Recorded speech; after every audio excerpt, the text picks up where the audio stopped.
How are we doing, gamers? Good morning. Ooh, look at this timing. One minute until my premium pack is ready. Booterback, thank you for the 3/4 of a year. Welcome back.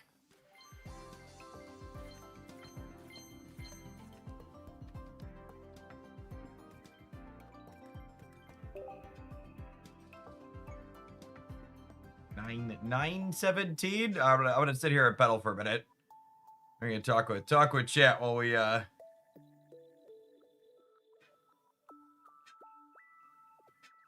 4 Entei, 5 Raikou, 5 Poliwrath, 2 Jumpluff, and only 1 Suicune this pack so far. Oof. The pocket economy do be like that sometimes.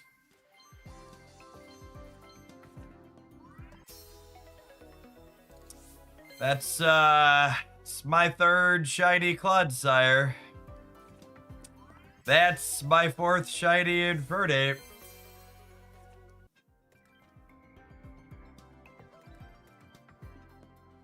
I'm very lucky.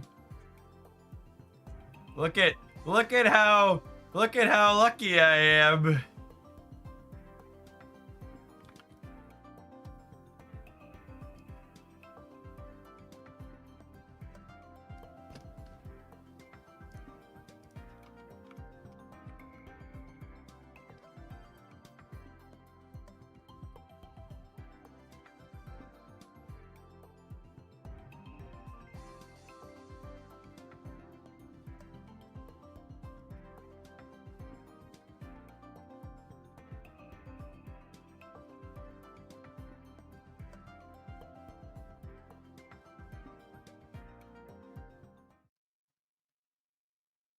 I wish they'd stop making shiny cards be from previous sets. A good pack like this shouldn't be so disappointing. I mean, I guess I could flare my 2 shiny Infernapes. And I might play them at some point in the future because I like the Pokemon, not because it's good.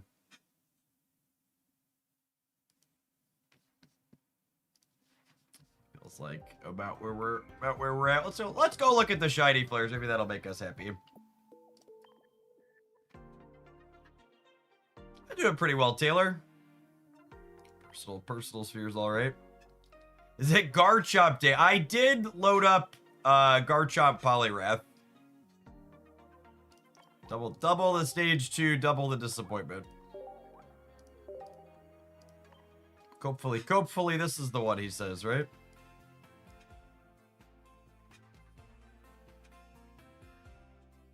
I did have a 2-star in my Wonder Picks the other day.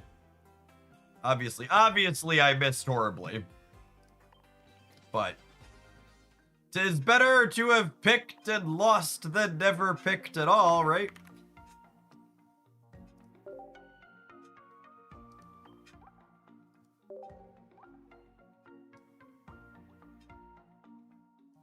I don't know that I love any of these. I really wish they had a... I'm always sad when I don't have the fire one on the fire Pokemon. I really like the Flames Flare. I guess we could do this one because it's like unique to the shiny Pokemon. I don't love any of the other ones.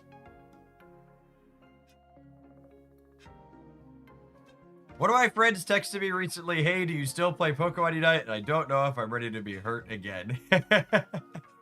Every year I watch Pokemon Unite and Pokemon Worlds because I like Spriggles and Snacks and Zoinks casting. I get like the itch to play the game. And then I just go watch Chris Heroes or Spraggles stream their solo queue games for like an hour or 2 and just watch their reactions to their teammates. I'm just like, nah, nope. The feeling fully passes. Ender from the top rope, thank you for taking advantage of the September discounts and moving from a Prime to a Tier 1 sub.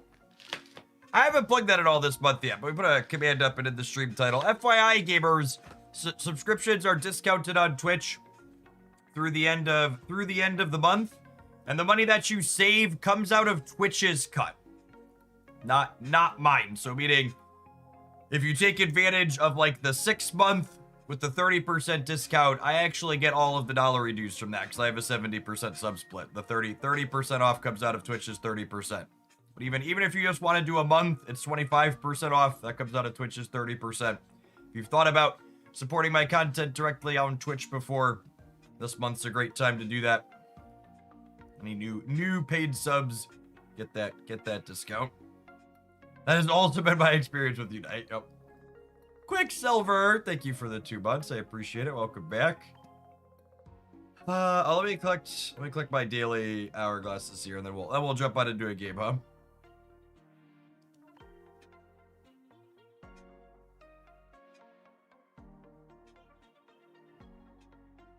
Thanks, Jace. Speaking of team games, my boys started playing Marvel Rivals again recently because a bunch of their friend group has been playing it. So there's a non-zero chance I play some of that with them again, but it's been a minute. I had played some trios with them when that first dropped.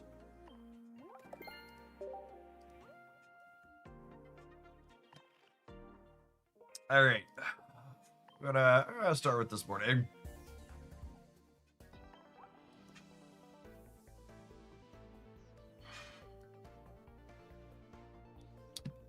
Let's start with Dragonite.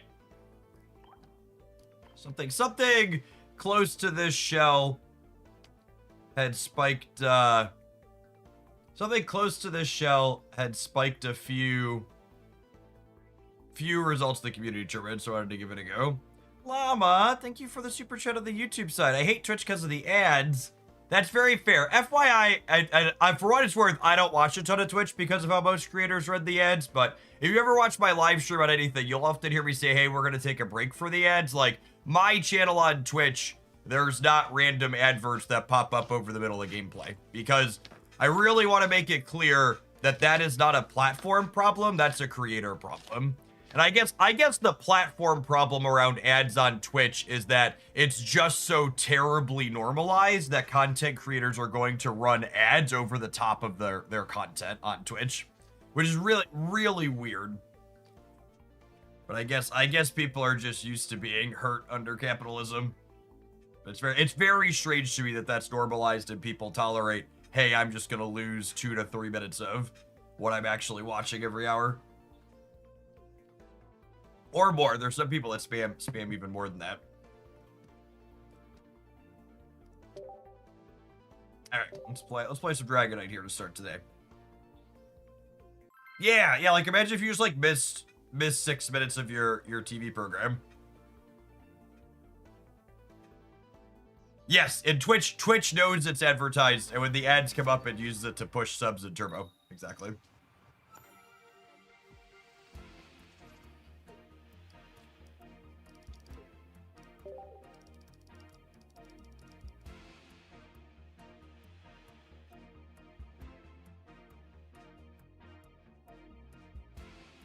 I have not brewed with Dugtrio Hiker yet. I think I have 3 or 4 things that I need to, that I loaded up that we haven't played yet for today.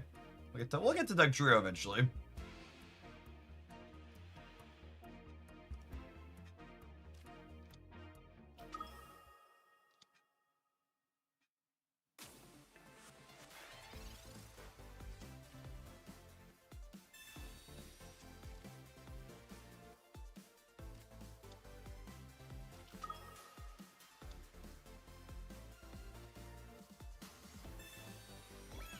Alright, well, 160 isn't going to save you here, Gamer.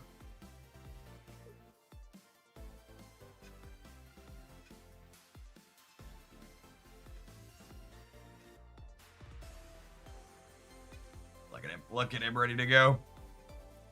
Ready to smash.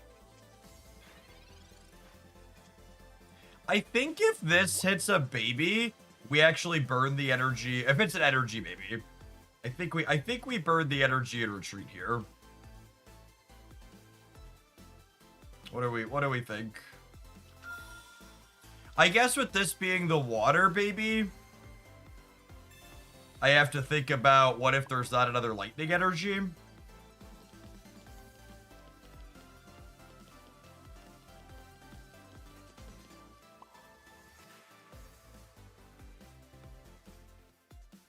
I guess they're not attacking me next turn anyways, unless they, like, hit a heads on Misty, or...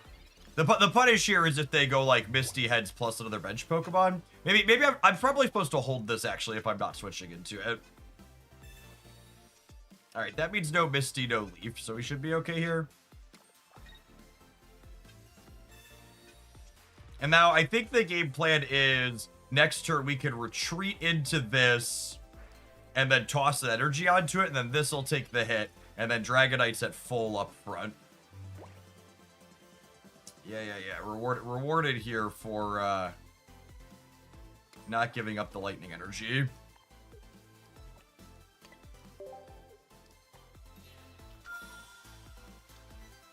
I think I'm just gonna candy into EX Dragonite. Oh, I'm so dumb. Oh, I'm so dumb. I realized as soon as I drug it out. Oh, it's the first game of the morning and we fucked it up.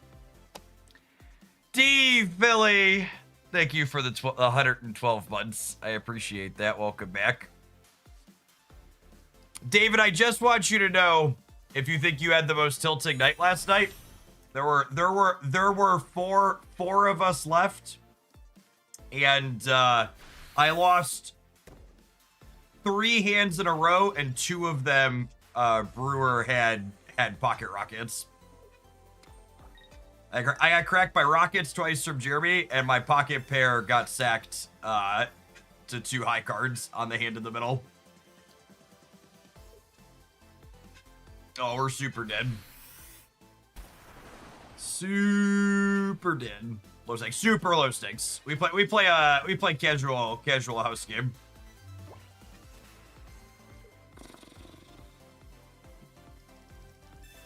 So we play for like $10.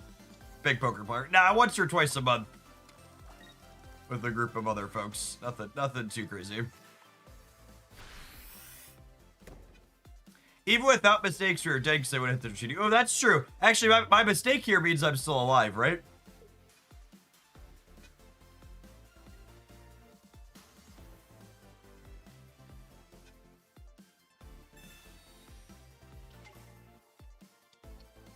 The real mistake here is playing the Man-Type out. That's what I should have done. I should have just held the Man-Type and built energy for the Dragonite, is what I should have done.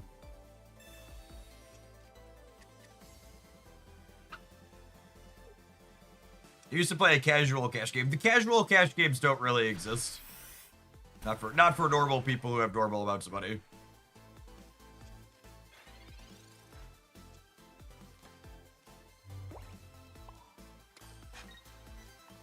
We play a $10 buy-in tournament game where we let people buy back in the first hour if they bust out early.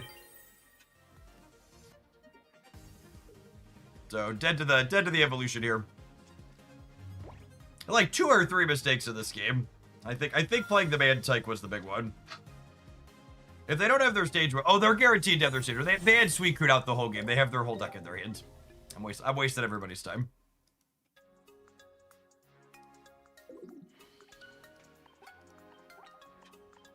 All right, let's make less mistakes in the next one, huh? I probably just shouldn't have played the Man-Type out until I was ready to Lyra and retreat. I don't think we could have lost that game if I would have just put energy on from the start and left it in the active. If I just candied on 2 and attached 3 and then we Man-Typed when we were ready to Lyra.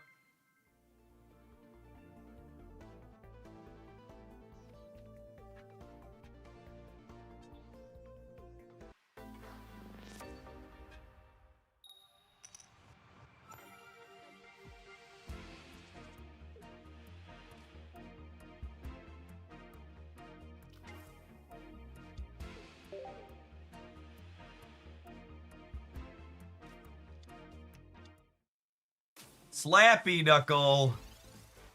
Don't Giovanni me, bro. Well, the good news is I'm guaranteed to have a Dratini, because even if this one hits the Man-Type, there's only 2 Dratinis left in my deck now. And then, actually here, we want to pivot to the Man-Type And throw a water energy on here. Because, I have lightning on top.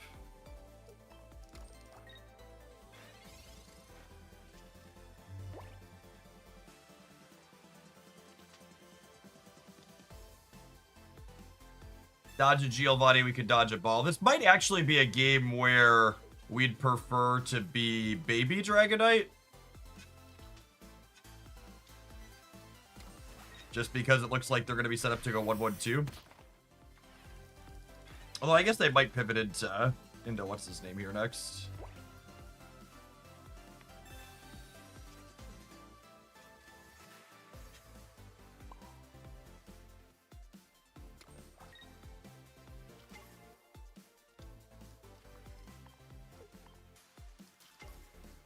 Who you gonna call? The Twinkling Cat.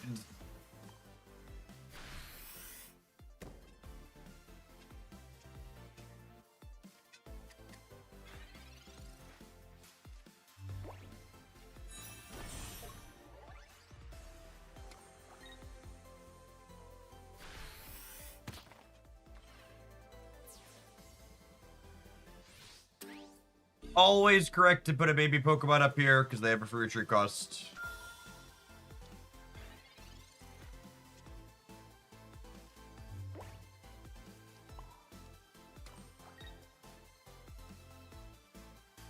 Yeah, I think with the double Lyra in hand,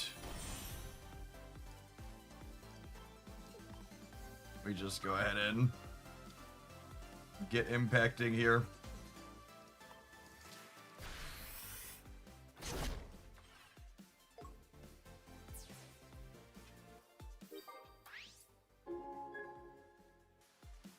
No research. There's no reason to research here.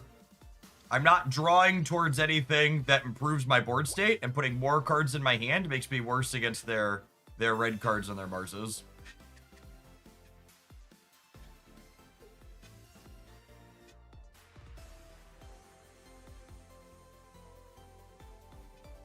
So they hit me for 40, they can put me to 140, and then the, what's it called, is doing 130. So I guess I die to, I guess I die to red.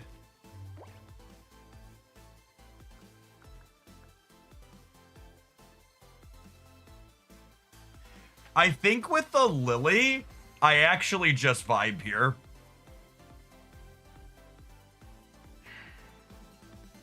Do I want to die to red and Giovanni, or do I want to die to Sabrina?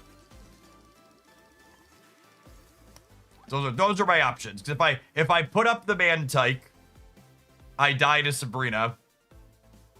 But if I Lyra, or if I Lyra, I die to. I'm definitely attaching the energy. Sabrina is less likely. I think that's probably true.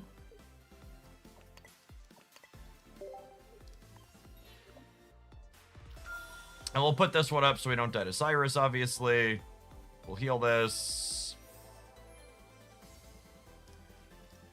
It's close. So, again, if I guess the other line technically dies to stage 1 plus Geo or red. And the reason to shuffle like this is, if I just shuffled this in and out, I'd be at 140, and I'd clear this, but then if this came up and it evolved, it's doing 130, and then Geo or red with the stage 1 clears me.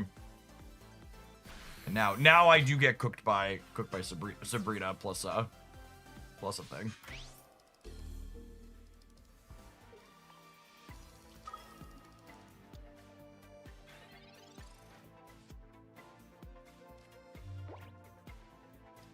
Do I go digging for a Dratini?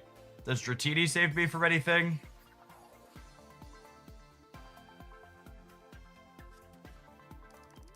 Dratini plus Cape beats Sabrina stage 1, yeah?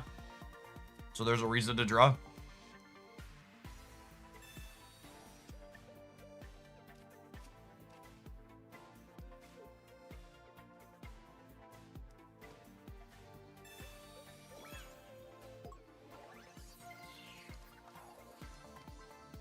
Oh, they do 110. You're right. You're right. It doesn't matter.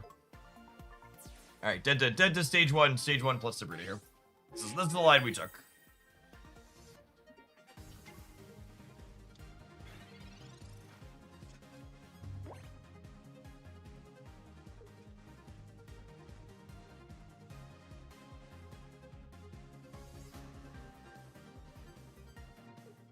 Cool. I think I'm happy with my choices there. Obviously, we're dead to something regardless. Oh my goodness, I forgot to start recording my local file, so I guess that one won't be a highlight game. That's sad. That's sad. I can grab it off of Twitch.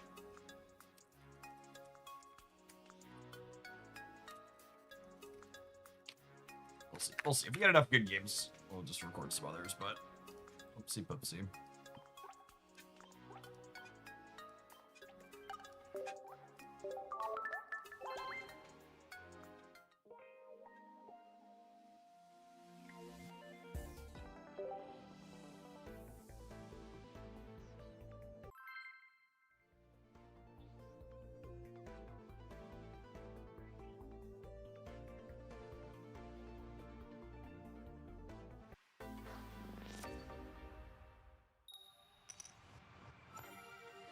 And we get a baby. An ideal baby, but fine. What do you think of the specific Dratini and Dragonair in this deck, or do they not matter that much? I actually think they matter a lot. I think you absolutely want to be playing the two that I'm playing. You want a Dratini that always attacks for 20 no matter what your starting energy is, and you want a Dragonair that clears Oricorio in one shot.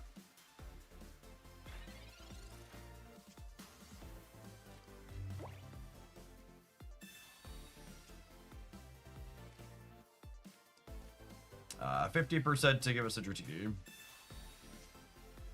Nice.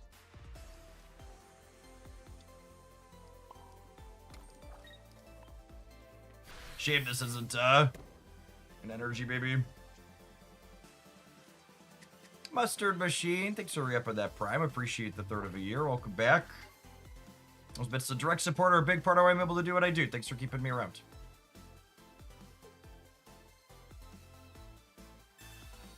Bye, friends.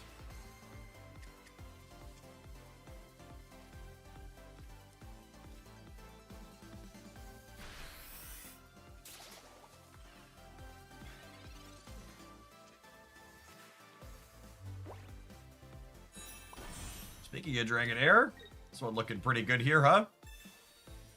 Good chance we find Dragonite, but we could just tail spec them next turn too, potentially.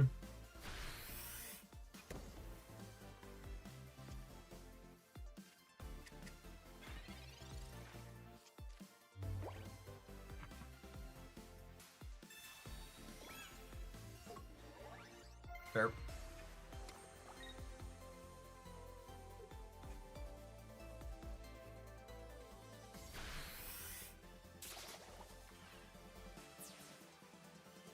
Just X, thanks for the 2 years.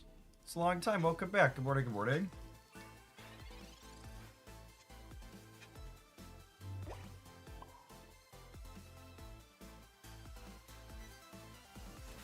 Guess we'll use this. Part of me wants to not give them extra targets.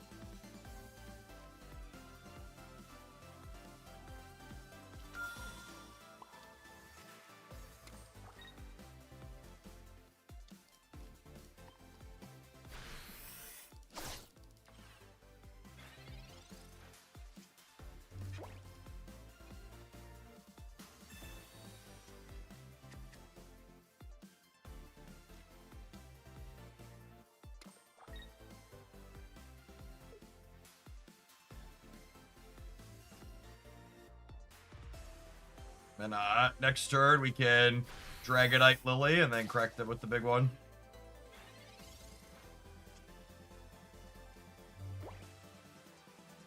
So this is a 4 energy attack, so we need to wait to start charging this one up.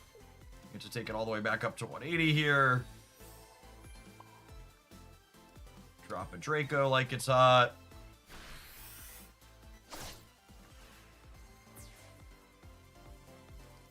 Getting two knockouts here is a big deal.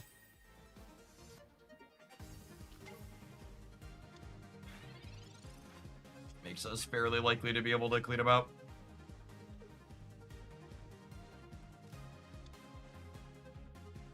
Another Celesteal is good for them. They need HP pools for this this Draco Meteor to hopefully not clean them. You need to flip some heads to be in the game here though.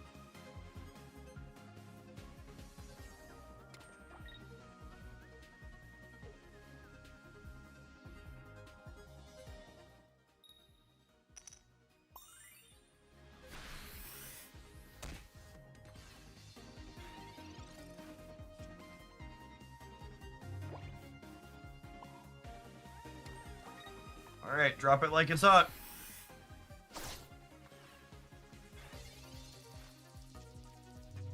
Well, hopefully our Dratini is going to be able to win the game. They don't have any energy in their bin, so...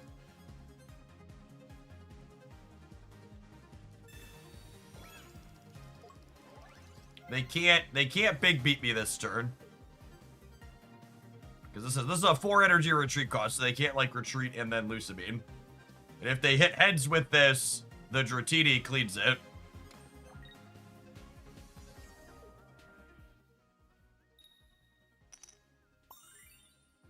They're just taking their pound of blood on the way out the door, it would seem.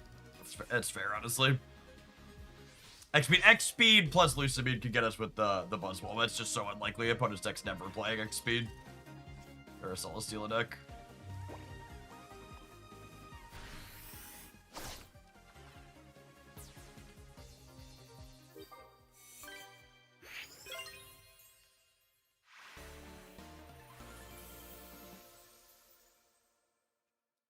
So the Holes current stuff looks nice. Which one do you have? I have it is their Lapis Lazuli and Blackwatch. I'll pull the page up here because it's looking it on my wrist so I don't know. I don't have a good way to maybe I should pull it off and hold it up to the camera better. But it's a very, very nice piece. People haven't seen our new sponsor, Holes current. It's one of our sponsors for the month of September. They are a family business founded a decade ago in Austria. They make all of their products in small batches from natural materials, so they're manufactured ethically. They ship globally. You can use code JeffH on their website to get 15% off all your orders. They do watches and jewelry for men and women. They're the wood-based ones. I do not. It's like Haley will often remind you when she comes in, blue is my favorite color. So when they sent me through the samples to pick from for things, I looked exactly for something that's dark blue. And this one fit the mold exactly what I like from appearance style. All of their stuff comes with a 2-year guarantee. And they do free shipping internationally. I believe they ship out of Vienna.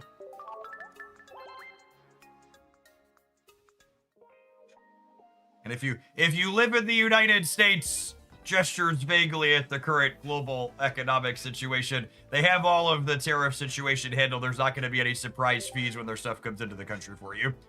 What you pay on the site's gonna get the product to your door.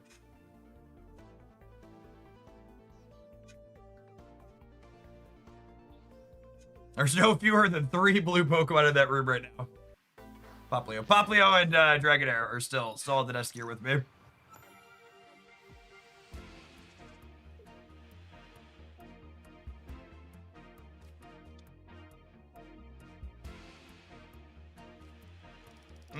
Dratini lead while going first is really not ideal here.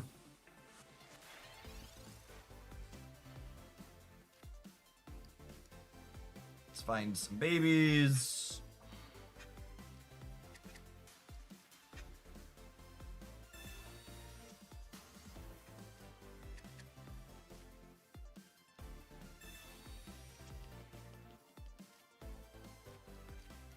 Slide these on out here.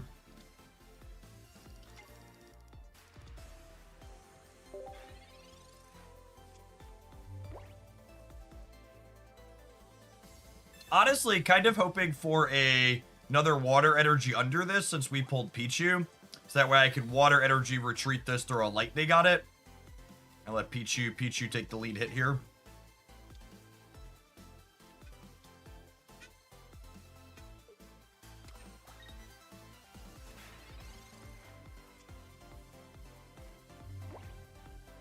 Nice.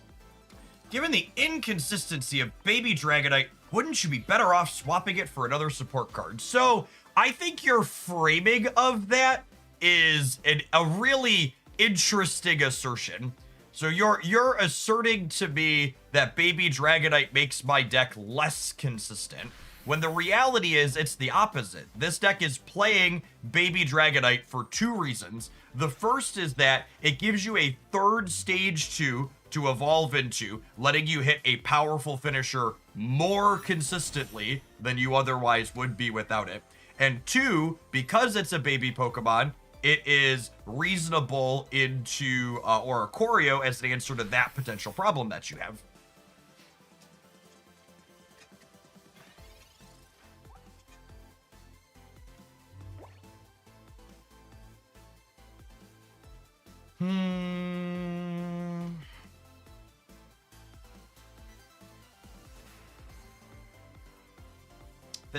This is potentially problematic for us.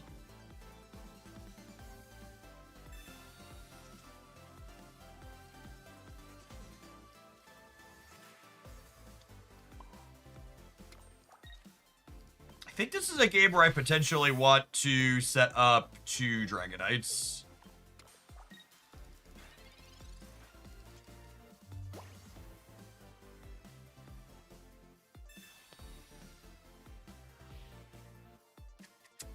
Sad to lose that, but it is what it is what it is. Okay, sure.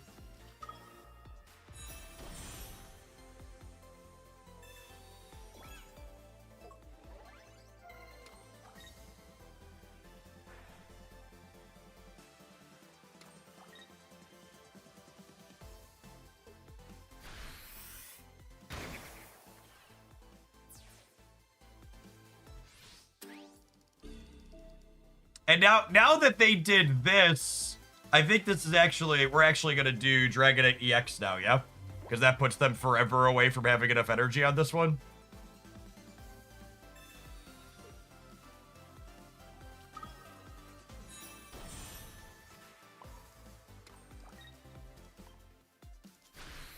Just dropping a Giga Impact here.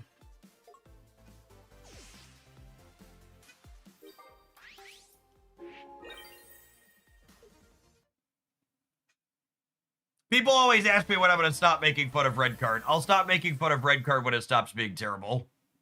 So basically never. Like that game right there, right? It's just a textbook example of what people always say where they're like, this is where Red Card is good. And it's just like, it can functionally do nothing even when it's at its absolute best. It's a card just like you could not, it's statistically terrible. All the math behind it says it's bad. It's just a pure vibes-based, this is good disruption.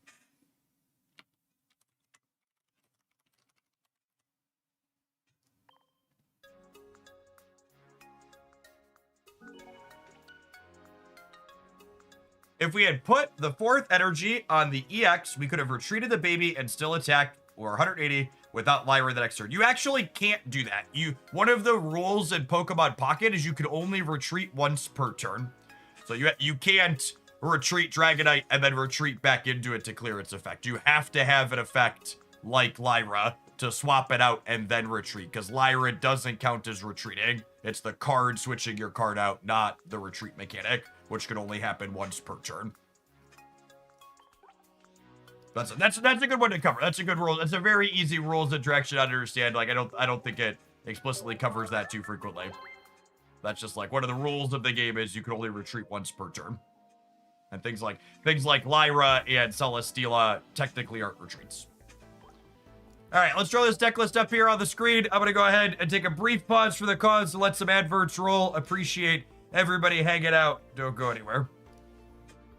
Why do you think so many top players use Red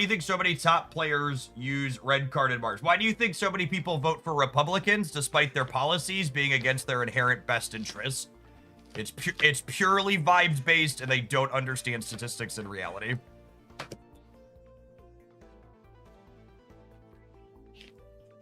All the kids are jumping off the bridge.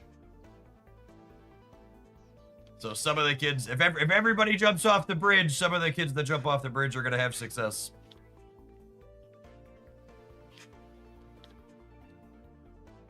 Red card. Red card is a card that has a strong psychological bias in favor of playing it. You could always tell yourself it did something, and you don't actually know when it was actively harmful or did nothing.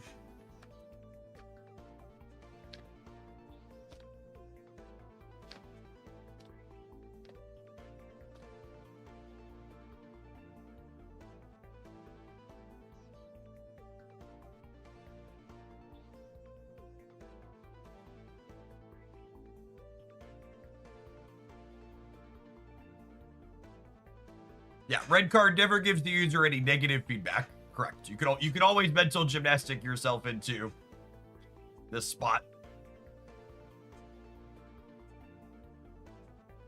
And I think there's something that people have a hard time translating is a lot of the people that play this game competitively, not all of them, but a lot of them. A lot of people who've been playing this game competitively play paper Pokemon competitively. And in general, people are bad at applying lessons from other games differently where the context is different. And an effect like red card is genuinely very good in paper Pokemon for two reasons. One, paper Pokemon has more card draw, but two, and this is the more important one, paper Pokemon has large deck sizes. A big part of what makes red cards so bad and do nothing so much of the time is that the deck sizes are so small in this game that even when your opponent has the good card in your hand that you want to take away from them, there's an incredibly high chance that they're going to redraw it. And even silver has that same downside to a degree, right? Like, let's say you silver your opponent and they have Cyrus in their hand, and even if they're only playing one Cyrus, you're putting it into their 10 card deck or whatever, there's a 1 in 10 chance they're going to redraw it on the spot. And if you're taking a card like Research, or if they're playing 2 Cyrus, they're going to be 20% or more to redraw that card in the spot. Silver just doesn't have the potential downside of making your opponent's hand better. At least with silver, the floor of how bad it can be is this did nothing as opposed to this actively helped my opponent. Yeah, that's true too. In paper Pokemon, the cards like red card that are hand disruption can also completely punk your opponent because there's resources in their deck, and sometimes you'll like red card them and they'll have a hand with all energy, or they'll have a hand with no energy and can't attack. You'll flood or you'll screw them on resources. Resource equivalent. Yeah, that's such a great way to put it, Rubik. If you translate red card in pocket to paper Pokemon proportionally with deck sizes, Pokemon Pocket's red card would be the equivalent of red carding your opponent into 9 cards in paper Pokemon.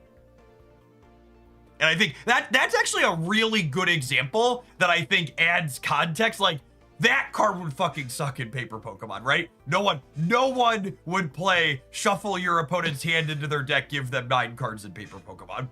Like, that's just not a remotely reasonable playable card. And even if you like, all right, you're like, Jeff, there's prizes in the deck, maybe it's like 7 cards instead, or even 6 cards. Like, give your opponent a new 6 or 7 card hand. Also really bad there.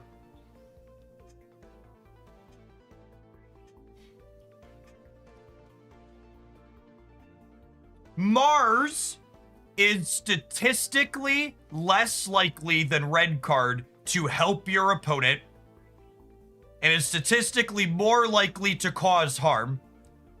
However, there isn't 0 opportunity cost to play Mars, and that's something we laugh about all the time on stream, right? You can't even count the number of times my opponent has Mars'd me on stream in a game where I'm literally dead to any of half a dozen utility cards. It's like, all right, I'm dead to Cyrus, I'm dead to Sabrina, I'm dead to them having a potion to get their card out of a breakpoint, and then they Mars me. So if it was free to have your Mars, sure. And Mars is, again, statistically much better than red card, even if it costs you a supporter. But there's also an opportunity cost associated with playing any utility card in your deck. And there are so many raw, powerful utility cards that when you make it to the mid to late game, win the game on the spot, that it's so insane to me that you would give up one of those powerful win the game on the spot cards to play a card that statistically still does nothing some amount of the time.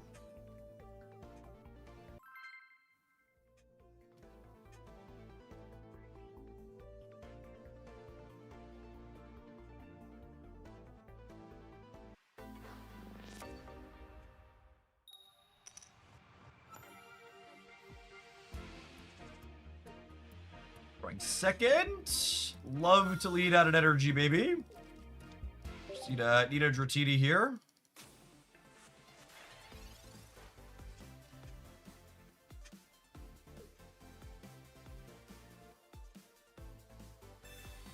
What would a disruption deck look like in Pocket, Jeff? Pocket doesn't have meaningful disruptive effects in it. A disruption deck isn't a thing you could build in the current card pool. My understanding is when the disruptive cards are good in paper Pokemon, they have effects that like lock out Pokemon abilities and stuff like that. Their text boxes are very, very different than what happens than what we currently have in the Pocket card pool. Maybe at some point in the future we'll get good disruptive cards. But as of right now, we do not have them. Are we cooked, gamers? I think we're cooked.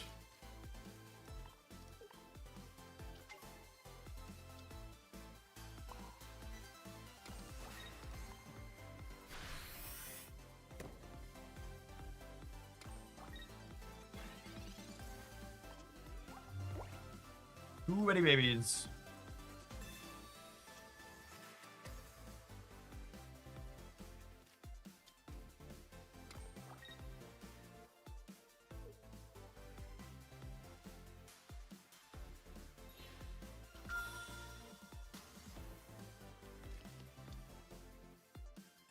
Jeff, what do you think good hand disruption would look like in Pocket? It would look like silver, only it would discard it instead of putting it back into the deck. And also, just for the record, just to make it abundantly clear my position on them, I think it's a good thing that Pocket doesn't have good hand disruption. As someone who spent decades playing against Thoughtseize and Duress in Magic the Gathering, playing against good hand disruption kind of sucks. And I'm plenty happy that the hand disruption in this game is aggressively mediocre. I think this game is more fun because the hand disruption is not great.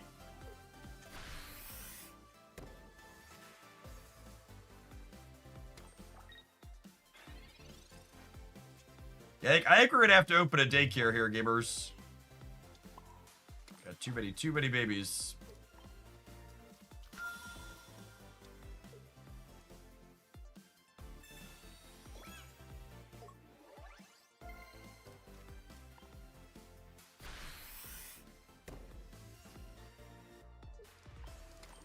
If we find a piece of candy next turn, we could slam this Gyarados.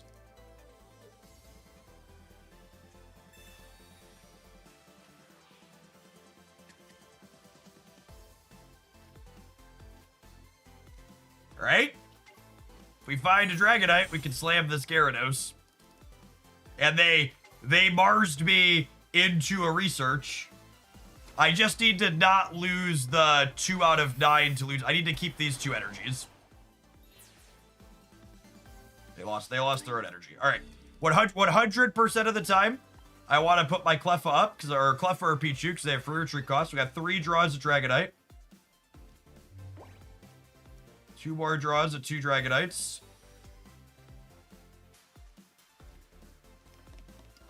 Unlucky.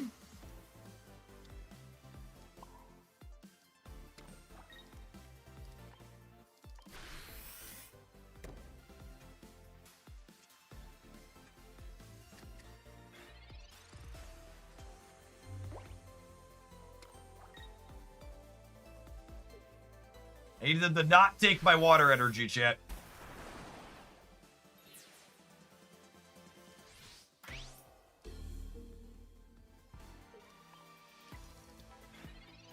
Them taking their own energy last turn means that, them taking their own energy last turn means that they weren't able to build up a back one. Do I ever baby Dragonite here? Is that crazy?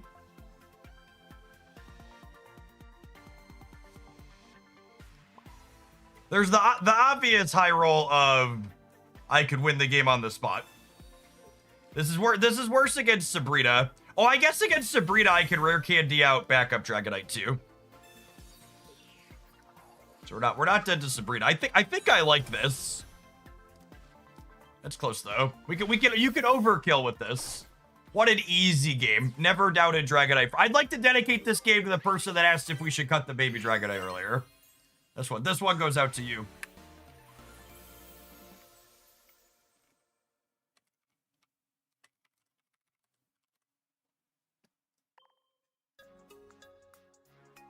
A true skill game Pokemon Pocket is.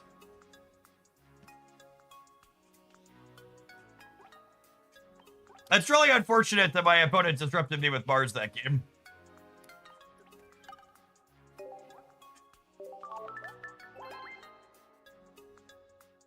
Like stealing a game from a bench full of babies.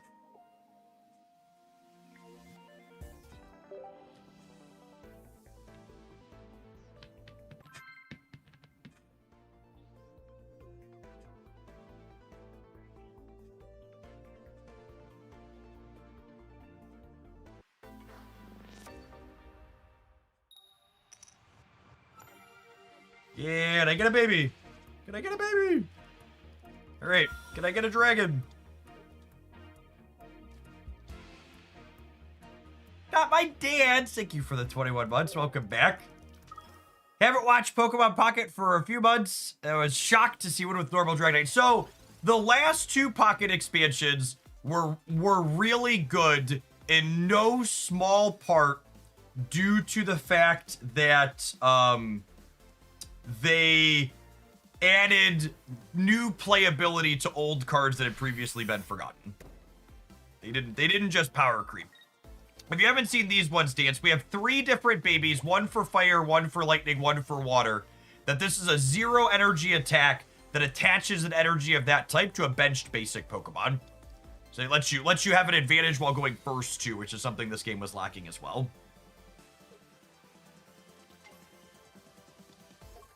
Hey Jeff, do you go out of your way to find your own sponsors, or do you have ones that reach out to you? I personally don't do any outreach to sponsors. However, I work with a manager who does outreach to sponsors on my behalf, and they also they do outreach to sponsors on my behalf, and they manage other content creators, and like if one of their other content creators has a sponsor offer come in, they'll often try and convert it to work for multiple of us. Like my manager manages a bunch of people that play like Marvel Snap and Magic the Gathering and Hearthstone and Pocket. So like if someone comes with a sponsorship to one of us looking to sponsor a card game creator, they're probably interested in sponsoring more than just them. Probably Cook tier with 2 turns without the Dratini.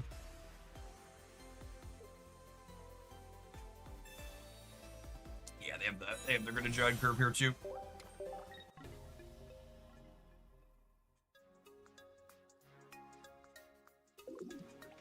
Card game should stop printing floodgates. What's a floodgate? I'm not familiar with that term. Can you elaborate?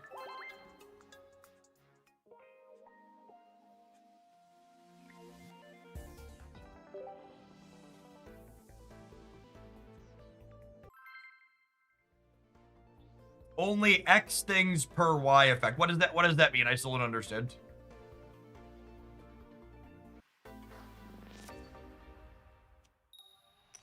Give me an example of a floodgate card in Pokemon or Marvel Snap. Or Magic the Gathering.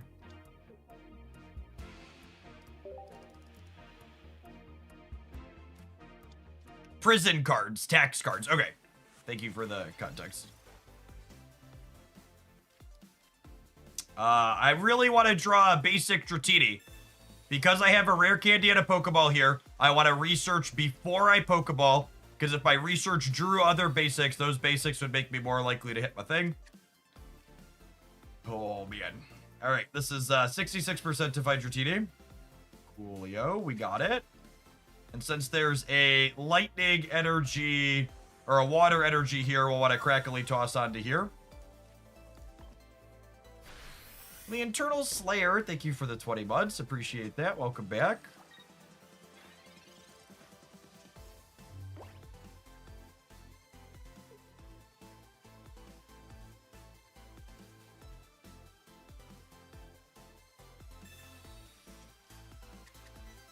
What are your thoughts on this deck versus the Sylvia Dragonite deck you highlighted last set? I really like the babies occasionally fixing your colors of energy and allowing you to... The babies occasionally fix your colors of energy and allow us to... Well, that's good. I needed a baby Dragonite anyways. And allow you to have attack faster.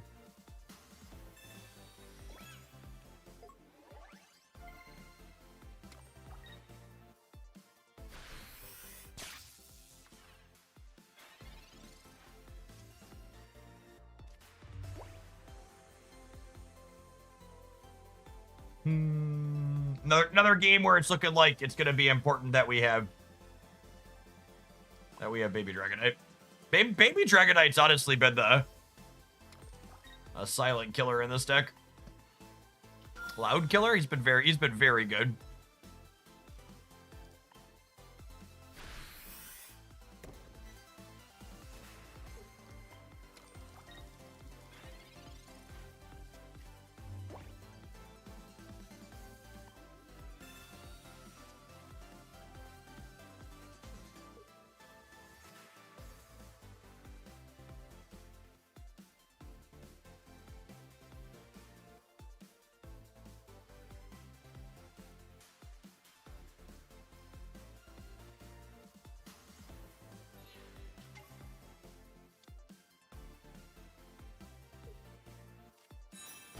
So, Dragonair and big Dragonite. Dragonair would be great this turn, so we could crack the Oricorio.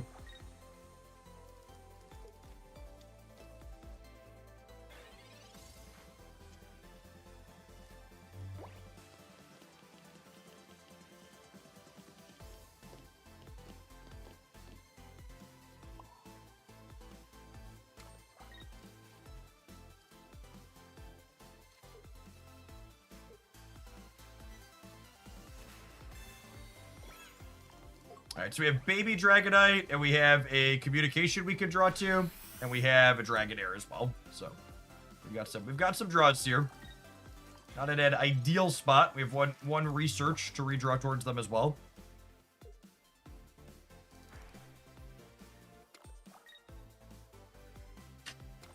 After they clear Mantike here, we always put a Pichu, because that's a free retreat cost.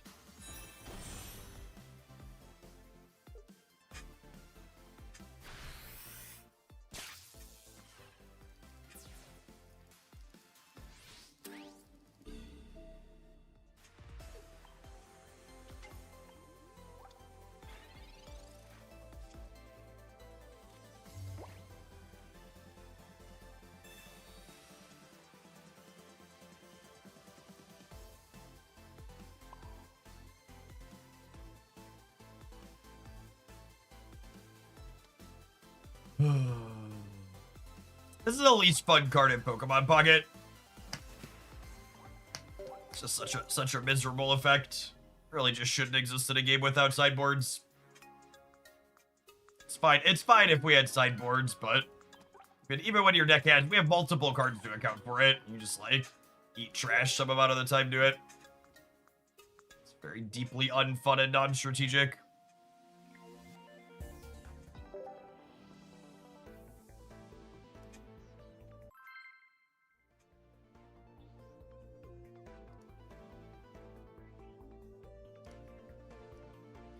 It's the type of card. Pokemon Pocket is the type of game where there's so many non-games that a card like Oricorio creating even more non-games is deeply unnecessary.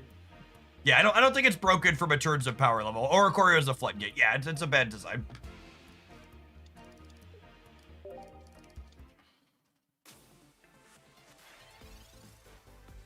Could be a mirror. Could be an Arceus Altaria deck as well from the opponent.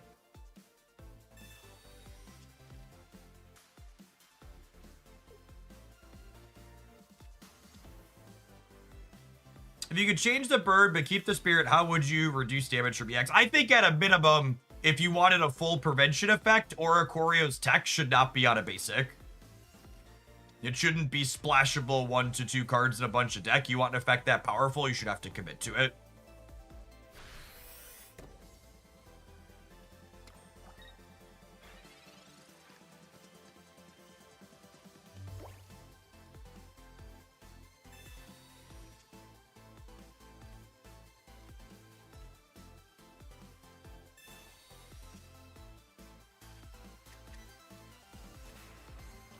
I think we're vibing on this other Dratini for now.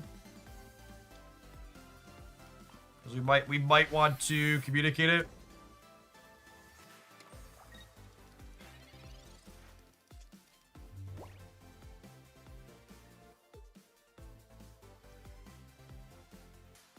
Hey Jeff, what happened to the other UI you had where the hand was zoomed in on the bottom left? That UI is a lot of work to put together in OBS, and I had reinstalled my computer, so I didn't want to take the time to recreate it.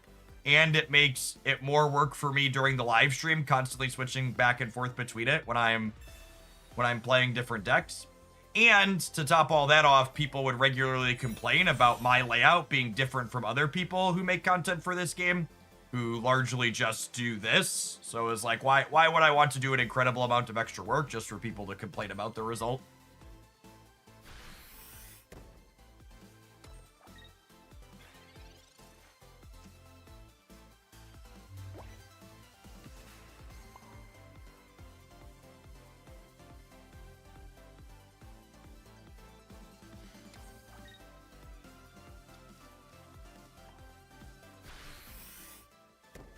I think I'm doing this and setting up second Dragonite. We'll see though.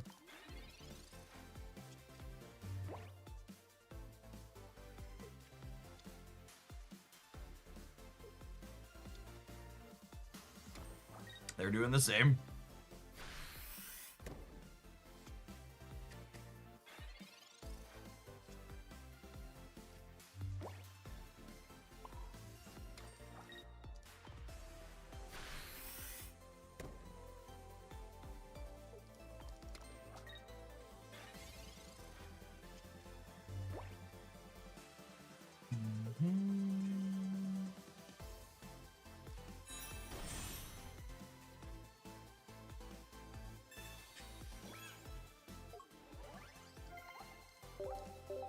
Mirror matches, regardless of the game or the matchup, not particularly stimulating.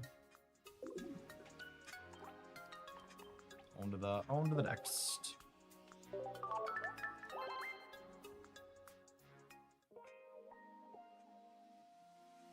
I was actually really surprised that elegant modified overlays didn't catch on with Pocket. In Snap, when Snap was a vertical only game, it was really common that all the big creators had them. And in this game, just no one cared. It was just like, if nobody else cares and people are used to not having it, might as well not do it.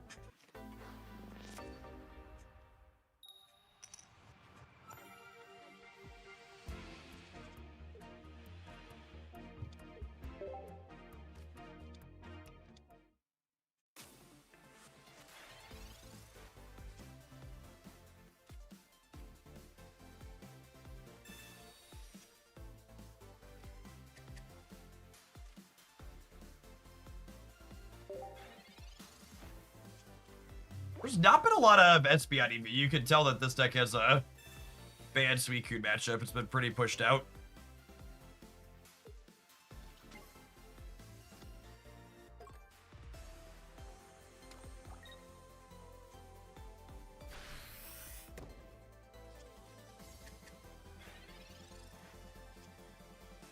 What deck have you liked the most so far this expansion? I really like the Jump Fluff decks. I think they're sweet.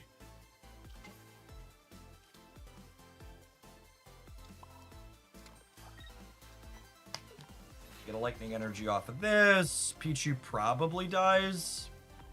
Can you trade Umbreon EX deck? I don't think Umbreon's a competitive card. I don't think any of the decks that it goes in are particularly interesting or compelling. It's not a card I'm likely to spend time playing.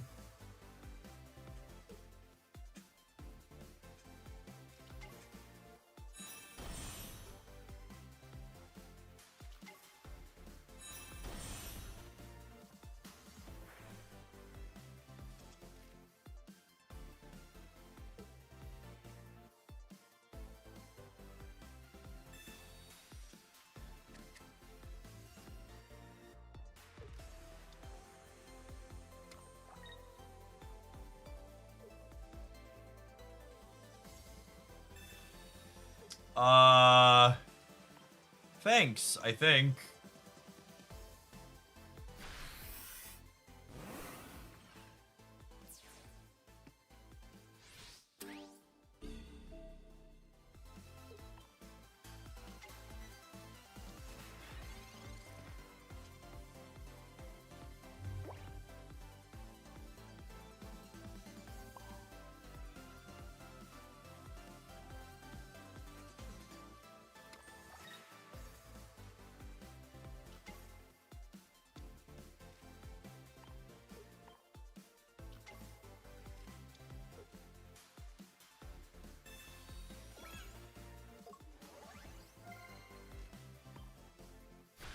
Get our Twinkly Call on here.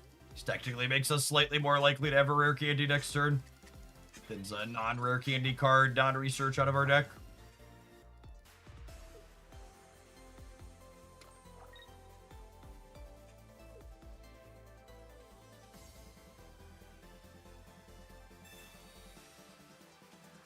Gives us an extra card for the Ionos. Iono's a really weird card to have in their archetype. Well, it's not one you usually see.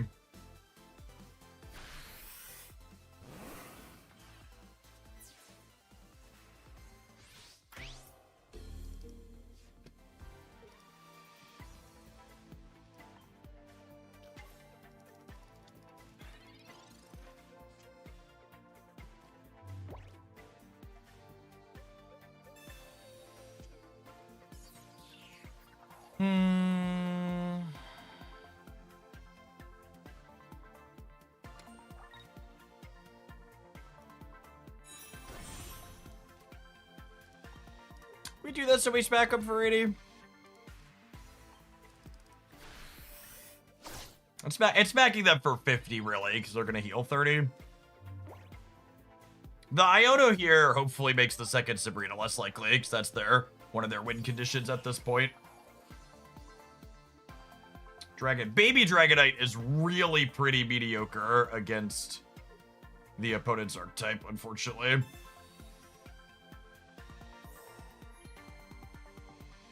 They have so many 140 hit pointers, and they have ways to heal. Wow, wild selection of supporters in the opponent's deck. All right, I need EX Dragonite. We have 2 EX Dragonites and a Pokemon Communication and 5 cards. Assuredly, they're not the bottom 3. Perfect.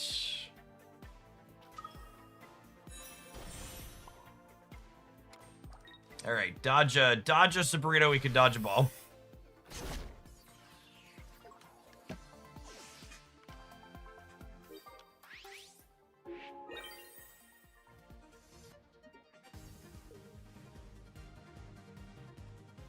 Have you tried Entei Incineroar? I haven't tried Entei Incineroar yet, but we played some Infernape Incineroar, and I think... Or sorry, Entei Infernape, and I think Entei's really good with any of the Stage 2 Fire Pokemon.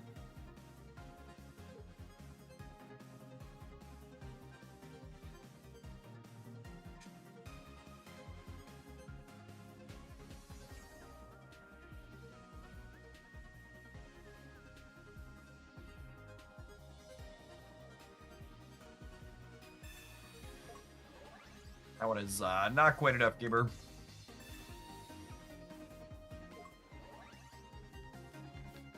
Lyra do be coming. Our cape being instrumental here as well, obviously. So again, Lyra lets us mitigate the downside of Giga Impact. It does not count as a retreat, but it gets us out of the active spot and clears its effect. And then when we retreat back in, we get to Giga Impact again.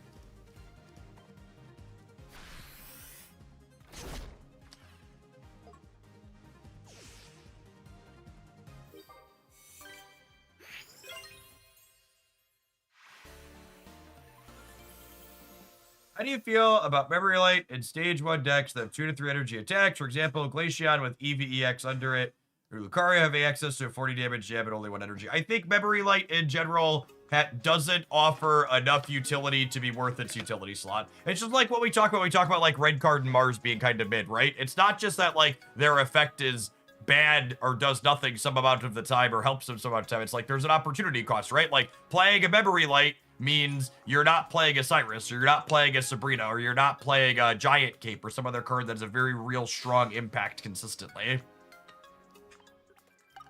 It's crazy that I haven't opened a single line. Well, lucky for you, you can trade for them now. And trading for 2 diamond cards is cheap and easy. Hey, Jeff, there are a lot of water decks running Suicune now. Do you have any thoughts on Magnezone with Sylveon, or do you think Raikou with Magnezone is superior? I would be surprised if Raikou Magnezone wasn't better than Sylveon Magnezone. All right, I gotta play a few more at this one. We've been winning more than we're losing. It pulled us up into Ultra 4. I'm gonna take a pause for the cause and let some adverts roll so they don't happen over the top of gameplay here. Thanks everybody for hanging out today. Don't go anywhere.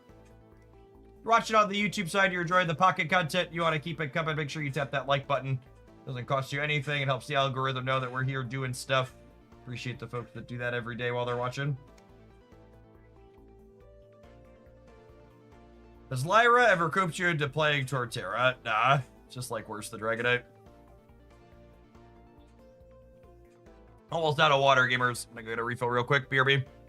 Chocolate Raid! It is a new sponsor below us.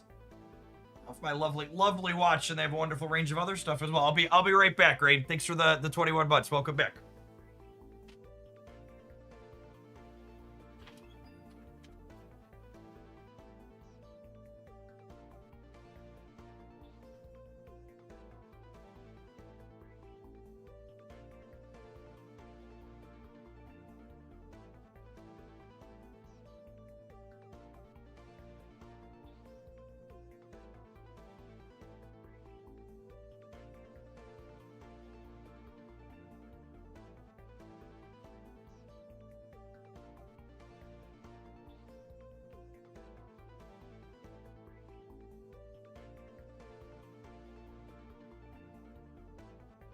I'm playing a version of Pachirisu, and it's been fast and fun. I feel like Raikou has completely killed Pachirisu for me.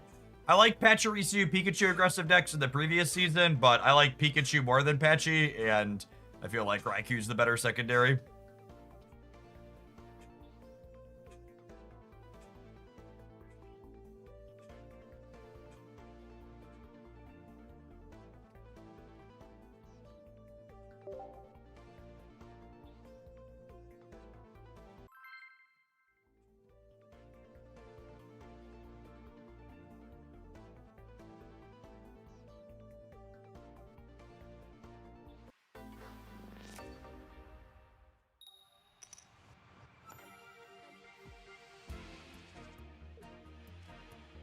Cleffa. With Candy and Dragonite in hand, this is another game where we're going to research before we use either of these Pokeballs, because I really just need to draw a Dratini. So if this research draws us our other babies, it makes these Pokeballs more likely to draw a Dratini.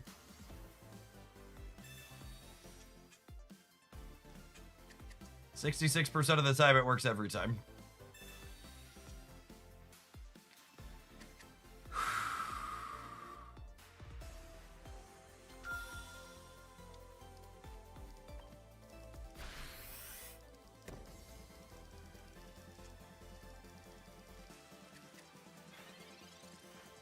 It's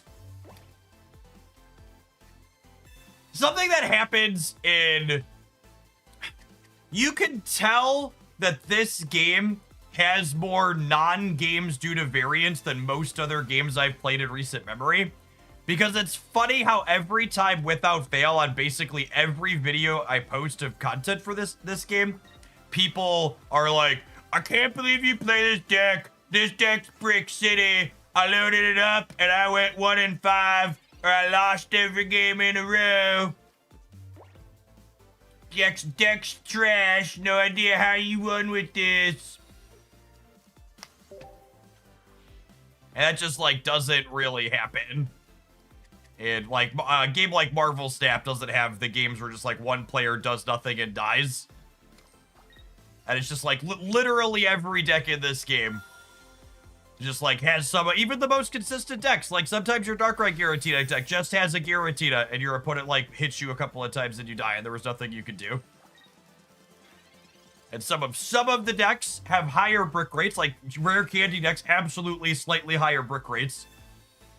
But just sometimes you brick and die happens all of the time.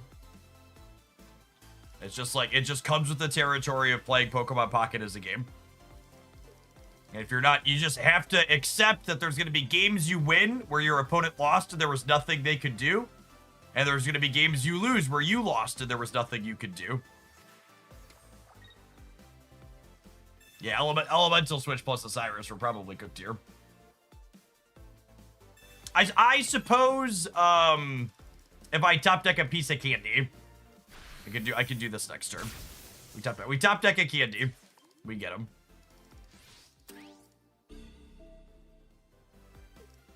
Yeah, and I'm sure, like, sometimes you make mistakes and you lose, but it's just, like, it's super possible to just, like, hit a bad streak beat. It's just, like, you know, sometimes you're just gonna lose. That's how it works.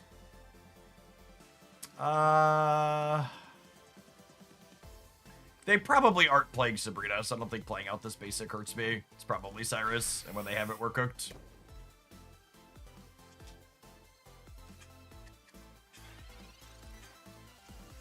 Grizzlefluff, thank you for the 63 months. For 5 years, a long time. Welcome back. Yep. That's the way the cookie crumbles, you know? That was a game where I had a research into double Pokeball, and if we hit a Dratini on that first turn, we're, like, in an incredibly good spot. And we didn't, so we died. And that's just, like, how it goes. That wasn't even a game that had anything to do with rare candy, right? It was just... We needed the second half of our 1-2 basic combo, and we had a bunch of looks at it, and we missed. And that's just the way it goes. And if you can't shrug and move on to the next game after something like that happens without being, like, super tilted or mad or, like, upset at the deck, like, Pocket's probably not a good game for you to play. The games are quick. Just go next. It's not a big deal.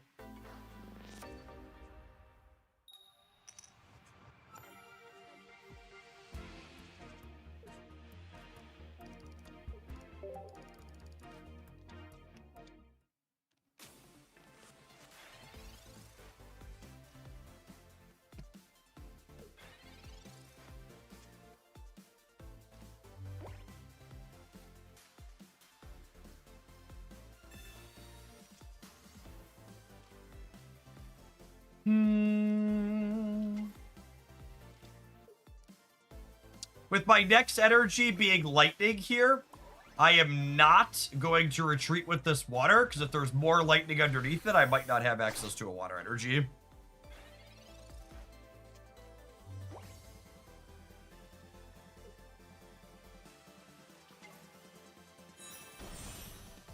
Sylveon with fire energy could be a Flareon deck, but this could also be a Charizard holdover from last season.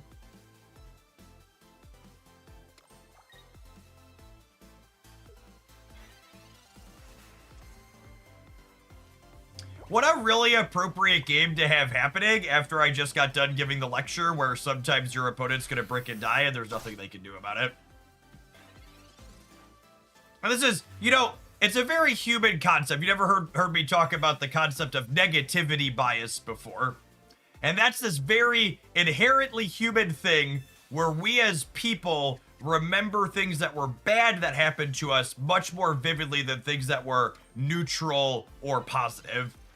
So, like, despite this game being really bad for my opponent, it's going to stand out in my mind less than a game that was, like, really bad for me.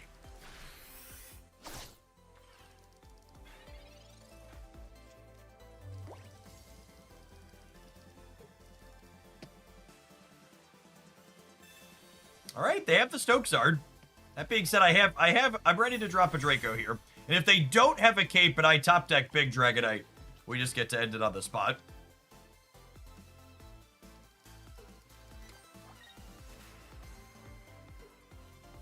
Charizard's just stoked to be here, gamers.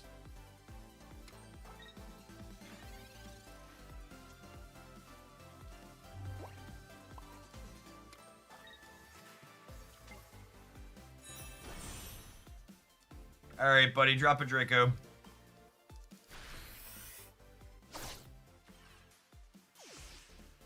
Yeah, we take that.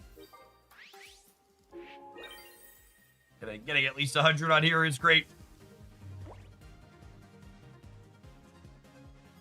Obviously, ideally, we would have put 150 or 200 on here, but it's better than a super low roll. Their Steam Artillery is not remotely enough to clear us out. And then there's literally not a combination of Draco Meteor here that doesn't win the game, right?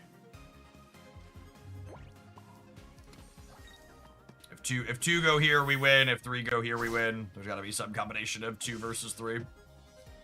All 4, that'll do, pig.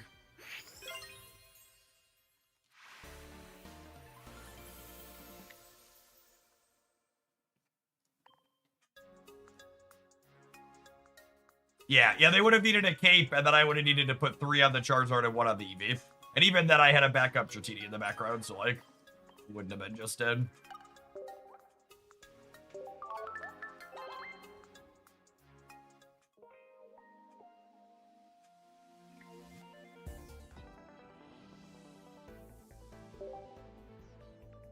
I just don't like it when RNG is so bad you don't even get to play the game. That's just like core to this type of game. It's like inherently baked into the rules design that sometimes you're just not going to be functional.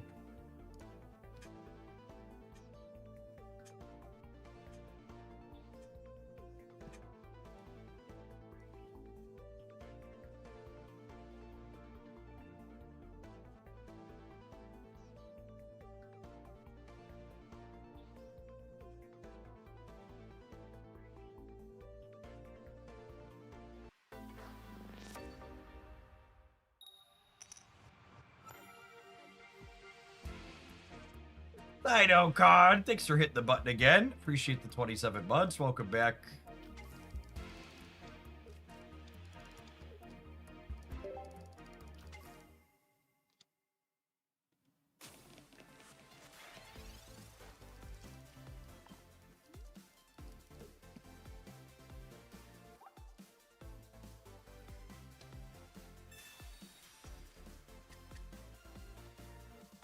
Fallen Squirrel. Thank you for re-upping that primer. Appreciate the 10 months. Good morning, good morning.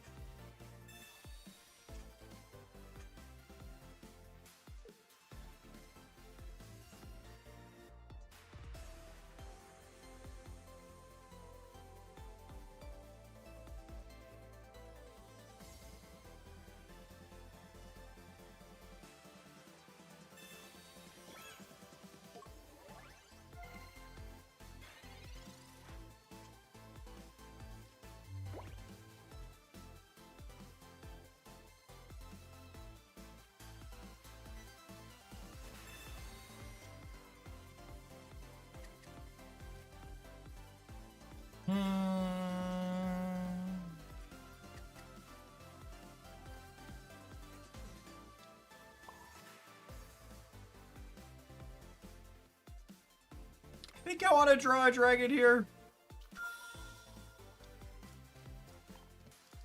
Says local man about to draw Pichu.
Do I want to give them 2 points here? That makes me worse against Sabrina. So I think the answer is no. I think we candy the Dragonite. And then we pivot the Cleffa out and let them tap us for 20.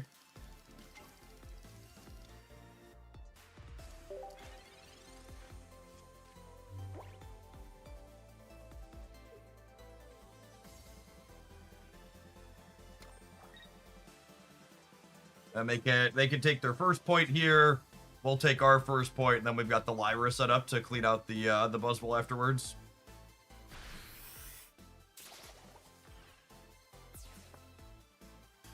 This switch up also ensures that damage gets marked on the Dragonite in order for them to take their first point, because the Lyra needs my active to be damaged in order to switch it out.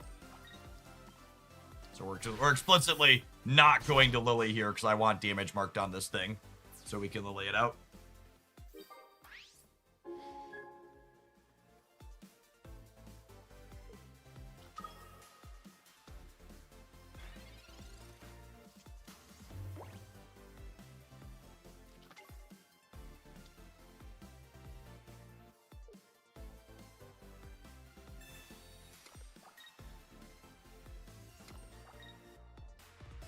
Are they just betting on no Lyra? Don't bet against the house, gamer.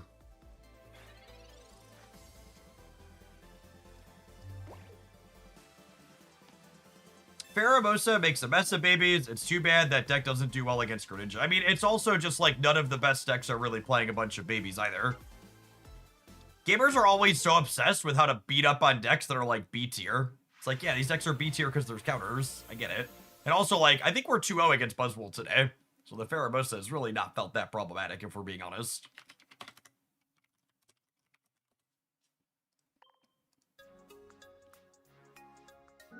That's one of those things that's eternally true eternally true in all card games, whether it's Pocket or Snap or Magic the Gathering. You'll be working on this B tier deck like Dragonite, and gamers will come in and be like, "But Jeff, what about this thing that counters your B tier deck?" It's like, yeah, you got me. GG. We'll go next. It'll be fine. So that's how card games work. There's counters.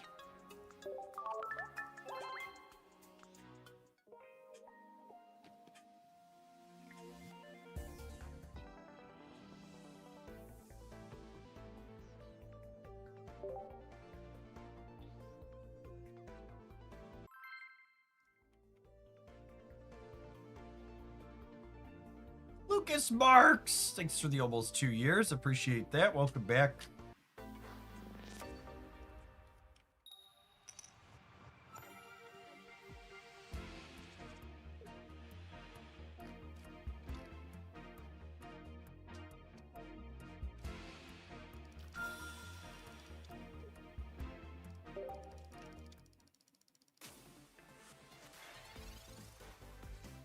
Wow, another Dragonite beer? Wake up, sheeple.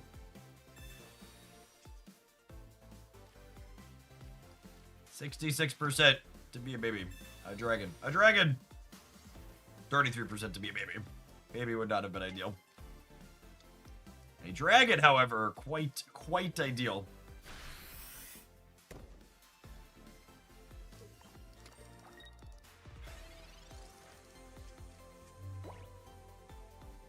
I feel like one of my takeaways from playing this deck so far is the one Mantike and the one Pichu have really helped the energy variance more than I was expecting them to.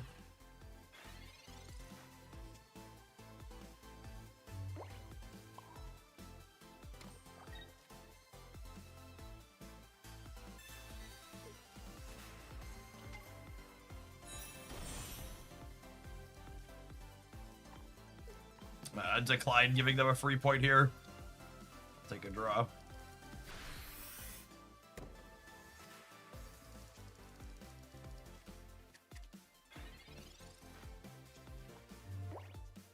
Yes, Cleffa also adds a little bit of consistency from the stage 2 problem. Of a consistency perspective, agree.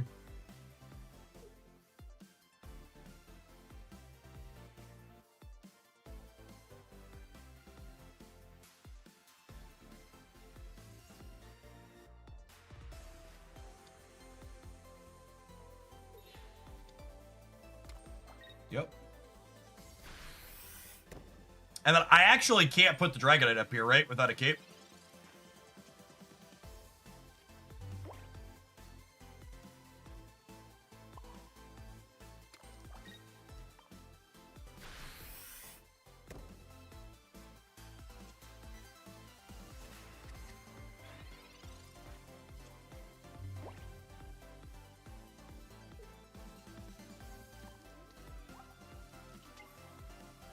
One Pokeball, one Dratini, and a Dream. So I have a Dratini, a Dragonair, and a Pichu in my deck. So this communication is going to be 1 and 3 if I don't draw one of those next turn. Want to set up this baby Dragonite for sure, though. Although maybe it's just second big Dragonite.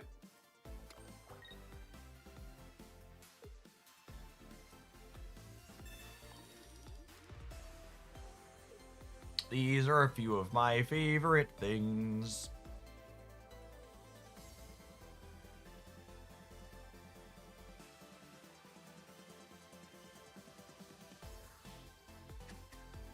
Yeah, taking the thing that's not like the other makes a lot of sense.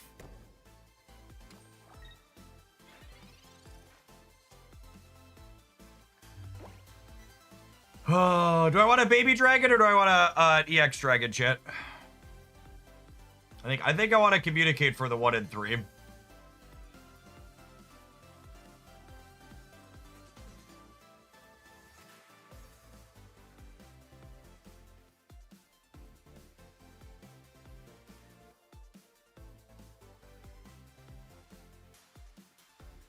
Chat seems very confident I want the babies. This is probably wrong, but I'm going to humor you.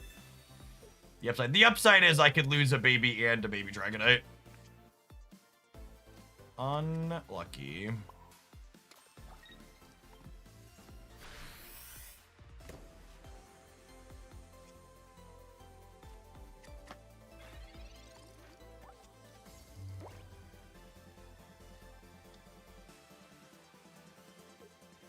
Oh, do they have Dragonair? Nope. Okay.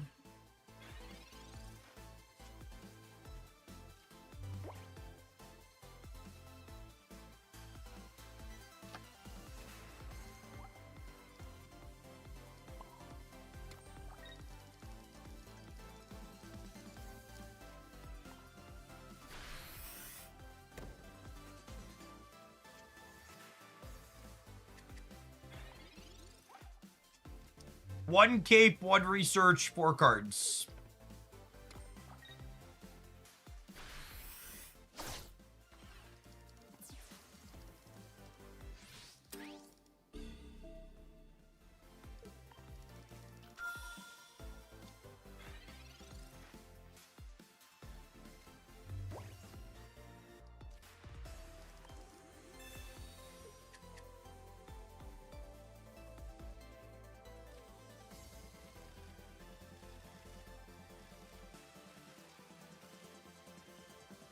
I'm just not playing anything, right?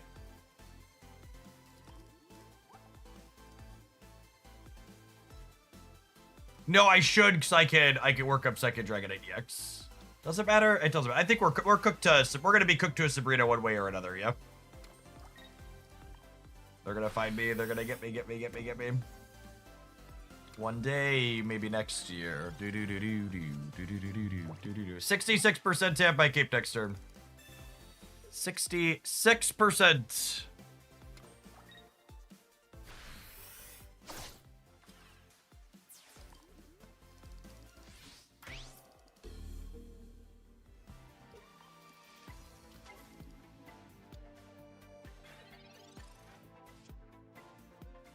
Hey, look, a cape.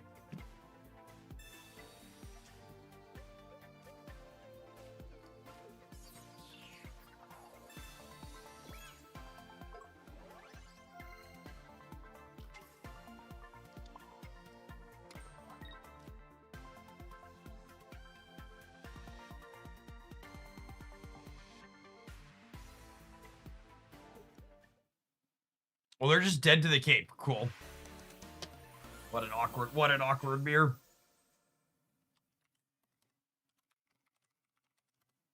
They must not be playing a cape of their own.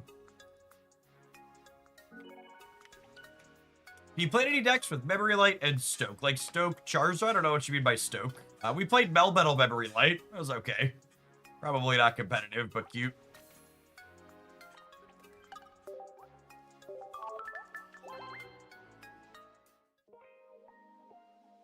They picked silver over cape. Yeah, imagine if their hand disruption had been a cape instead.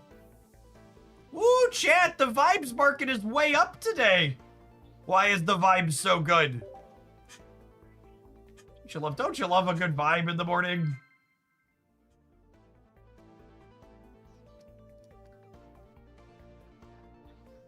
You know how I knew the vibes market was going to be way up today, chat? Because early this morning, we were talking in the politics channel, and there was a posting saying U.S. companies announced the lowest amount of new jobs in August since 2009. And everybody knows all of the news lately is alternating terrible news for regular people that hasn't happened since the last recession, good things for the stock market.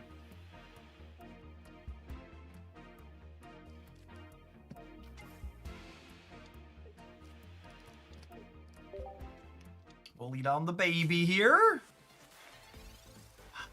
Do we want an energy baby? The vibe's good because Silk Song released. There you go. There you go.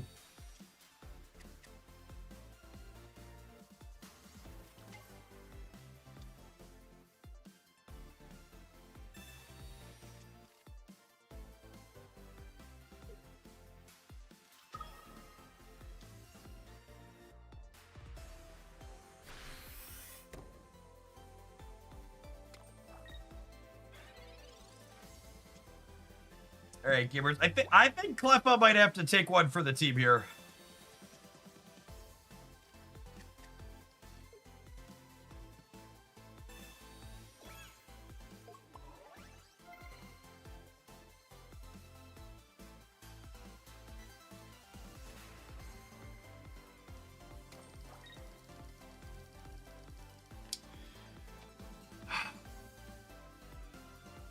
Do I Mantike this turn to just try and high roll the Dragonite next turn to get my turn 2? And I think so, because if I brick on the Dragonite high roll, I can just Twinkly Call next turn, because I can give up 1-pointer, and then finish on the 2-pointer. This gives me the opportunity to just like roll really high next turn and win the game on the spot.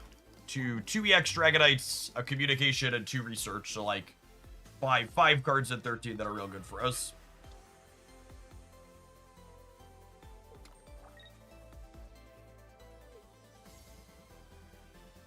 And then obviously after they knock us out here, we always put Cleffa up because it has a free retreat cost.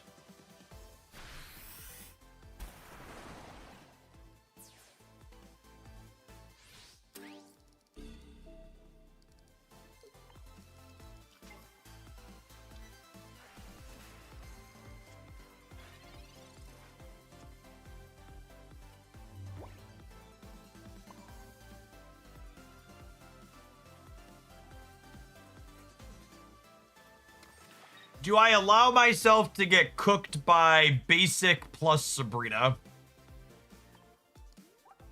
It's gonna be 8 cards left in their deck. So the playing around Sabrina is always an awkward tension, right?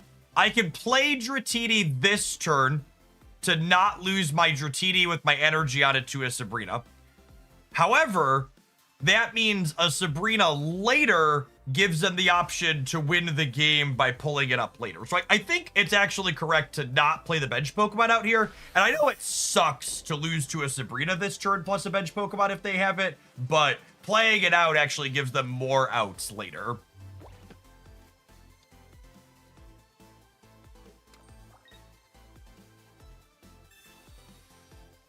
Yep.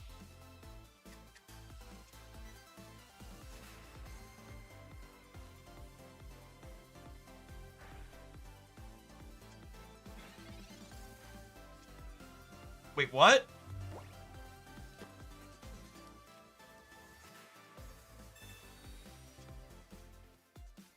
Oh, they have.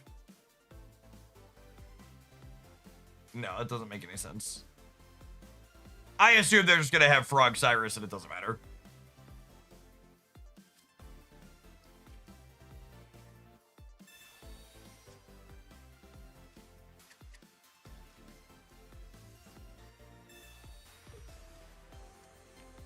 I need my Dragonair. One in 3 here.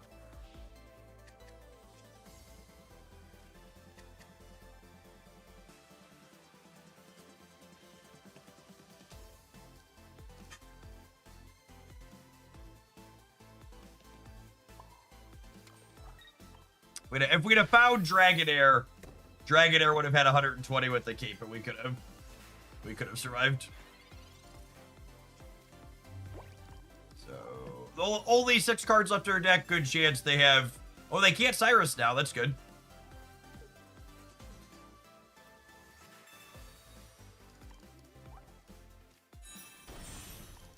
Two candies and a research and 7 cards. Dragonair is no longer an out now because they get 2 rounds with the Greninja. So I need our 3 out of 7 to hit the candy now. Oh wait, if I don't play another bench Pokemon out, the Dragonair can still live for a turn, yeah?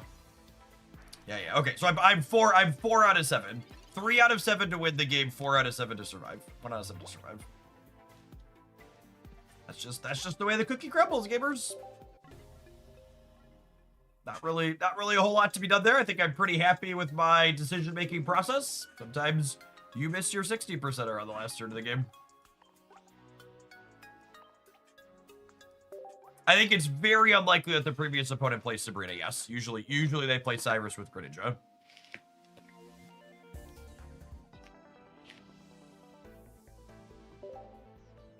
I already queued.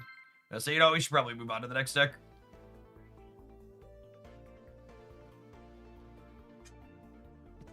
Gotta add enough good games with this. We're up like 50 or 60 MMR. Or whatever it's called.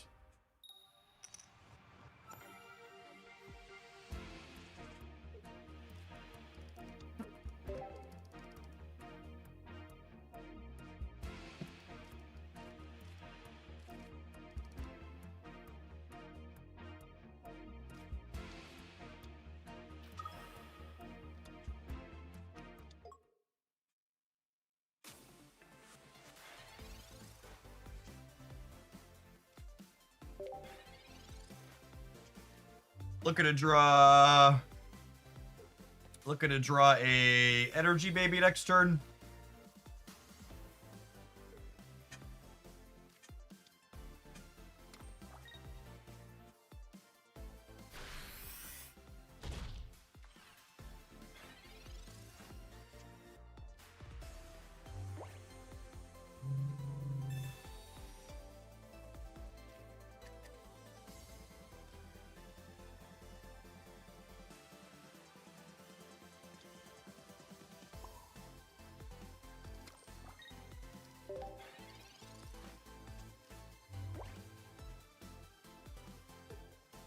If there's a lightning energy under this water energy, we're unironically in a fine spot. It is going to come down to this. Energy 50-50. Oh, I guess we need to fade a Sabrina here as well, huh?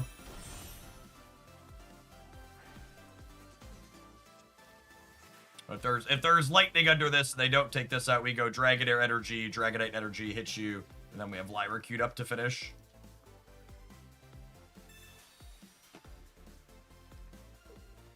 So glad this silver isn't a Sabrina.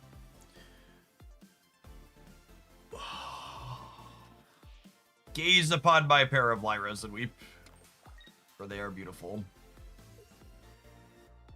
I guess if we don't top deck Cape, we could technically get got by double EV Bag next turn, but a lot of these Sylveon Espeon decks actually don't play 2 EV Bag because they're trying to fit in cards like Silver and Mars.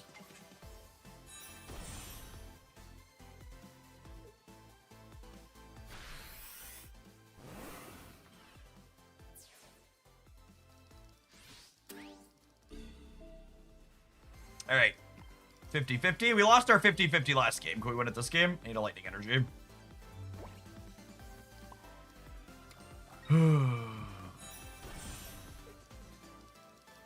dead? I think we're dead.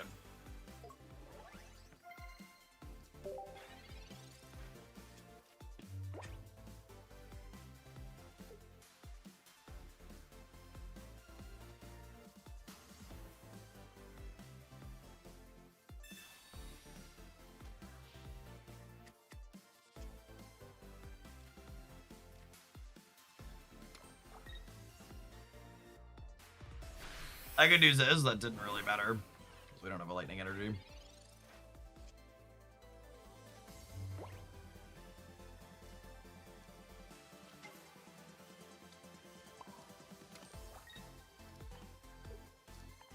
If they don't have a Cyrus,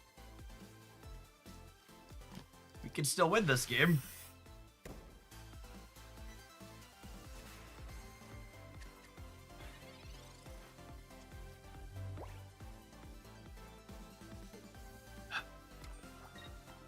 It's incredible how many 50-50s we've lost in the last 2 games.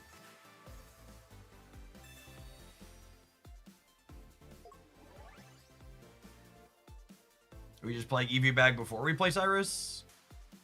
What a fucking chode. I'm so glad there's not emotes in this game, because if there were emotes in this game, this is the type of person that would be giving me a meow thumbs up and then Pikachu flipping me off immediately after that. Are you doing deck submissions? I would entertain the idea of a deck submission. What do you have for me? I'm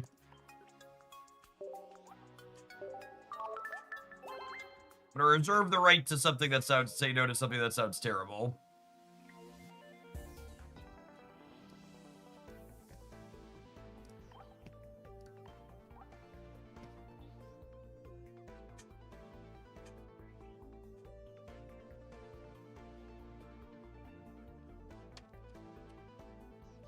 How is it going, gamers? Coming at you today with an updated take on Dragonite for Pokemon Pocket. We got Mantike in our latest expansion, which in tandem with Pichu means we have access to baby Pokemon to provide both different energy types that our Dragonites need to be attacking. This allows you to smooth out some of, albeit not all, of the energy variants that this archetype experiences, and it allows you to be extra aggressive when going second, allowing you to start cracking with Giga Impact for 180 points of damage on the second turn of the game.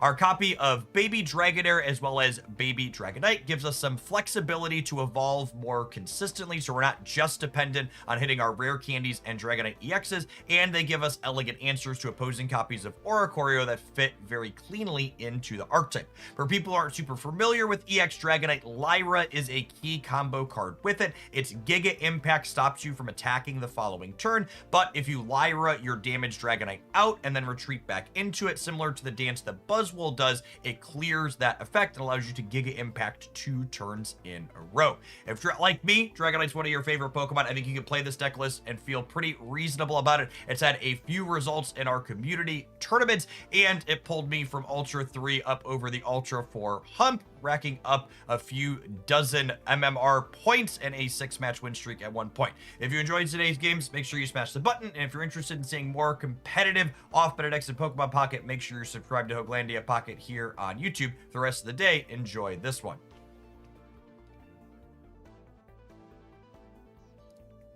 Up for some zoning. What does that mean? Like Raikou Zone? Yeah, I'd play Raikou Zone. Yeah, I'd take that. That's a fine one. Magnet Zone's kind of vague. Raikou, I would say yes to Raikou Zone. Alright, gamers, have an advert. We're going to play something else when we return. If Filsky's going to send Raikou Zone in for a tip, I think we'll play that. Otherwise, I've got something else queued up. Thanks, everybody, for hanging out. Don't go anywhere. Watch it on the YouTube side. Make sure you tap the like button on the live stream. Appreciate the folks that have done that this morning.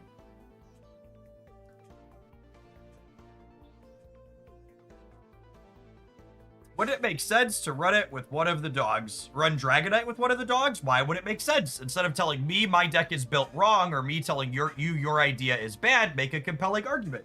Tell me why your idea is good. Help me understand the position that you're taking. Generate a conversation.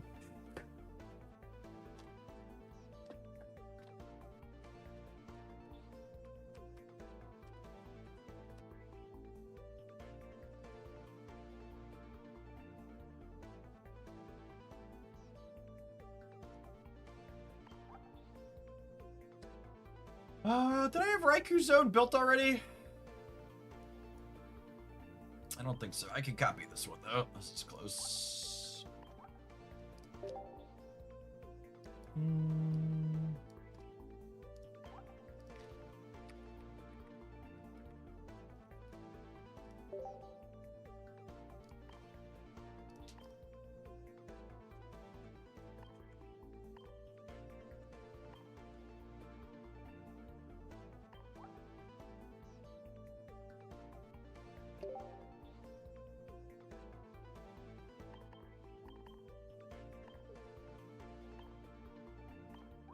Get some flares on our friends.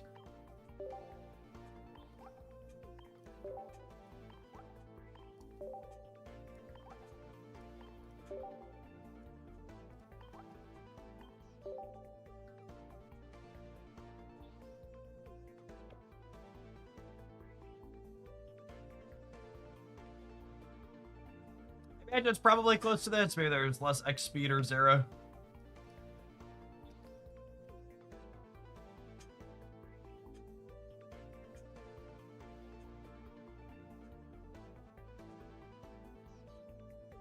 Whichever is easier, Dilsky.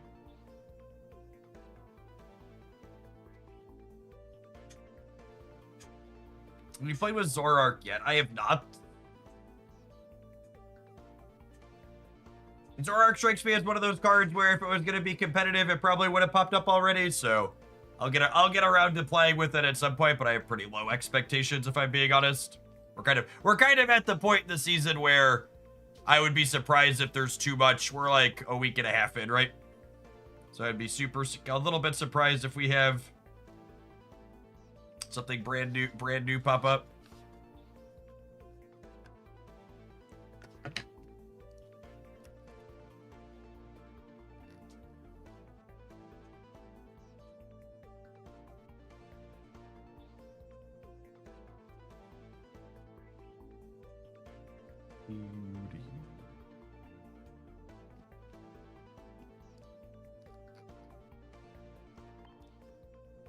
So I'm waiting for someone to send me a deck list. Yeah, I mean, this is not the cards we're playing. I just put the Pokemon we're playing in here from a deck list I copied. The cord was from a Zero Aura build I had before.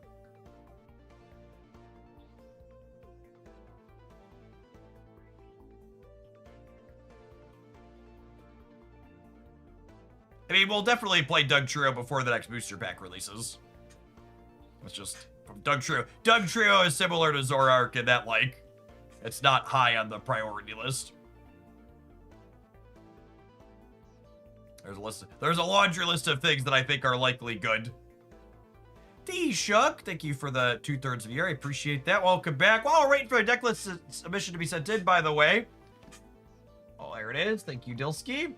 I'd like to call out, by the way, for the people who are regulars on Twitch, September is currently going on, which means there's a 25 to 30% discount on all new paid subscriptions on the platform. If you've thought about supporting my content in the past, now is a great time to do it. That discount money that you save on Twitch comes out of the cut that Twitch takes, not the dollary dues that I make, so it's a good way to get all of what you support with through to me as a creator.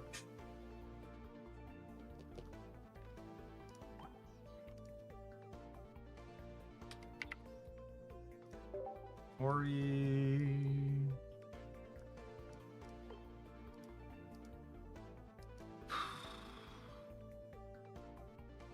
Two Cyrus, Center Lady, Cape.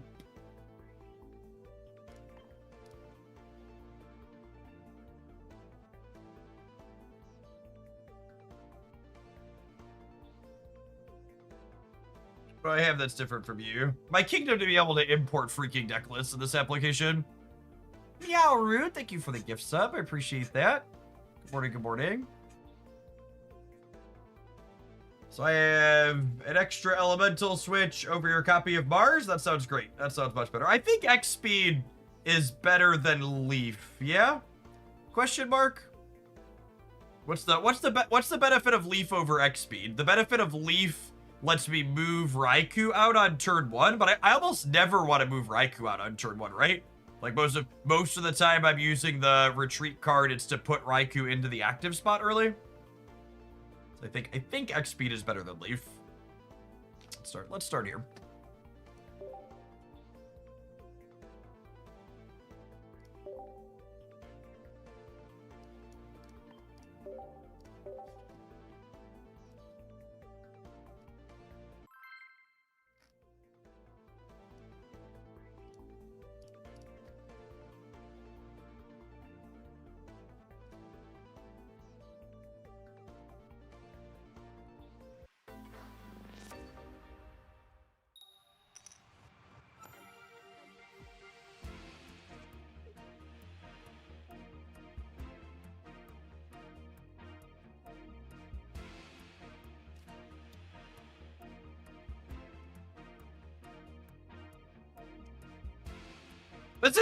Gamers are so illogical. Oricorio is a necessary evil because it punishes decks with only basic EX Pokemon. They have to add inconsistencies to deal with it. Literally the best deck in Pokemon Pocket for going on like 3 freaking months now is Darkrai Giratina, a deck that could not care less about Oricorio.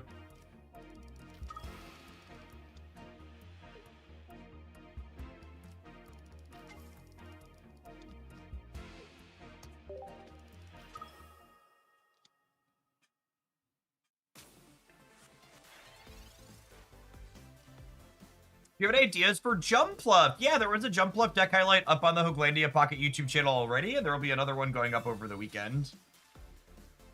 Card's super fun. I like decks that pivot it out all around.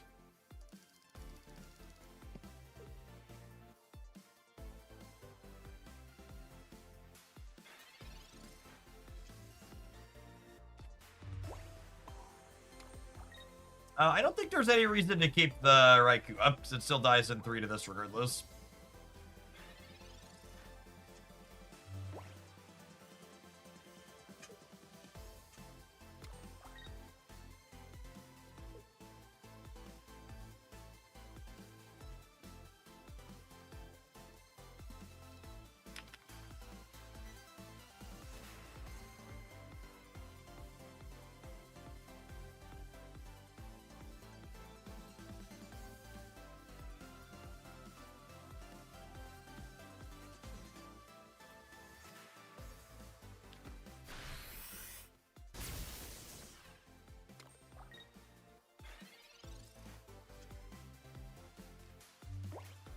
I need a baby magnet soon.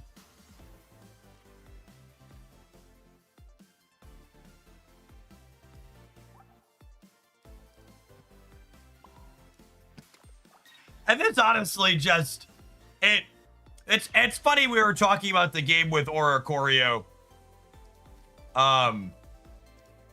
It's funny how we were talking about the game with Oricorio. Or Oricorio being a bad design of the game like this happens, where like my deck has a bunch of answers to Oricorio, but I've just like rolled a natural one and don't have it, so I'm gonna get cheesed by it anyways. It's exactly Blood Moon, right? Like the number of times my blue-red control deck would get locked out of the game by Blood Moon is so funny to me. Jeff playing a meta deck, gasp. I don't know what the fuck you people want from me.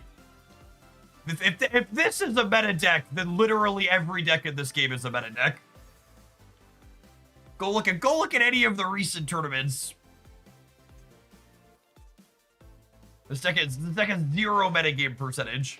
It has like 1 or 2 spiked results with a play rate that doesn't even break a single percentage point.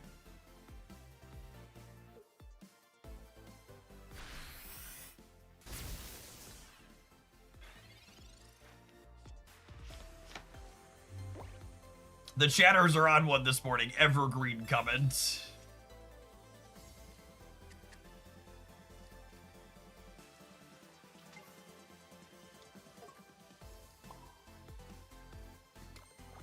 Okay, them playing the 0 or out here means our copies of Cyrus maybe give us a shot.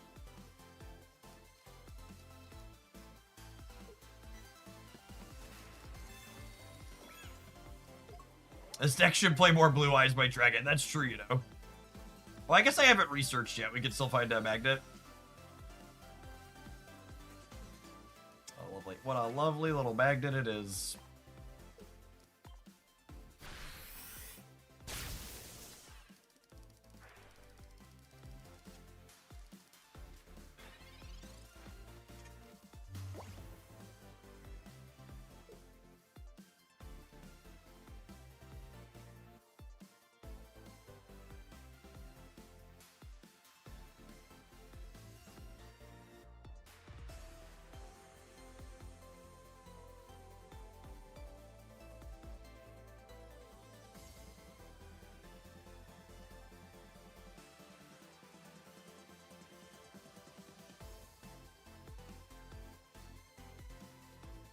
They're cooked here because they played the Zera. Although with us drawing the magnet, the Zera probably doesn't matter, but I don't see how they wriggle out of this.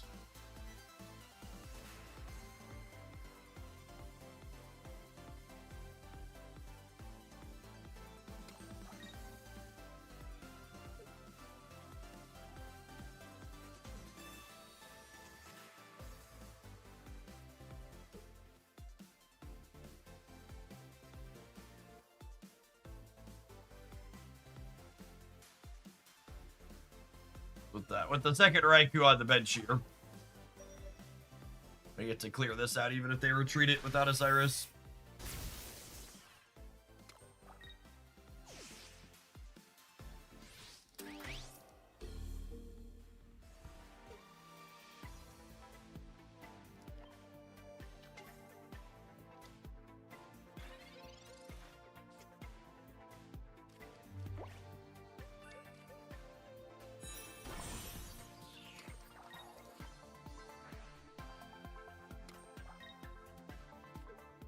By Cyrus, the cord only works for this is the active spot, yeah? Pretty sure. Yeah. So we get to do this so that they can't attack with Oricorio next turn. They're just super cooked.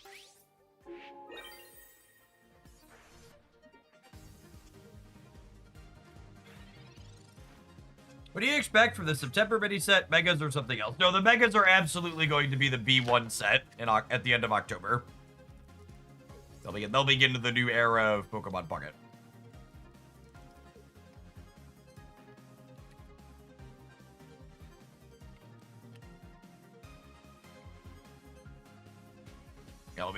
Megas will be the anniversary thing.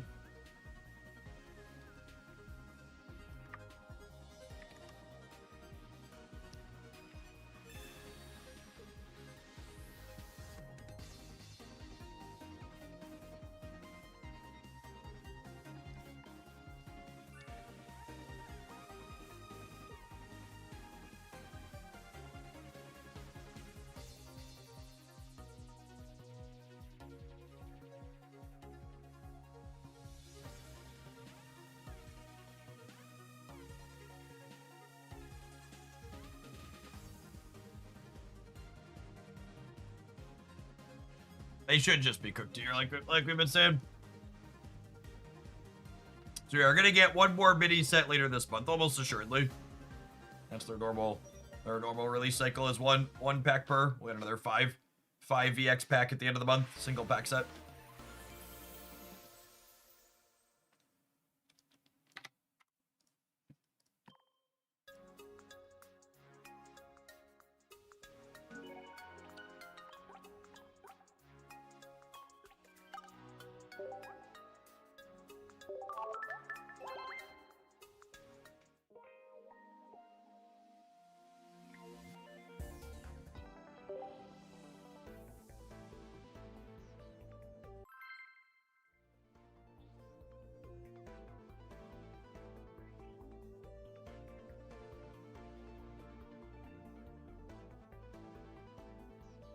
Oh, the mini set B. Probably just further continuation of the Gen 2 stuff. Hopefully we get EX Tyranitar finally.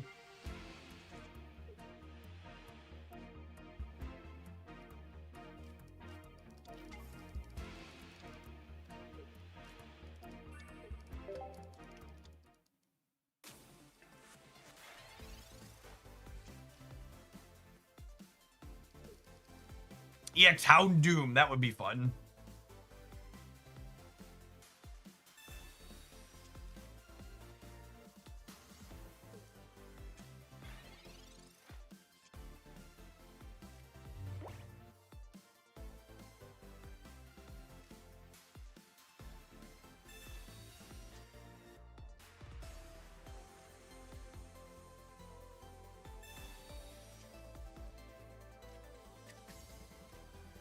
this. A lovely little evil chicken.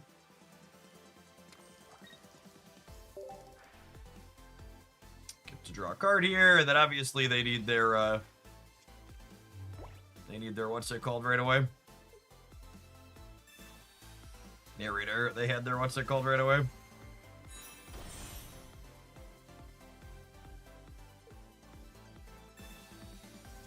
This is fine though, right? We have X speed, Magneton, Elemental Switch. So we get to switch to and attack with the Oricorio here.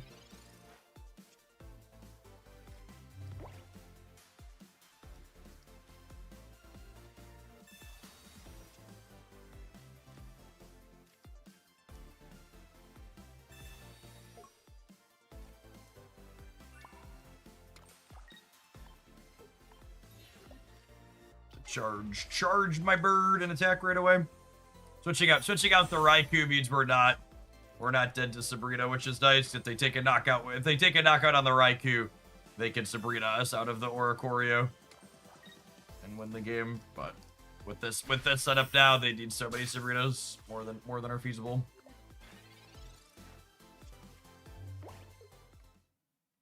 Yep. Oricorio, good design that creates interesting and stimulating gameplay.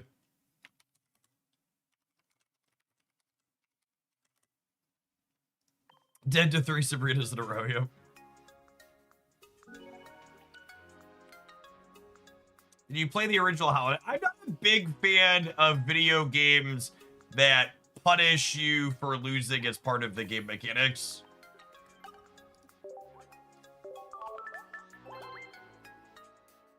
I want to play a single player game to feel good. I dislike the Souls-esque mechanic of I don't mind needing to learn specific patterns and get better at a game to beat a boss. I don't like when I lose to a boss being forced to repeat a bunch of content to get back to try that boss again. Basically that you lost here, so we're gonna punish you by wasting your time to make you get back to it. But I know it's wildly popular, and you folks have all sorts of weird kinks, but I don't have time in my life for a game that wants to waste my time and call it a feature. Listen, it doesn't matter how good the rest of the game is. If it's gonna waste my time and call it a feature, I just want nothing to do with it. Yeah, checkpoints between boss rooms. That's really all I want. If there's not a checkpoint before a boss room, I want nothing to do with it.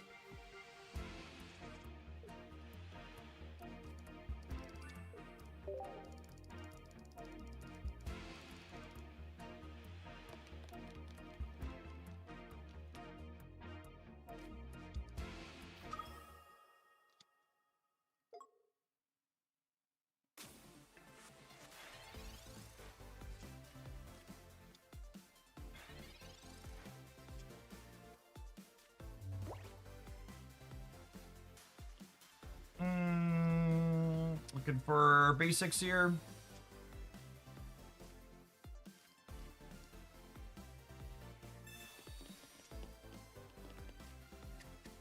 Alright. 2 Magnetons ain't terrible. Hit him with the lightning.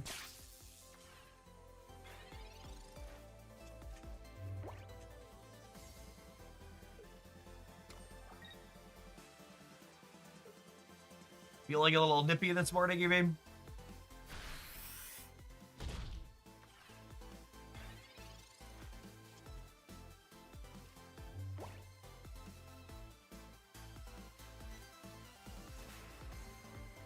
I just wanted to say you're looking great. My wife was watching over my shoulder and said, Jeff looks like he lost some weight. I said he counts his pretzels and then he closes the bag.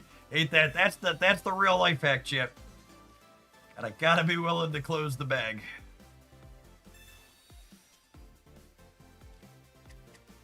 Oricorio may or may not be useful here. We're definitely playing it out. I don't know where I'm putting this energy. I think it's on Raikou.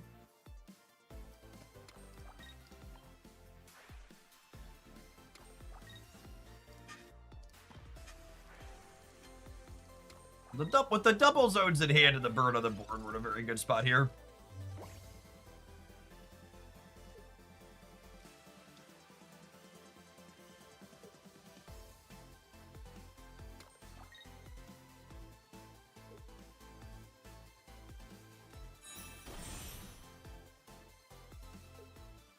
That Flareon is still 2 turns away from attacking here, though.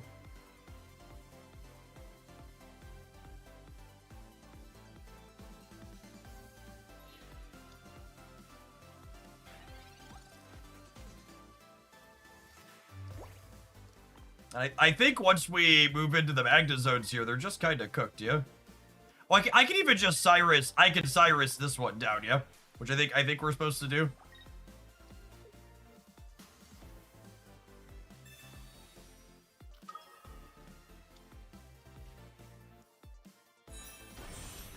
It's honestly kind of crazy to me how many people thought this was not going to be a good card.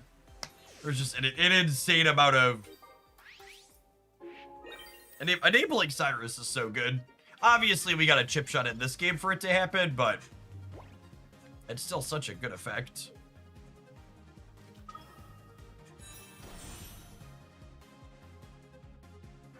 They're just dead here, yeah?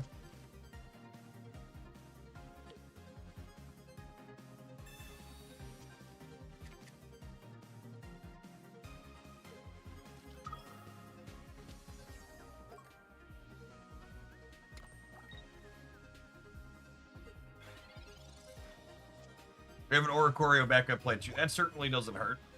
Get to cheese some wins on top of it. Because, like, even if they cook the Magna Zone here, the Raikou chases it down organically, and I have another Cyrus in hand here.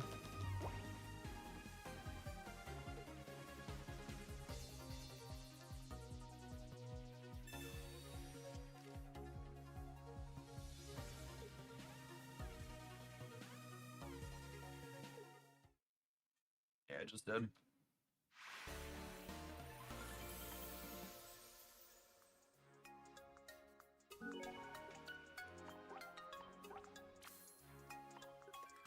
All right, 3-win streak.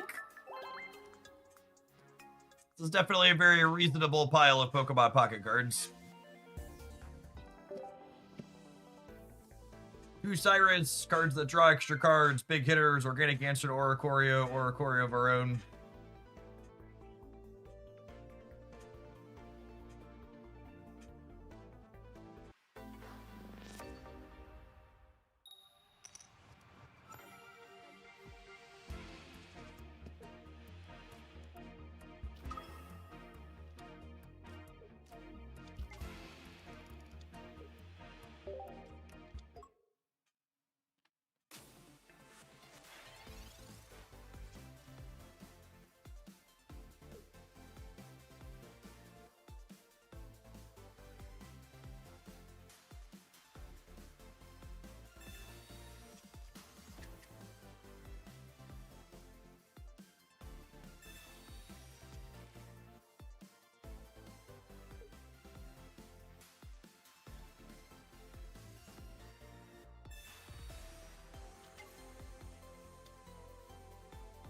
Okay.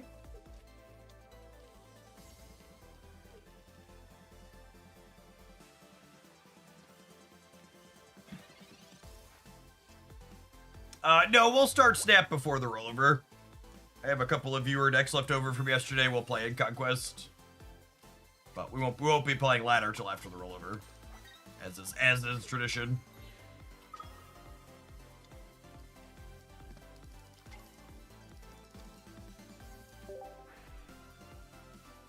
If I didn't play Marvel Snap at all when there was a feature location, I'd never be able to play the game and make content.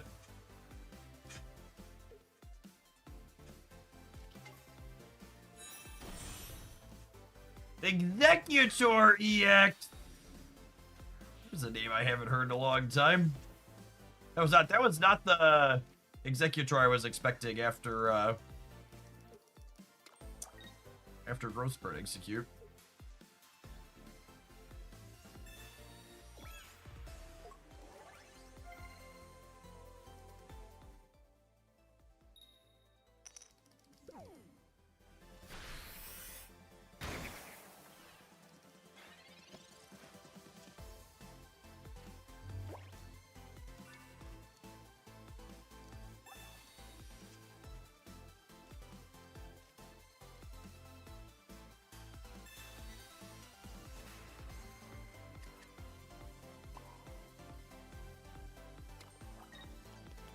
think we're just chilling. I think we're just chilling. Ideally, we'd like to find our copy of X Speed so we can pull the Raikou out and attack with Oricorio.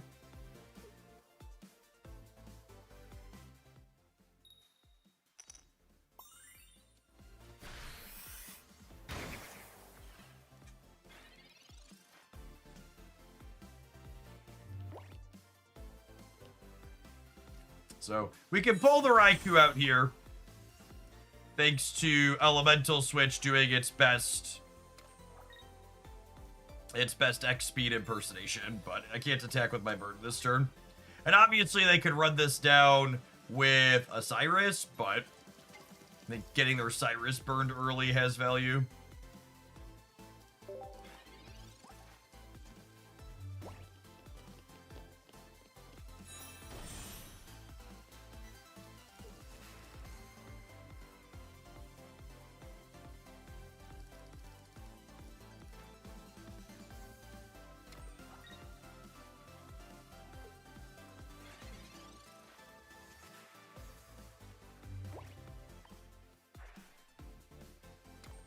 Did Twitter do something awful again? My feed has more blue sky links scattered throughout it than normal. I just personally, just came to the realization that that website was making me feel more mad than usual post everything that's been going on this year, so I've elected I'm gonna park that account again for a little while. Should we Pokemon Center Lady plus keep the Raikou? I don't think so. Wow, this is an incredible mistake.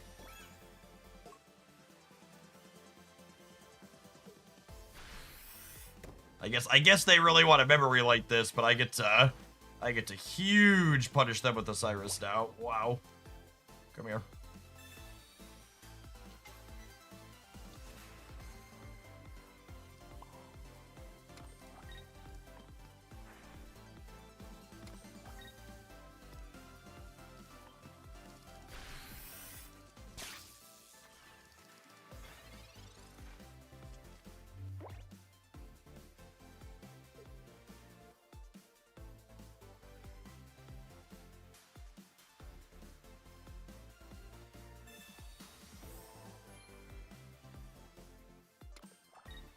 I think it's really weird to say the threat of Oricorio is better than having the actual card while you're watching me play this game out, a game where I absolutely would not be remotely competitive if I didn't have the Oricorio. I think Oricorio is a miserable design that I think the game is worse to have in it, but it absolutely makes a deck like what we're playing significantly better to have a copy of it. You win. Oricorio isn't amazing against a number of the best decks, but against a lot of random chaff, like what this opponent is playing, it's very, very good.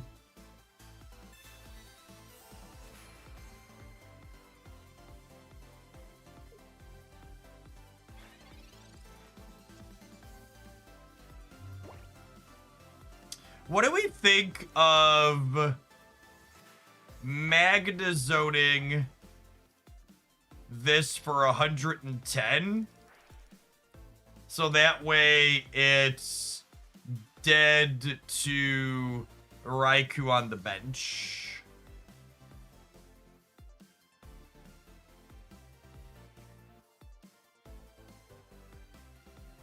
That's close. I guess they're not attacking me with this next turn still, so I can wait and then just Cyrus them again.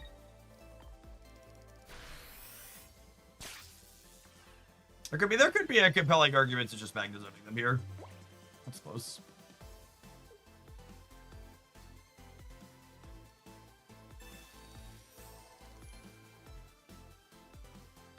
If they have more Erica, they can. So I assume we're going to see energy, retreat, and then use the memory light attack here again.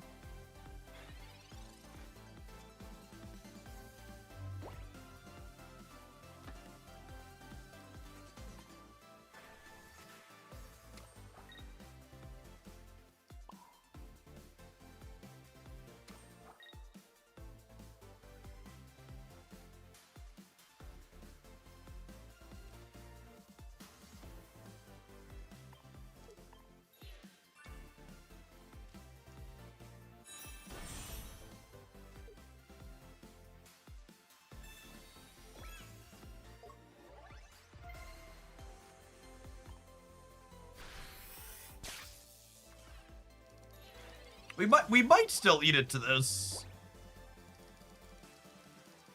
Maybe this is bad now. Because they hit me with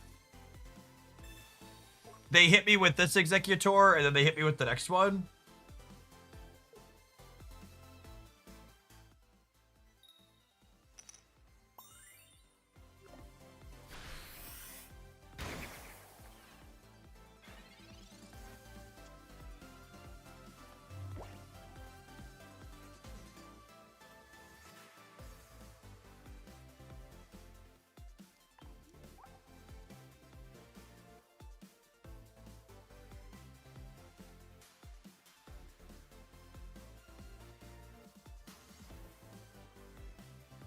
I want to take the knockout with Oricorio, yeah?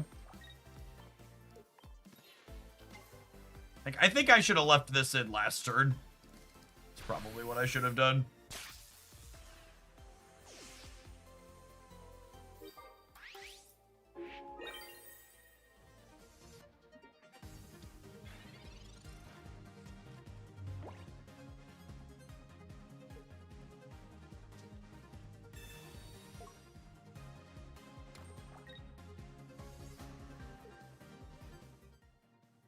Alright, they have 3 cards left. What are they?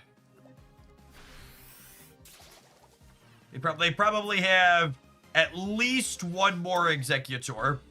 They're through 2 Ericas and a Pokemon Center Lady.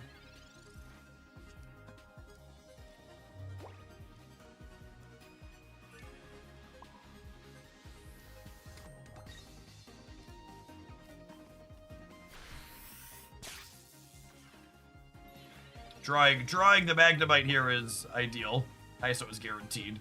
Does that mean Sabrina doesn't kill us? Cyrus plus the heads could get us. But they would have needed a Cyrus in their deck and a heads. And this is just, you know, like, I know we point them all out, but that's another game where, like, if my opponent, instead of playing a hand disruption card, just like had a Cyrus in their deck, they would have had it out there instead of being on the zero outer.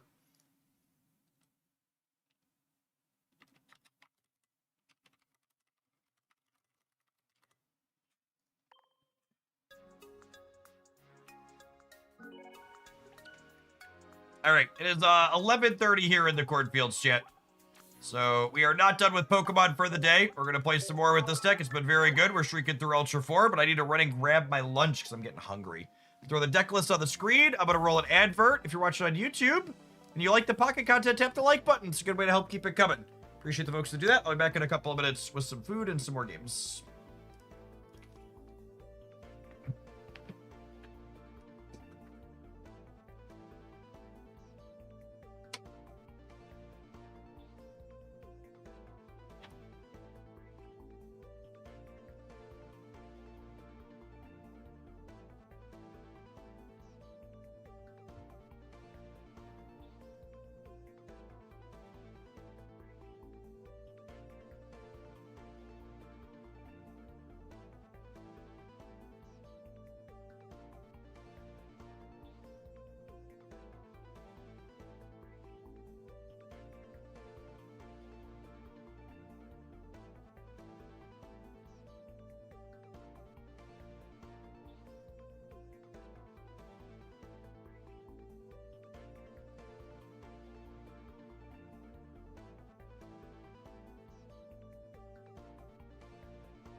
I like how every time someone tries to say saying the red card and Mars are statistically bad is crazy, they can't actually show me the statistics showing that they're good.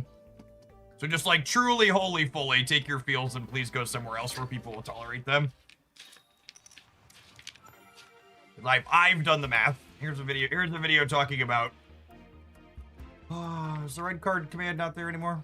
I don't know. There's a red card video up on the Pocket channel where I did the math and show you that it's statistically bad.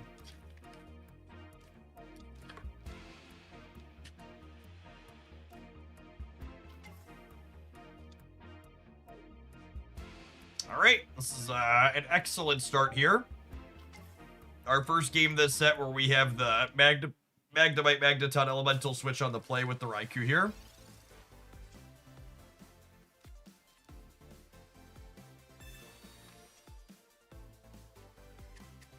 Extra Raikou insulates us against a Sabrina on the first turn, which is lovely as well.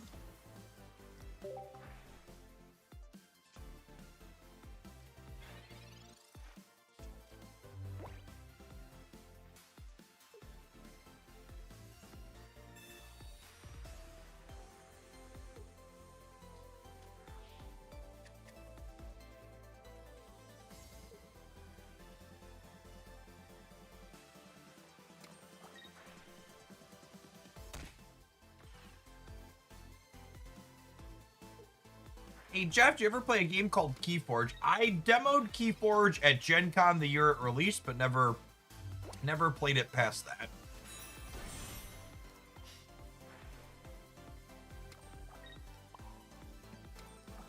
I don't think we're supposed to cape yet. Excited to find out why that's wrong and get punished for not doing it.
The Cyrus plus X speed looking real good here.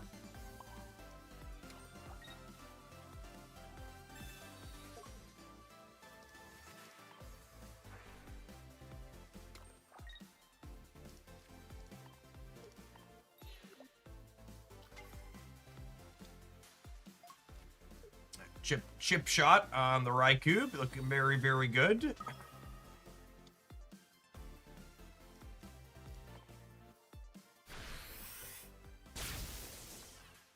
Oh, I should have played the cape. Narrator. I guess they have to retreat both the energy off of this. So like, not the end of the world, but I should have definitely put this up to 110.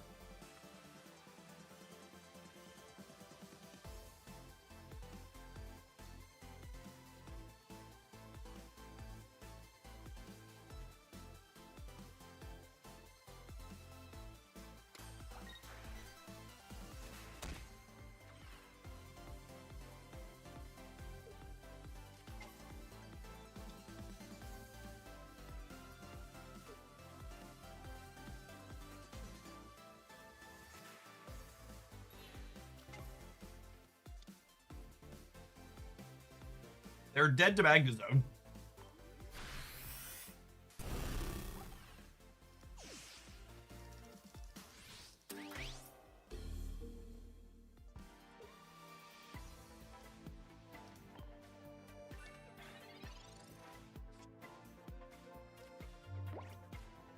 Let's thin the basic first.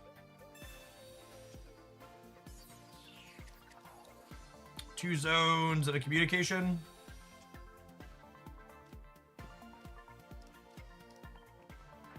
And then they could basically just never win the game from here, right? They have no energy on any of these. Oh, I have Cyrus next turn as well.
Orio's actually not very good in this matchup, just for reference.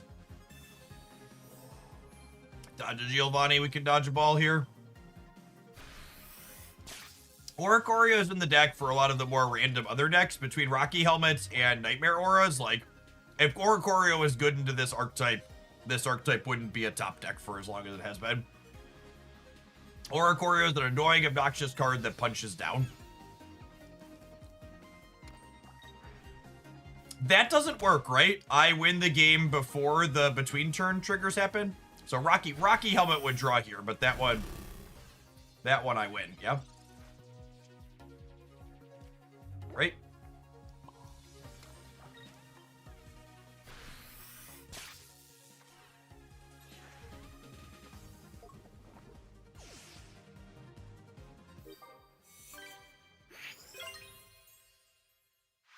Cool. Close.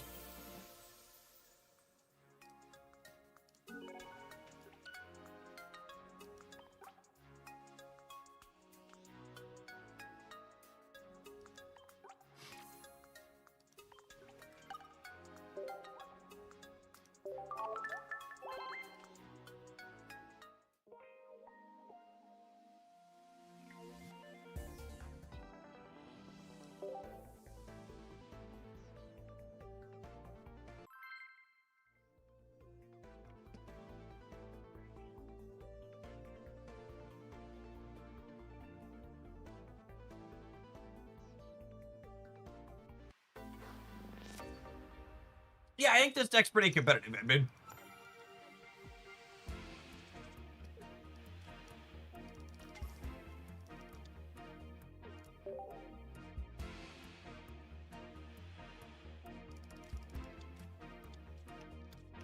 What does punching down mean? Punching down means Oricorio is a card that's good against decks that already struggle to be competitive.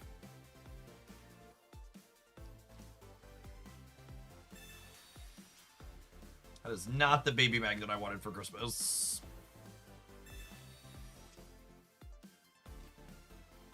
Come on, baby magnet. Oh, this is guaranteed to be baby magnet, yeah?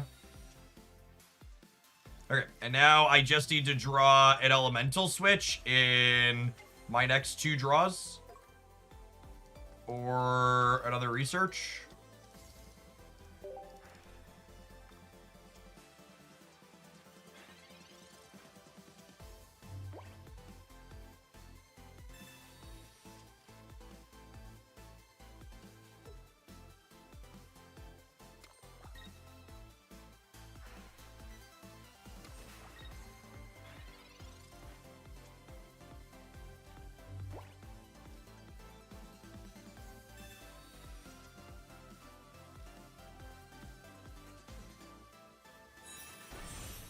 Unlucky. Game ends on the spot if we hit it there, I bet. Now I have to play a game.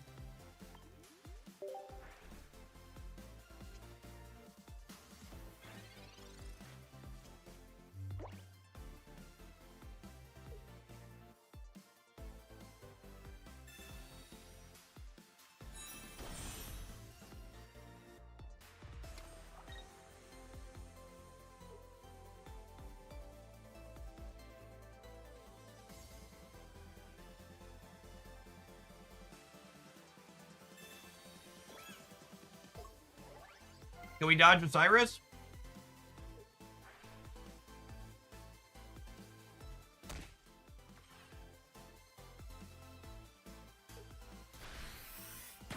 We can. Is that a giant measuring bowl? Yes. Giant measuring bowl is the strictly superior way to consume salad. So that way you have an appropriate place to mix it up without it spilling over the top. I don't fill the bowl with ingredients, you put it like halfway, but then it gives you space to, you know, toss your salad in peace without making a mess. It's awful. It's awful when you're tossing a salad and it makes a mess everywhere. Are we hitting them with the bullets? Or are we pivoting into the Magda zone? I think I'm just hitting them with the bullet. I'd like to get one more free energy on the Magda zone, I think.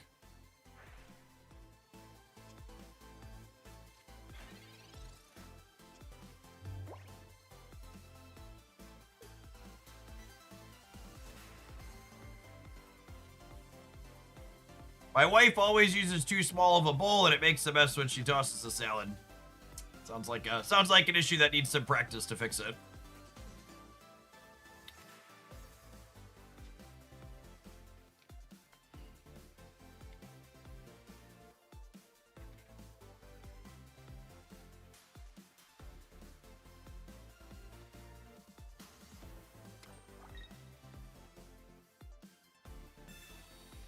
And, like, they can clear out the Raikou this turn, but then they're not putting a Psychic Energy on the Tina, meaning they're still, like, infinite turns away from that getting to do something useful here.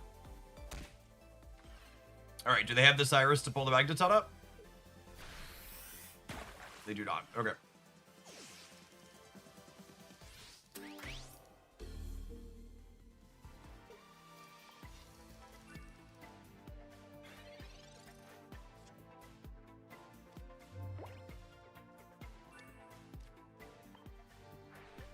So we'll Volt Charge, we'll Magna Zone, probably Oricorio. What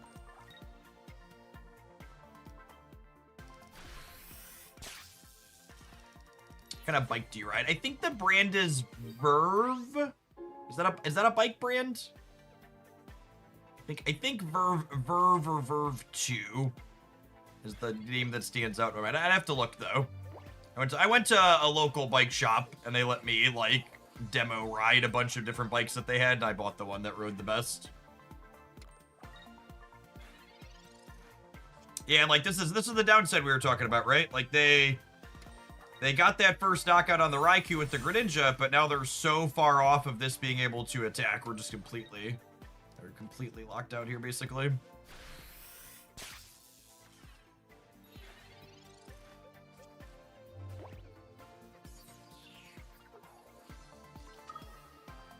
I think Entei is more of a finisher card than an opener card. That's wrong. So Entei's attack upside makes it a finisher, but that's why Entei is the worst of the beasts, is because all of the beasts are starters, not finishers.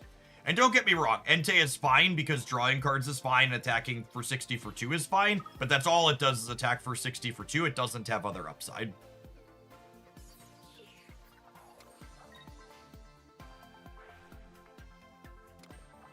My man. My man.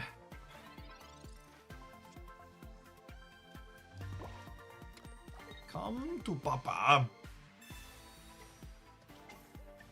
Best deck in the game? Nothing on Magnezone, gamers.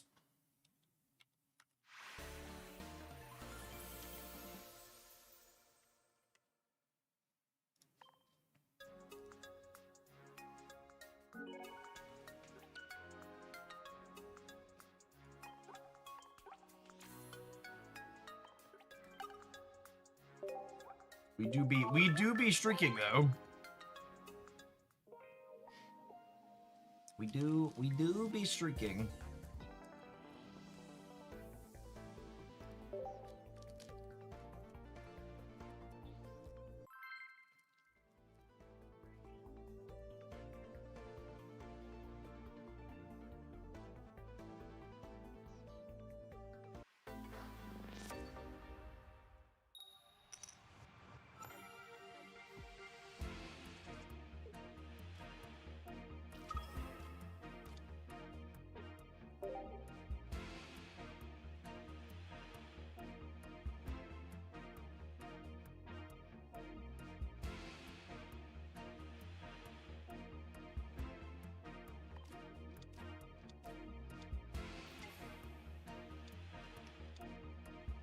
Right, we got 2 draws at or 3 draws at a Magneton here. Draw step, Raikou, draw step. If we find the Magneton in these next 2 draws and researches our redraws, we can attack with this next turn, which should be lovely.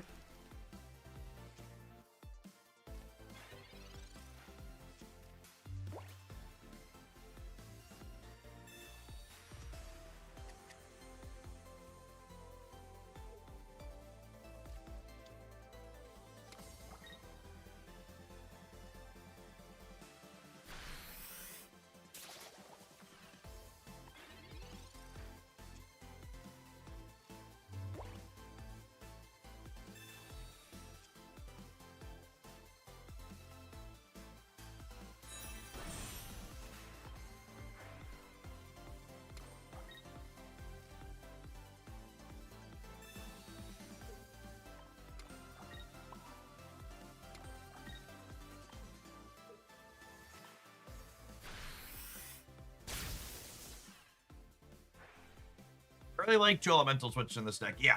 It's just like, it's literally the best card in your deck in so many situations. Very, very powerful.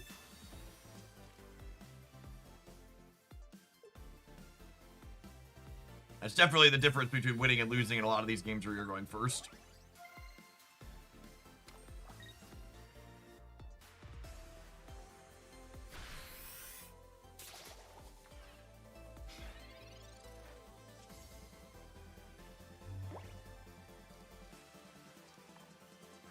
What do we think of Cyrusing up Buzzwole to mark some damage on it?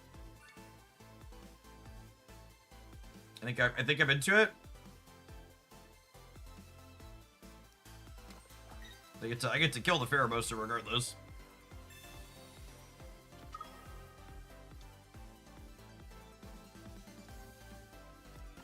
And then, in theory, if they don't have more healing, the zone is lethal next turn. A lot of times these decks play Erica. Oh, but I guess if they want to Lusamine to Big Beat, they can't also Erica. They have to choose between healing and clearing.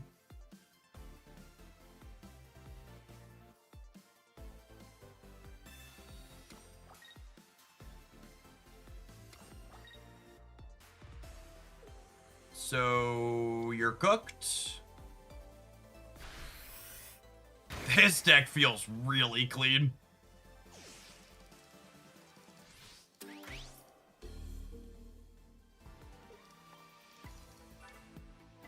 Let's make sure we Volt Charge so we don't mess it up. Don't want to evolve too soon.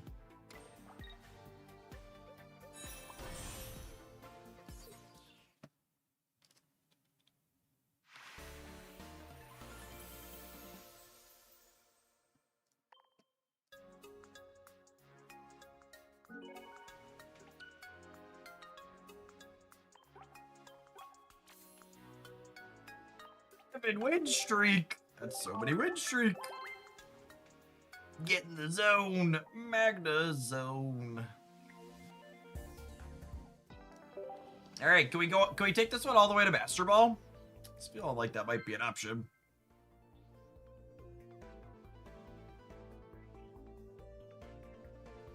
It's feeling like that might be an option.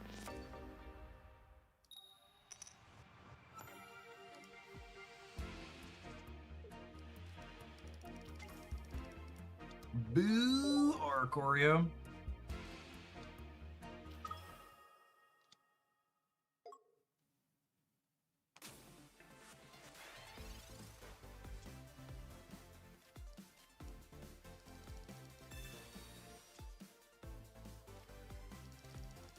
Alas, maybe time for our streak to be broken, gamers.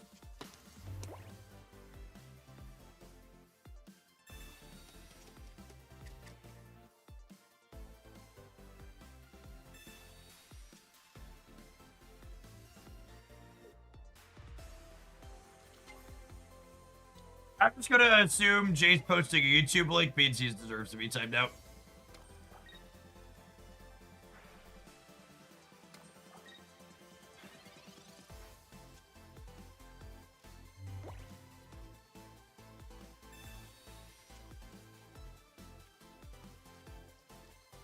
Ick. Baby magnet at least.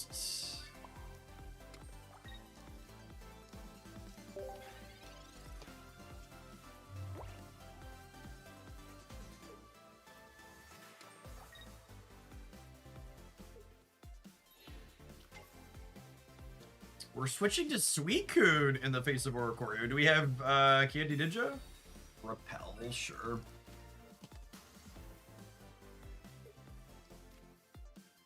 None of the kids respect X speed these days, chat. It's so good.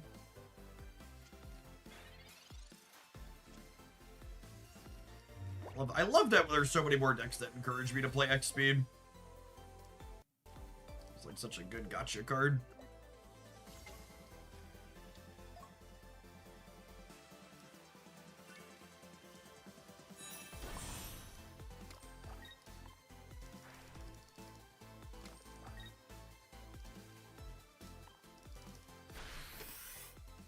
Clean 70 ball here.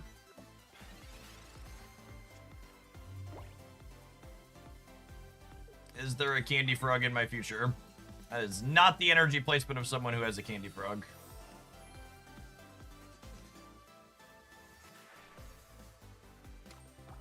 That is, however, the energy placement of someone who's about to get their clock cleaned by a Magnezone.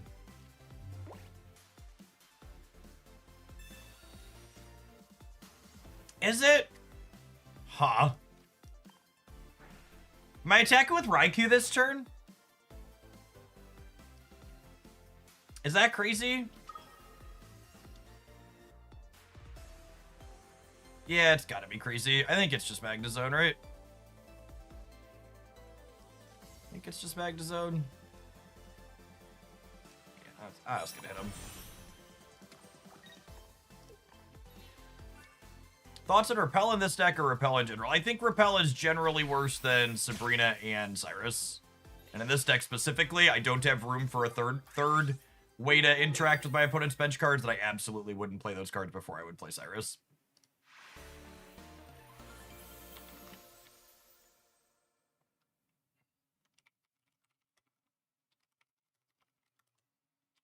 Thought we were finally gonna lose, chat. Turns out our deck is too cracked. There's enjoyable free-to-play games in the world. Once Upon a Galaxy is really sweet free-to-play.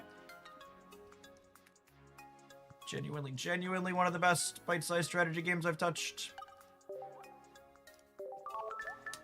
We do be streaking.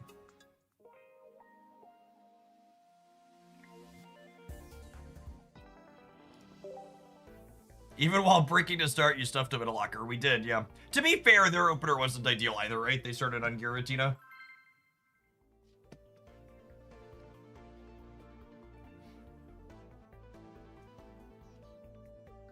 For the Galaxy enjoyers in the chat, we're going to play some more Once Upon a Galaxy at the end of the stream tomorrow, I think is the plan.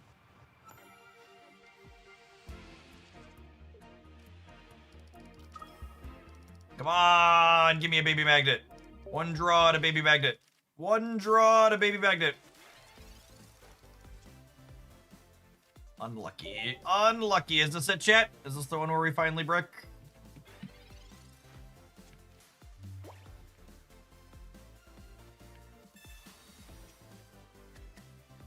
Silvally Darkrai? Darkrai Arceus? Bye, friends.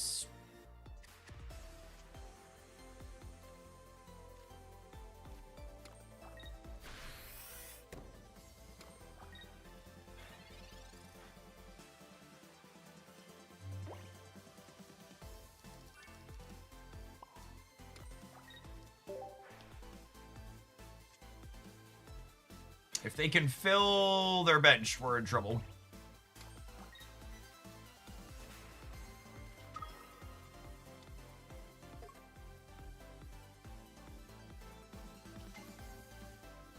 I think that's all she wrote. Her house of cards comes tumbling down. On to the next one.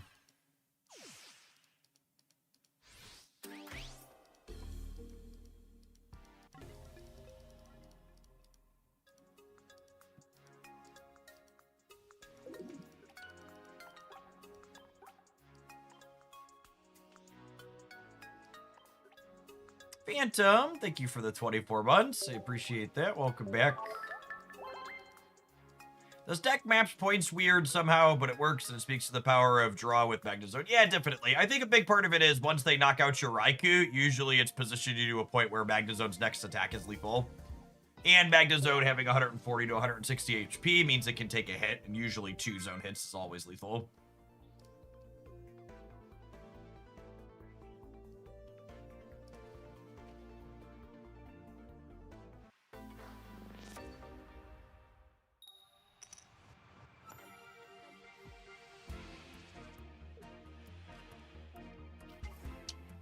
So many draws in an elemental switch, chat. So many.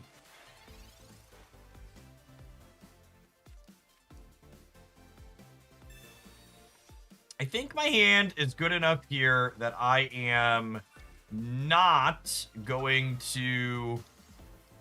I am not going to research because red cards, Marses, stuff like that, I want to not get got by those. Keeping our hand a little bit smaller, plays better into those. Not playing the research is worse against silver. So, you know, sometimes damned if you do, damned if you don't.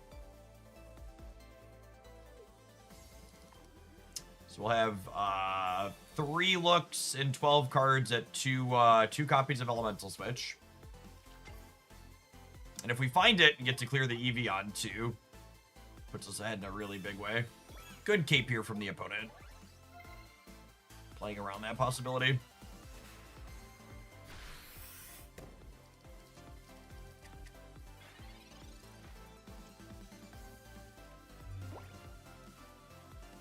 Still looking for the switch. It just doesn't win the game on the spot. Ooh, get to have my cake and eat it too, gamers. For the folks who are new at asking, I'll always put the deck list up when we take an ad break. If I put the deck list up every time someone came into chat and asked for it, I would do more of that than actually playing the game. Hopefully Pokemon Pocket improves its technology stack at some point and we get some automated tools like Snap and Magic have for automatically uploading that, but for now, that's the best we can do.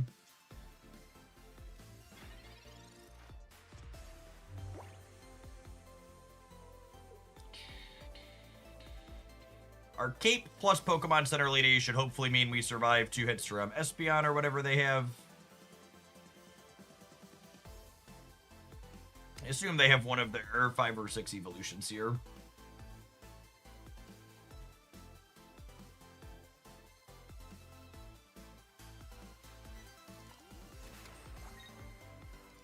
They don't. Wow. That seems real good for us.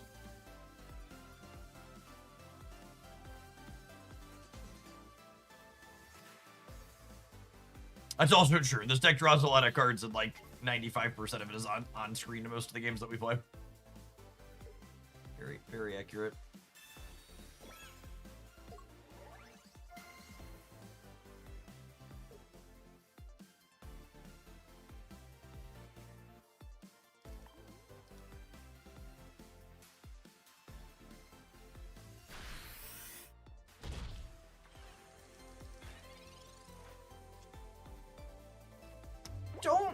think we're supposed to Cyrus here.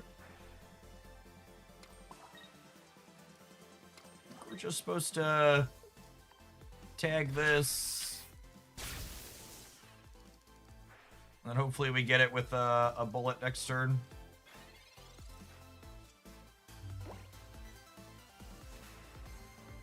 But hoping Guzma's not near 20. Guzma's a fine card. You could play that over like the Pokemon Center lady is probably the flex spot in this deck.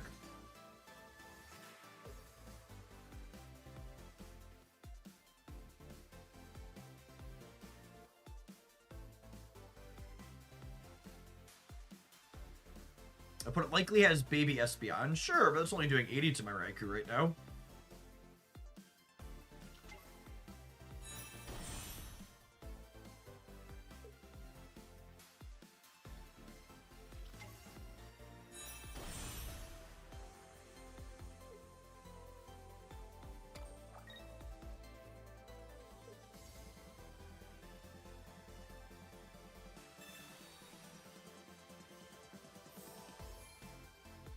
Ooh, it heals both of them.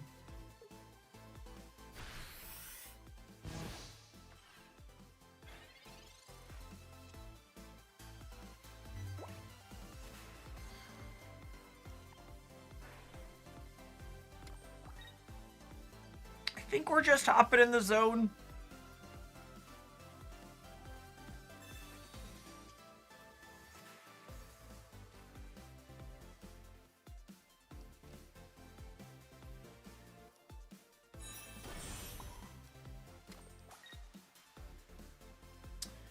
X speed here, so that way I can save the energy on this for an elemental switch later, potentially, if we need it.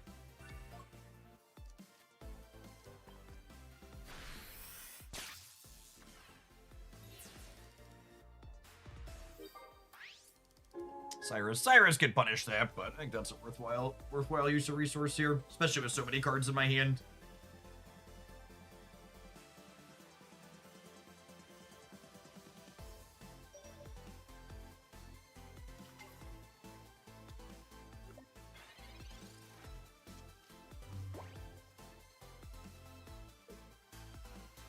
So Sylveon's not attacking this turn.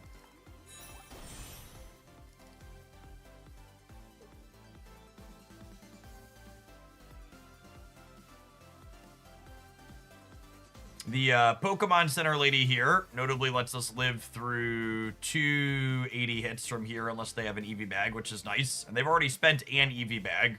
Sometimes players fit 2 of those in, but a lot of the time it's only one.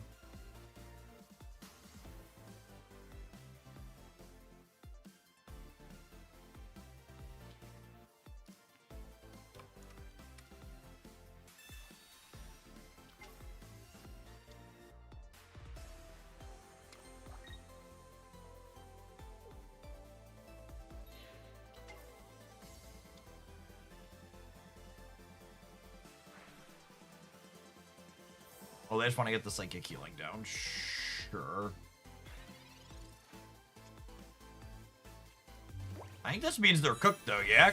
Elemental switch, just looking... The fact that our elemental switches alongside Magneton can just, like, be an X-speed impersonation in the late game is so good.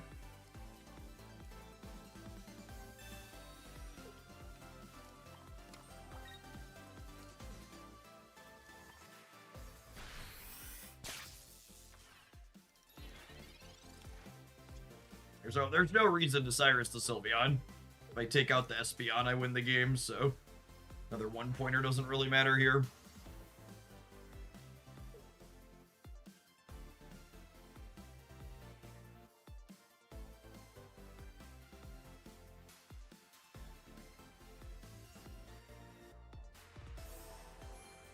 I will say, though, from a collector perspective, I'm a little miffed that my full art Dawns are wholly and fully power crept.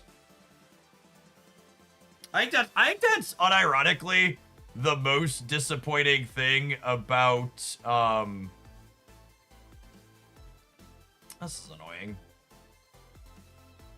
I guess I put this up and then if they kill it I just attack them back. I think that's the most disappointing thing about chasing cosmetics in this game is you chase a cosmetic and spend a bunch of resources and possibly money, and then, like, it gets power crept in a set or two, and you're just like, well, glad I can't use this shiny anymore. When I unlock a 6 split in Marvel Snap, I get to use it for forever, basically. So they make sure their cards stay playable.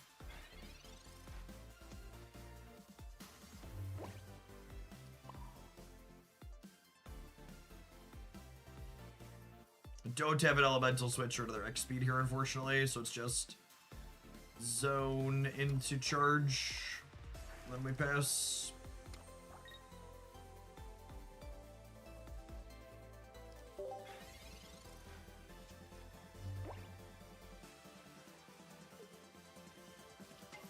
Oh, did the Raikou win the game? They could have retreated. Oh, I guess I have the Cyrus. Yeah, I guess the Raikou with the Cyrus was game winning. Yeah, that's fair. We're talking and clicking. Oh no, I'm gonna totally lose this game now, aren't I? That would be sad. Good call out there. I think we're still gonna be okay.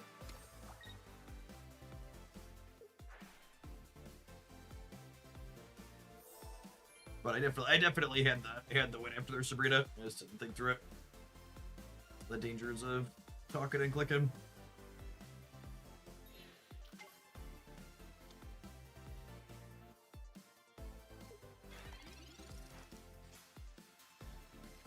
That's why I only chase full art traders where they generally have the most staying power. Yeah, I mean, like, they've power crept almost everything in this game, though, is kind of the point.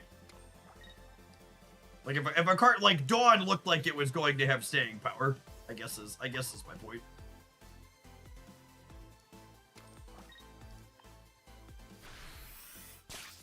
And they have 0 points here still, so we're not even dead to a Cyrus off the top, which is great.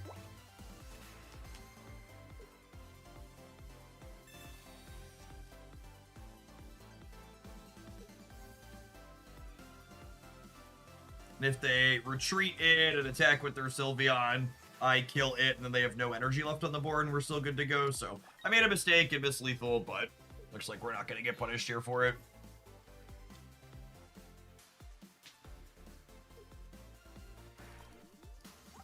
– 66% to top deck Cyrus to win the game.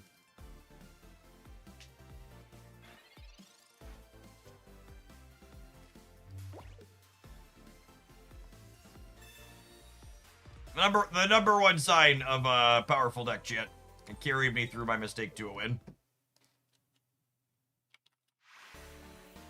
People often say, my deck's not bad, it's just hard to play.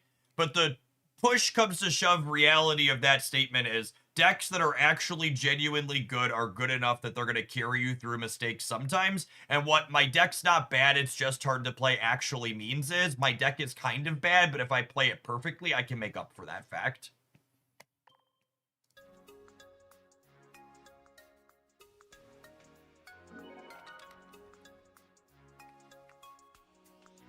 That's true. My gold Pokeballs aren't in danger of getting power crept anytime soon, at least. And hopefully we'll get a gold Professor Research or full art at some point.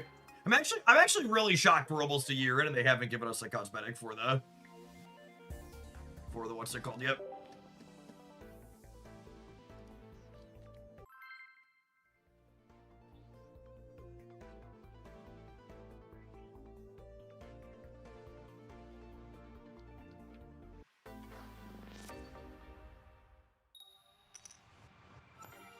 Polycrastinator, thanks for up in that Prime sub for almost 2 years. Welcome back.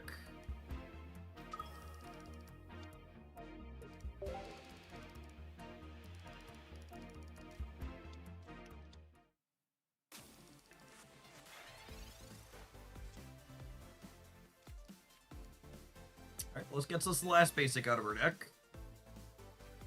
I don't know if I want second Magnezone or Oricorio yet. I am going to play the Raikou out to insulate us against a Sabrina. I'm going to leave these other 2 basics in my hand for now.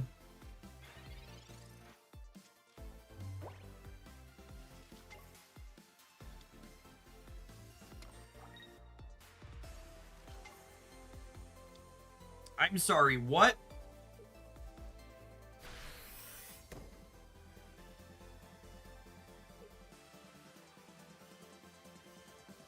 I mean, I suppose Decidueye EX attacks for 2 colorless energy.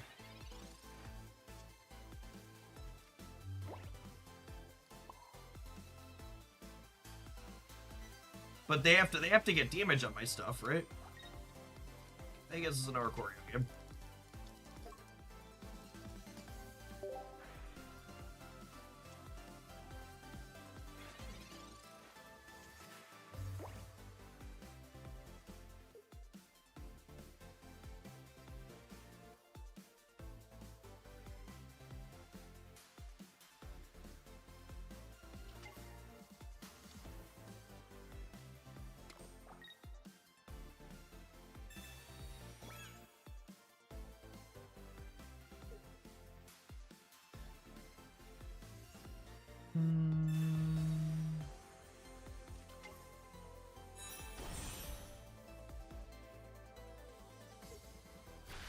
So this literally just can't do damage if I don't have an already damaged Pokemon, right?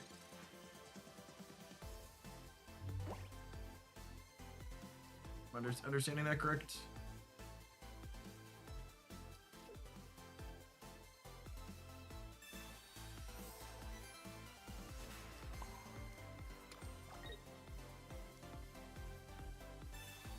I'm gonna do this too to play around Red and Giovanni just in case, but they could have a copy of How, which would still get us.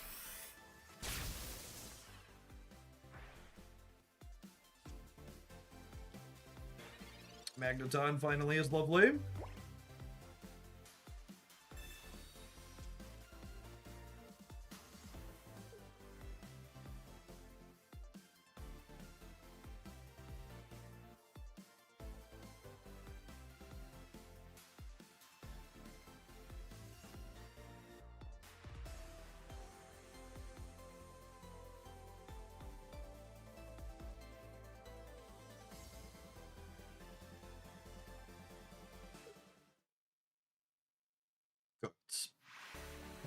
I don't know what their game plan is there, Chip.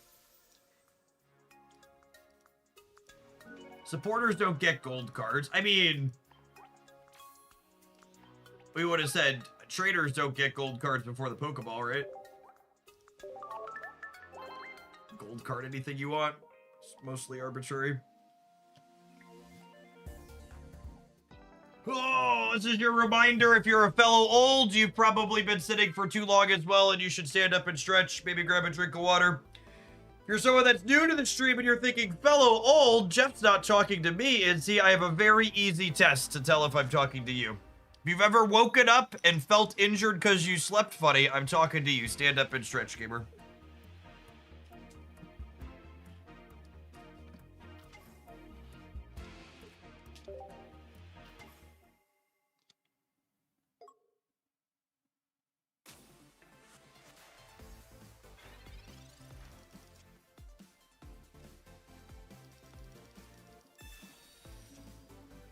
There's a baby magnet. Can we top deck a mid-size magnet and then crunch them?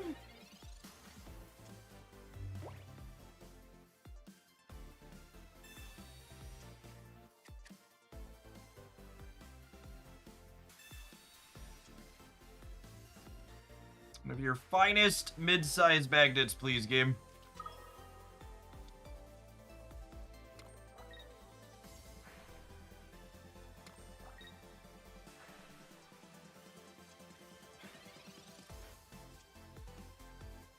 Another baby magnet. Sedge. If they have Candy Frog, we're probably cooked. Cooked has been declared.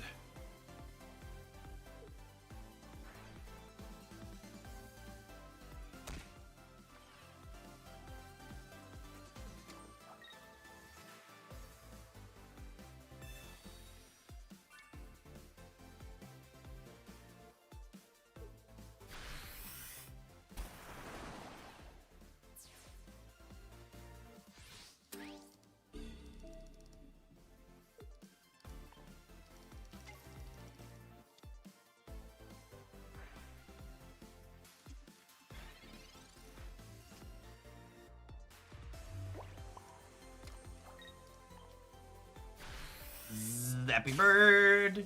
Zappy bird. Zappy, zappy bird. I think we're probably still dead here just because we don't have a follow-up.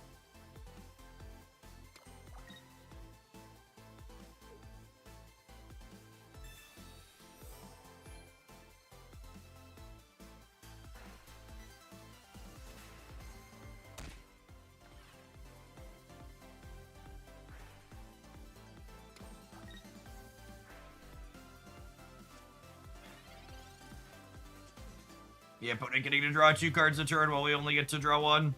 Doesn't usually end well for the home team. Better late than never, but never late is better.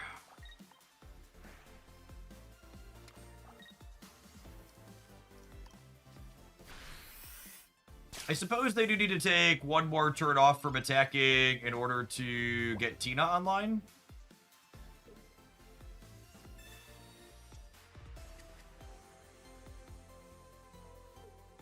But they probably easily do that here.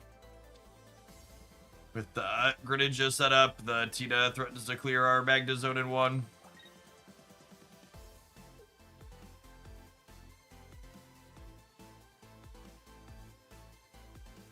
We're kind of hoping they put Greninja up and kill the Oricorio this turn. Because then our Cyrus will let us clean him out.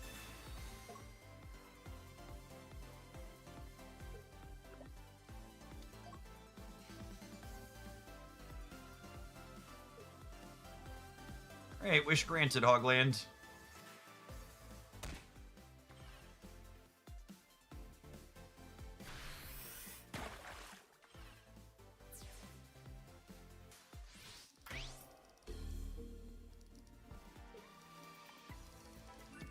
Man, are we gonna slog this out again?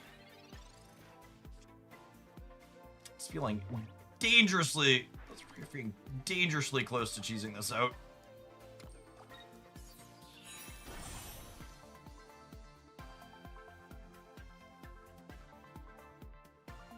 $60, $80. I don't think there's any. I'm just gonna heal. Let's use my card.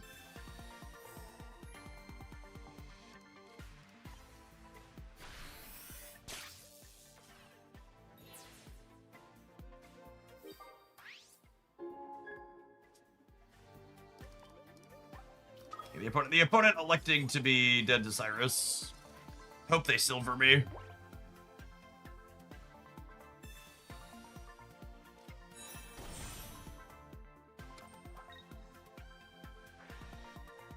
Come on, bellow. Bellow for me, baby. Rip.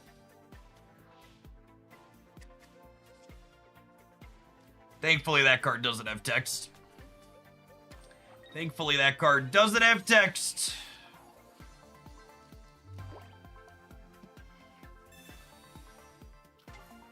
Bye, Felicia.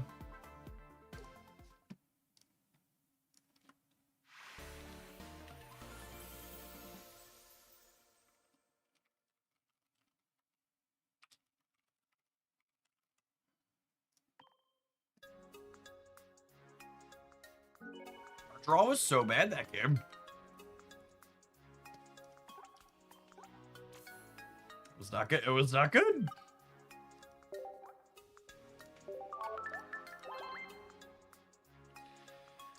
All right, I'll throw the deck list on the screen. I'm gonna run an advert.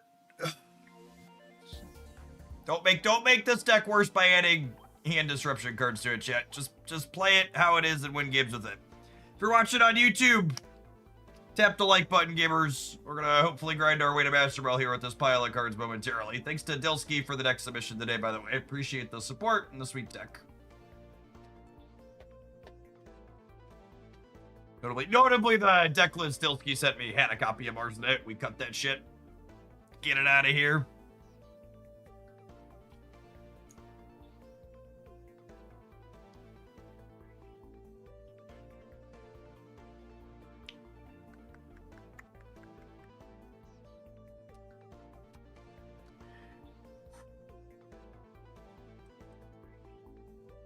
Is our record not trash this season? I feel like we've been climbing towards Masters pretty quickly. You're above 50% for a change. Look at that. We're above 50% for a change. For people who are new here, This is a mostly bad deck stream. This will be a very early Master Ball if we make it today. Usually we limp in like week 2, week 3. After we've spent plenty of time losing with bad piles of cards. Pokemon Center Lady's Breakpoint has been instrumental in winning us another number of games. And the extra 10 from her was better than Potion in a couple of key spots. I think the Pokemon Center Lady is absolutely the flex spot in this deck, but I also wouldn't trade her out.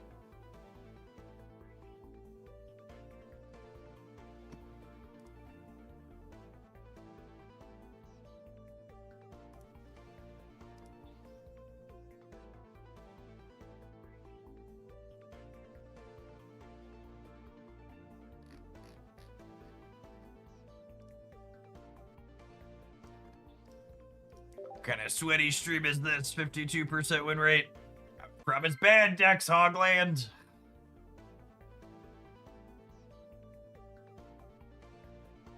No matching Raikou. Deck must be terrible. It is my greatest shame.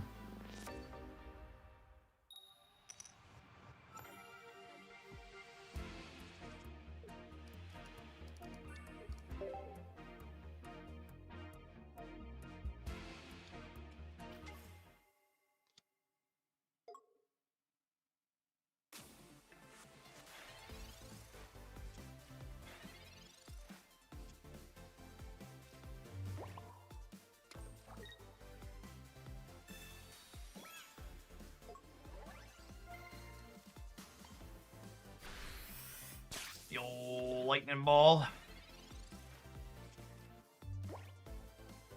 Magneton dies to bite into Sylveon or Espeon, unfortunately. Might be a quick brutal one, says local man about to top deck Pokemon Center Lady.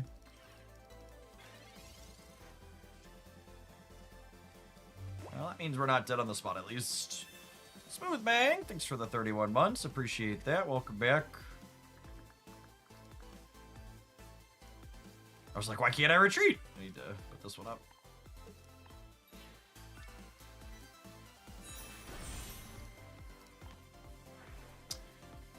I think I want to hit them with Lightning Ball, because this way, if they Sylveon, my Magna Zone clears it next turn if they don't have healing.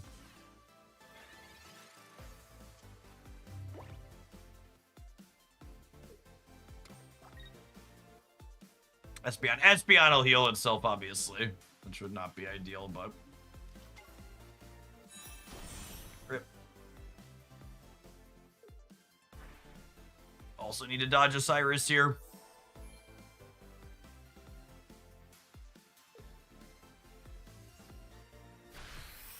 Okay, we dodge Osiris. Step 1. We just need them to brick for one more turn here. Neither of us having particularly exciting draws this game. Let's do this before I forget and accidentally evolve it.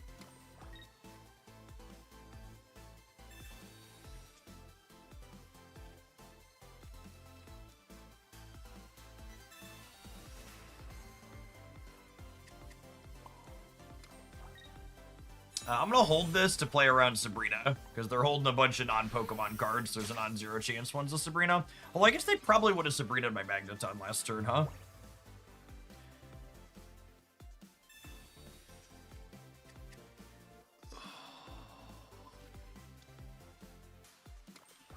Probably cooked.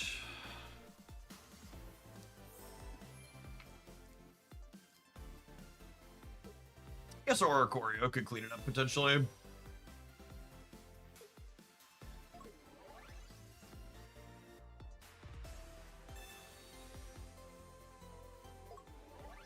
Why are we having it do more damage?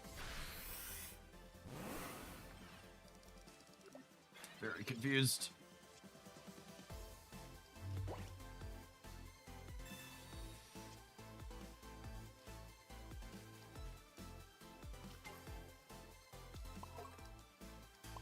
Maybe they won't have an evolution. Could be them.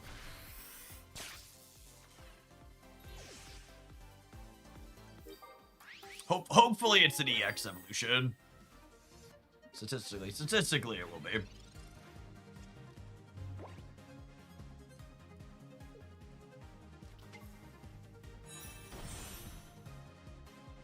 Or you just can't ever get through this, yeah? So, this is one of those we're not gonna die for a lot of turns, but both my Magnazones are dead, and my Raiku's never getting through an SPM.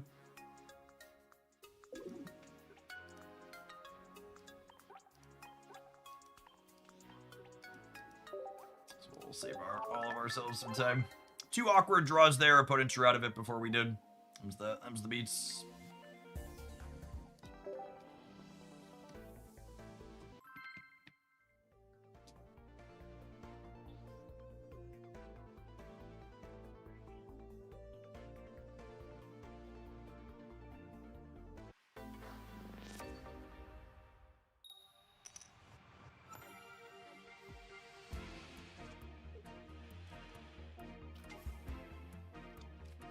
All right, gamers, we have the opener.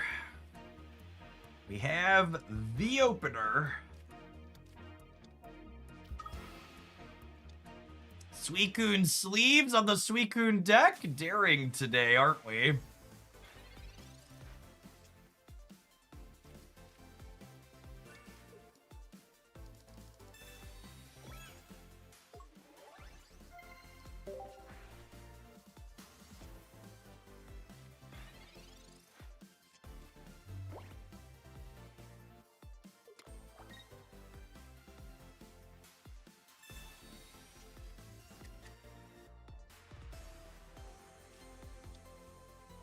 Do we go after the frog or the Tina? I think we go after the frog, yeah.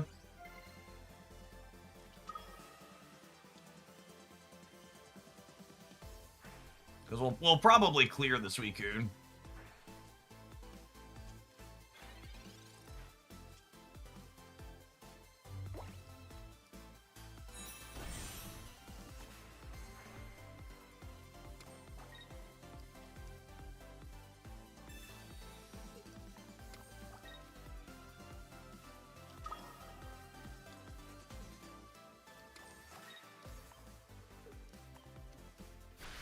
These games have shown that Suicune and Greninja Giratina isn't free. A lot of these games would have been better for your opponents if they could have generated psychic energy from their zone. Absolutely.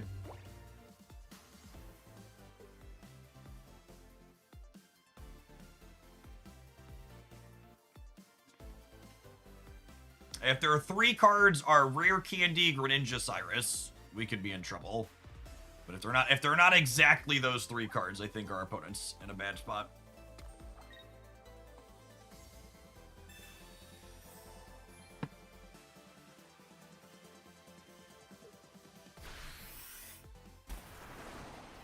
All right, now what do we think about Cyrusing the Froakie to take our first point?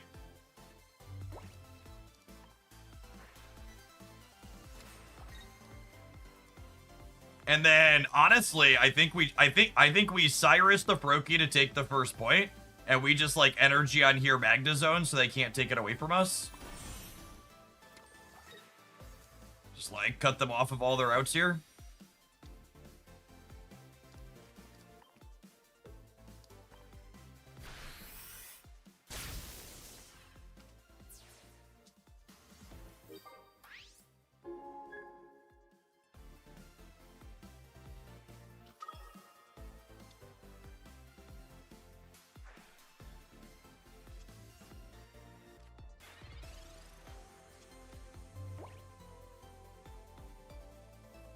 That's not a second Irida.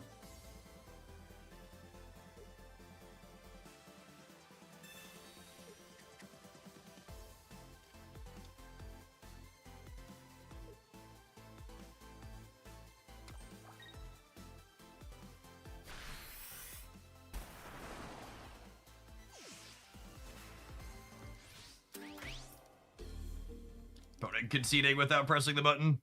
Just taking a couple points on the way out the door. How many times beating Suicune Giratina is too many to put in a deck highlight?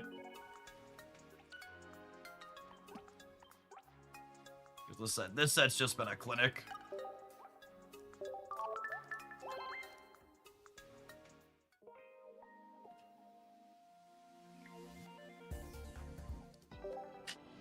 $100, yep.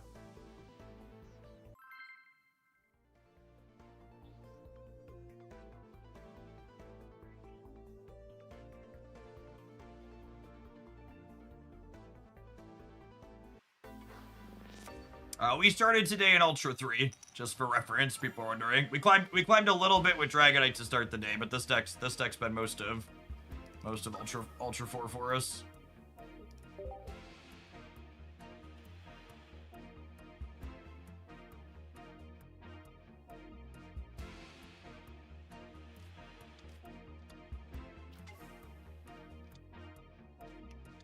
Ooh, Suicune.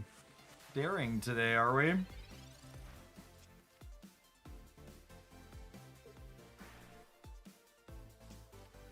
Can I get a baby magnet, please? Unlucky.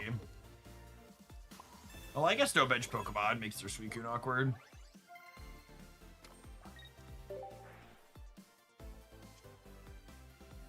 Day late and a turn short there, my little magnet.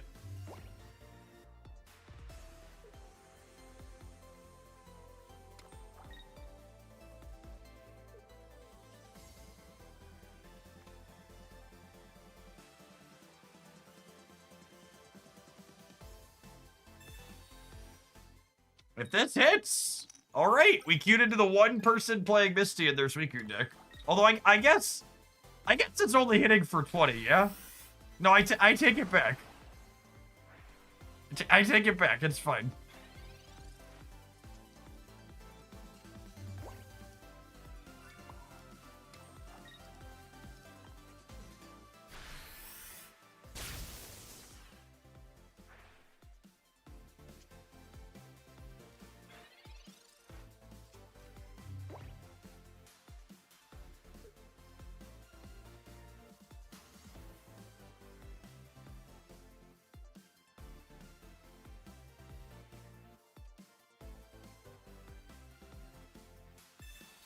They have room for Irida too. Okay.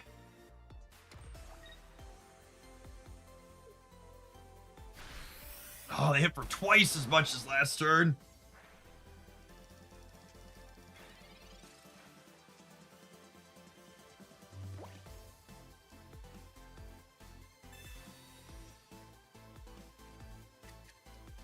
Alright, we're not playing the Oricorio out because if I don't play the Oricorio out, they can't deal enough to kill this without some extra help.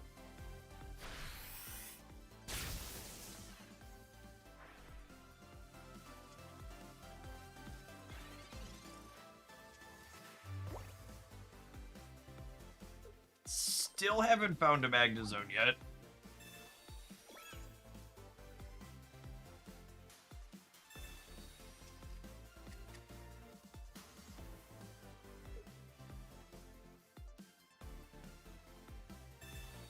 Alright, I assume the opponent's about to unlock all their bench slots here.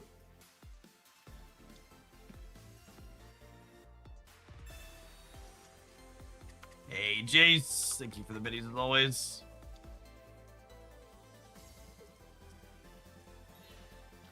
Alright, they found some frogs.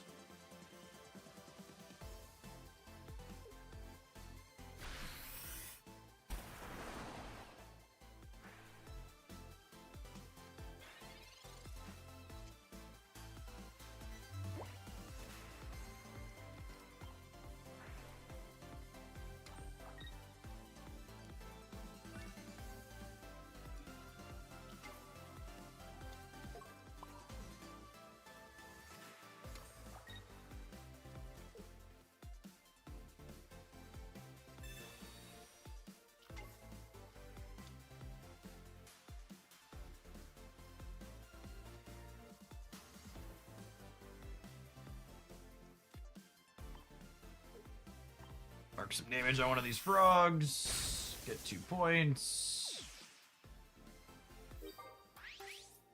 So their Greninja could kill my Raikou, but then Oricorio doesn't die to Suicune. I can lose to double Candy, double Frog Cyrus. Wins the game. There's only 2 cards in their deck, so there is a chance that double Candy, double Frog Cyrus is a thing that's about to happen.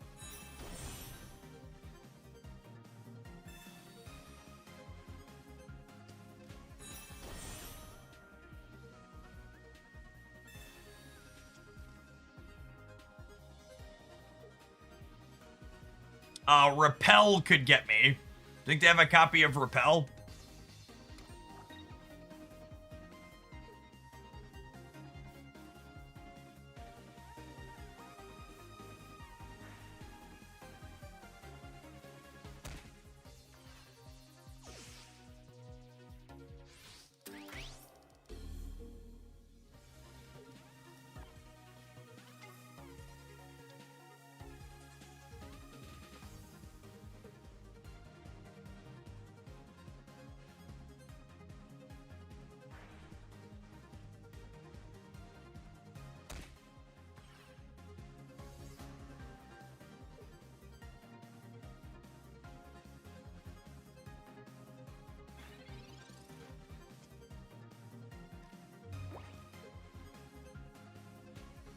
Oh, I guess I technically didn't need to do this. This is PM.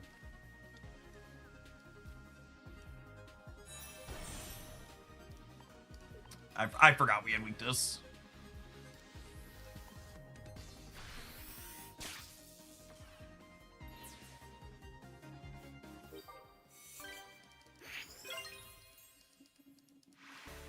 All right, final boss. I think the next one's our final boss, Chip.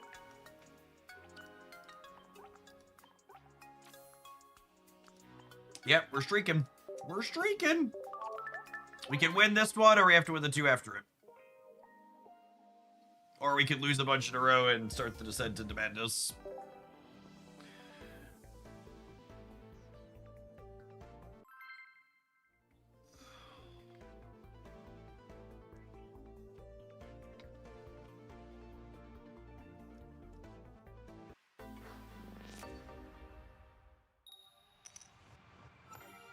Can I get a pup? Burst energy advantage plus doggo.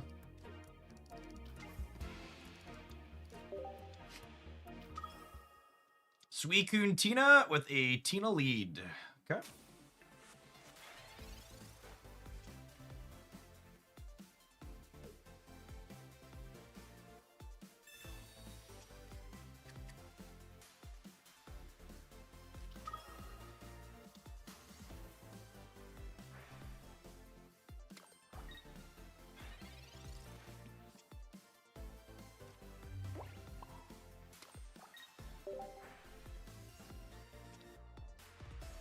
Them starting Tina's actually kind of scary for us, huh?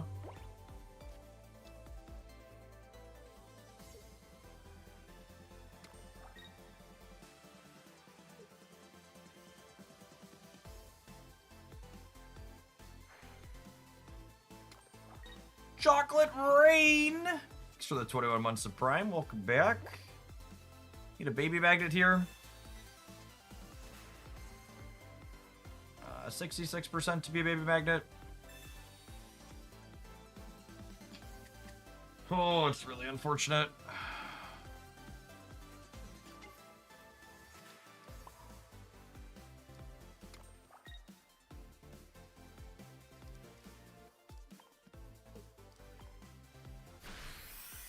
Tap the Froakie, so maybe we can Cyrus and clear it before they have a chance to evolve it. If they don't have it off the bat. They're halfway through their deck though, so we'll see.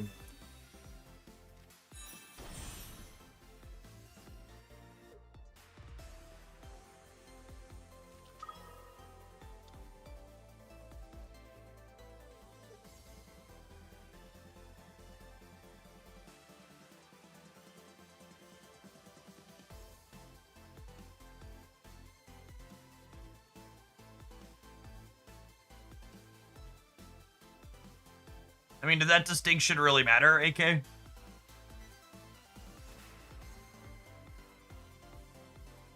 If so, can you help me understand why it would matter?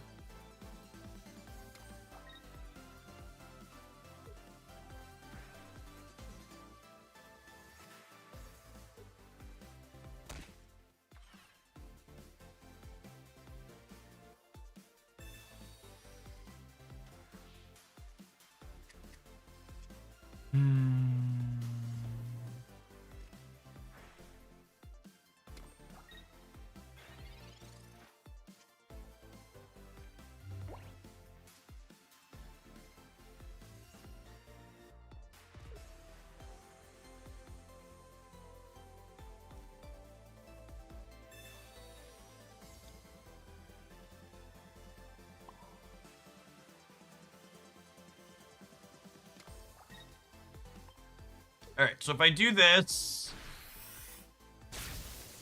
their Tina dies to its 20 recoil plus a hit for 60.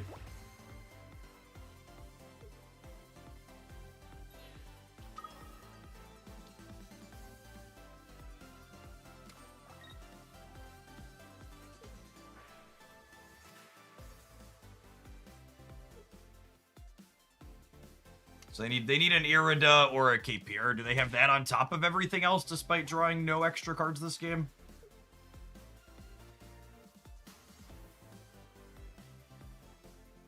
If they don't have any healing, we have a line.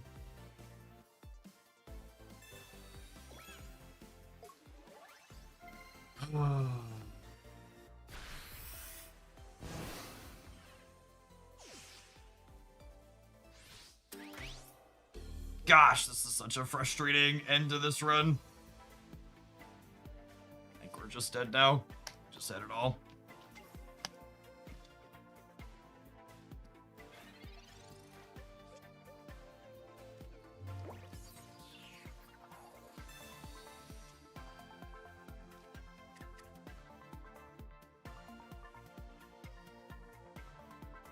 Just thinking through if there's any sequences here that do it for us. I don't think there are.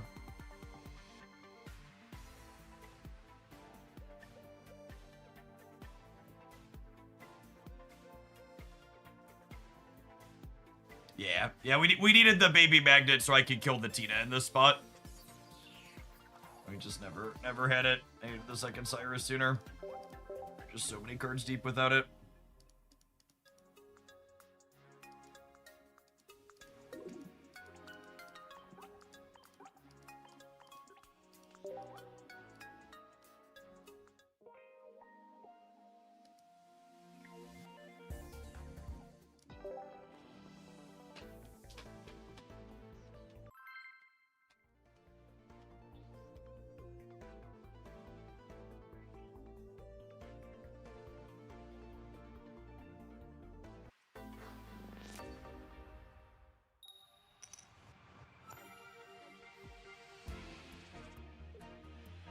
I mean, you could always make a command Jace. I'm not going to promise you that it's going to stick around.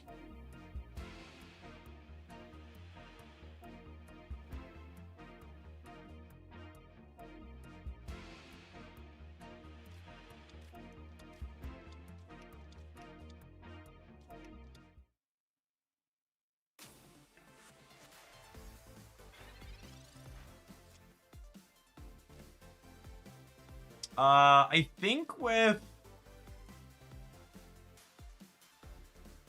these in the back, I'm not playing this out just yet.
I don't want to play Raikou out, because if they... I guess if they have Candy, Cyrus, Frog, and their 2 cards, we're cooked either way.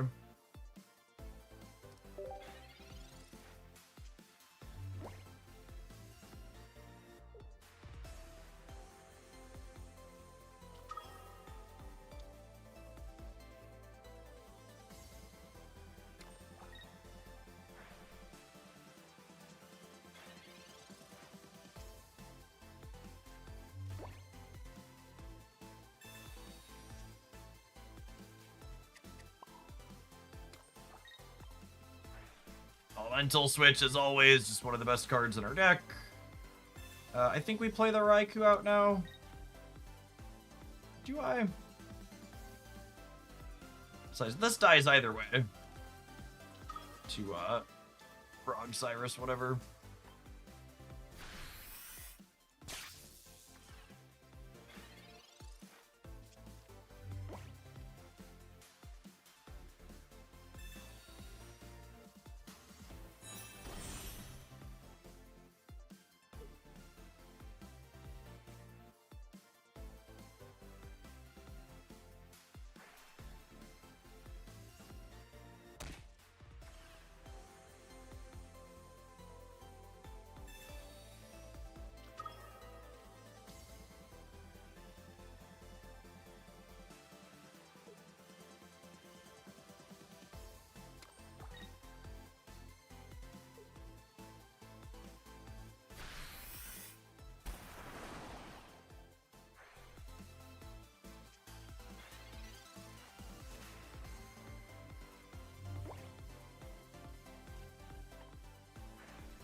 So Elemental Switch means that I get to go ahead and attack with the Raikou this turn.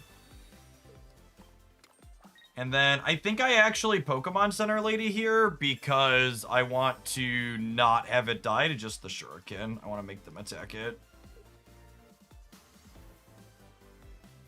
And I want to tag the Suicune for 10 points of damage. So this way, if they put up the Suicune to clear it, Magnezone with weakness is still lethal.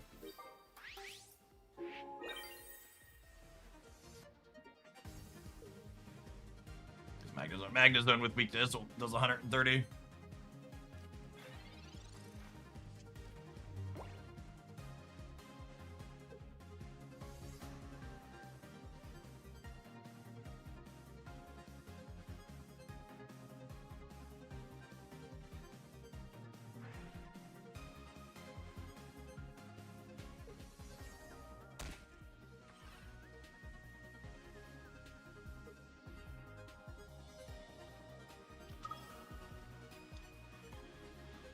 So they need an Irida or a Cape here.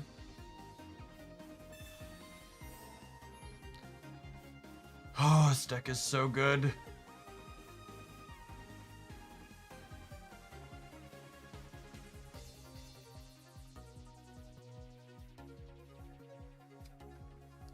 They'll need second Cyrus as well, yeah.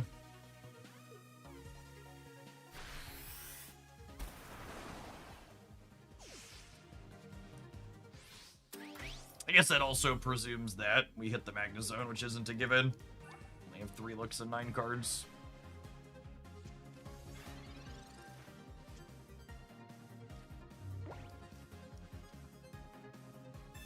Alright, 2 looks and 7 cards.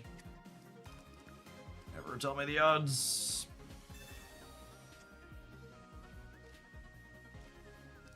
Alrighty.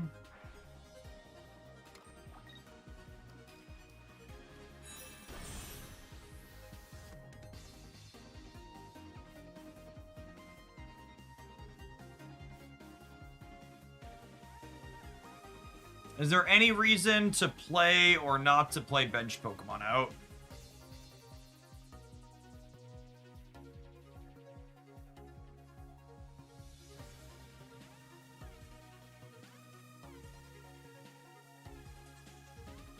I'll play one.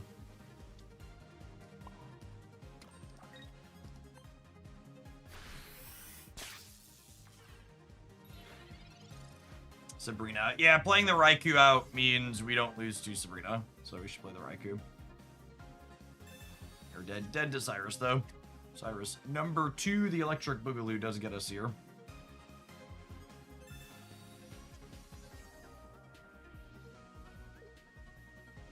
Are they cooked? They might be cooked, gamers.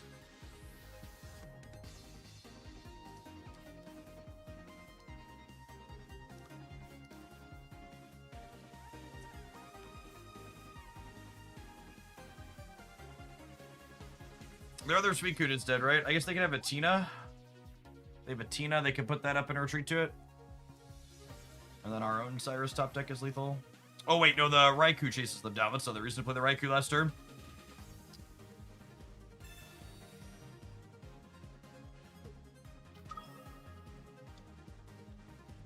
That's not enough, right? This is only 140. The Poke Flute pause.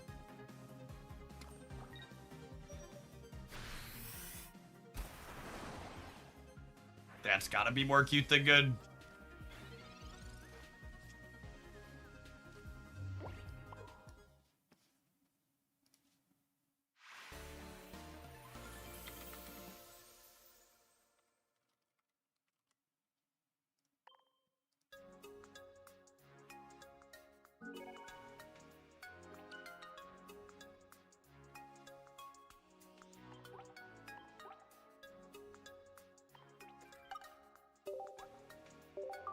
Hey, on the precipice.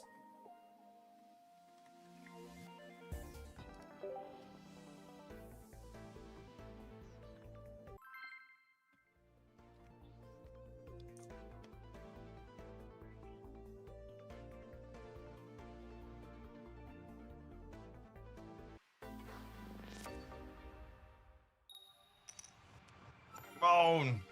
Beast and magnets. It's a beast. There's a magnet. Eat a baby magnet.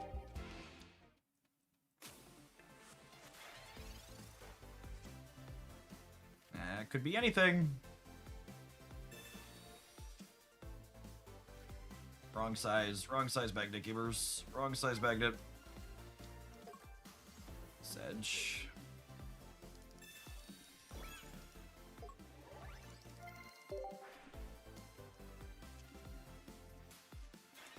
These are all the wrong magnets.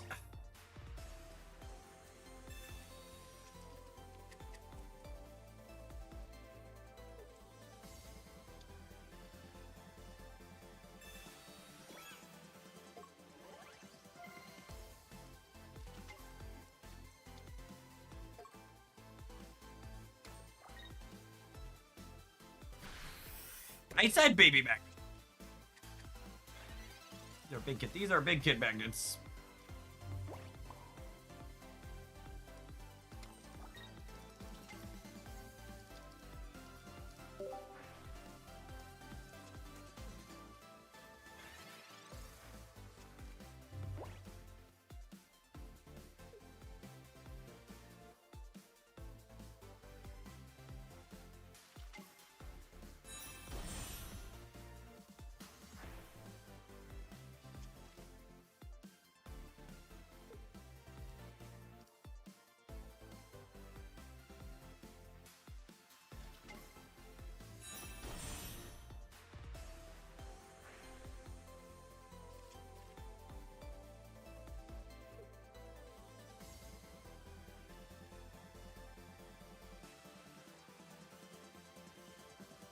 It's looking like an Oricorio game, gamers.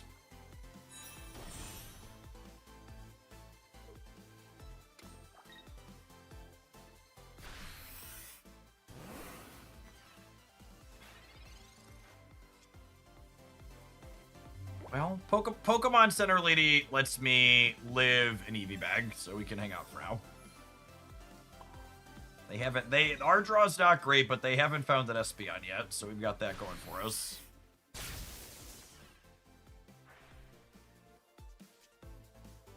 It does exist!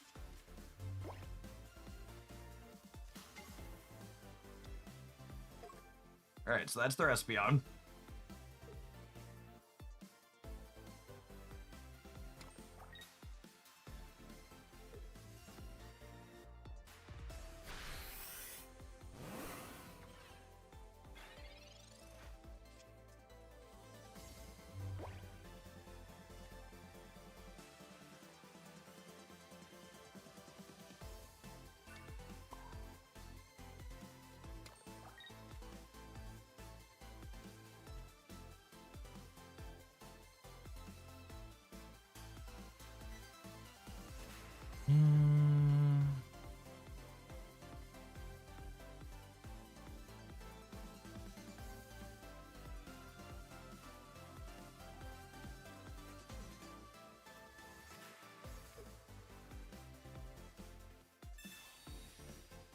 think I'm supposed to do this. Some of these decks don't play an Espeon.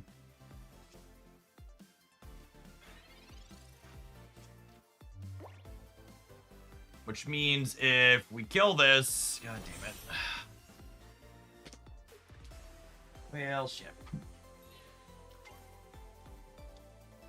Alright, I think I have one more final boss loss in me before we switch to Snap.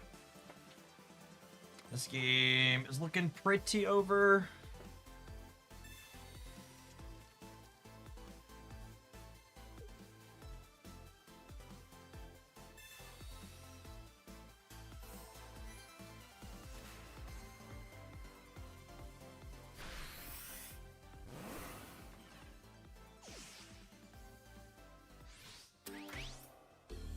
I guess I could top deck Cyrus.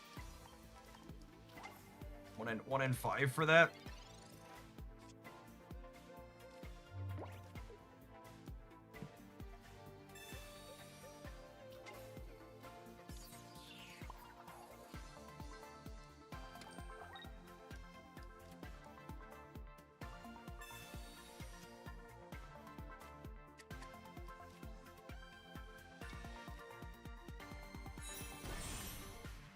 If I charge the Magna Zone, or the Magneton, I lose the game to...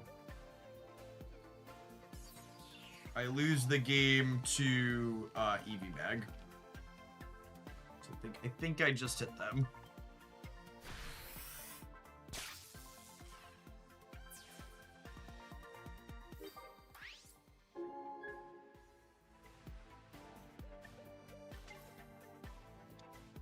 This is 20. This is 20 per energy on all my Pokemon.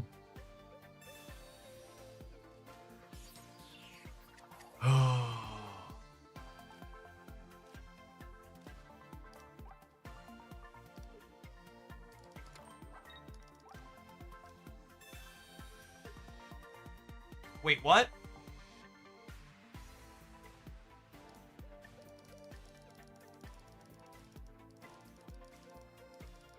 If I put Magneton up, I die to Eevee. I die to Eevee Bag, number 2.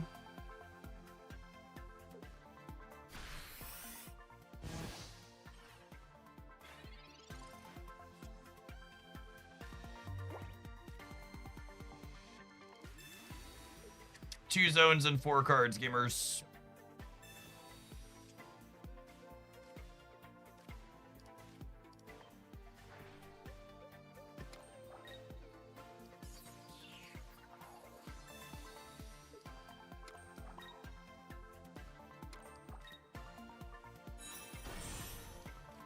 We're not done yet. I still have draws. This is only point number 2.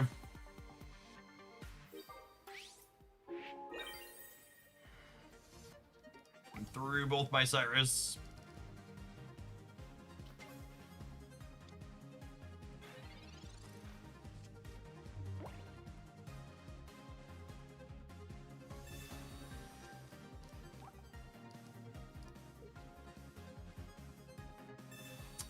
I forgot to evolve my other thing. We are unfortunately dead to a copy of Cyrus out of them.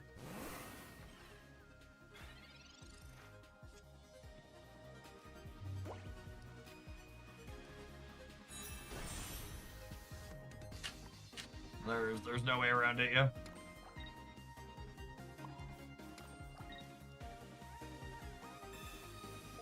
They have their whole deck in their hand. I'd be incredibly surprised if they're not playing one Cyrus.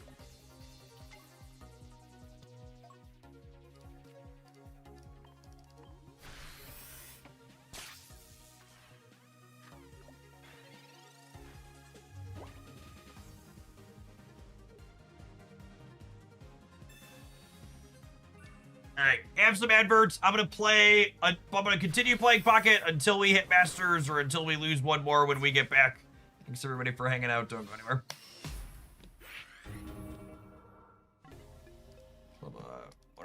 One or two more games. I think that puts us to 15, negative 15 off again. Yeah, if we lose one more, we're 3 games off, so.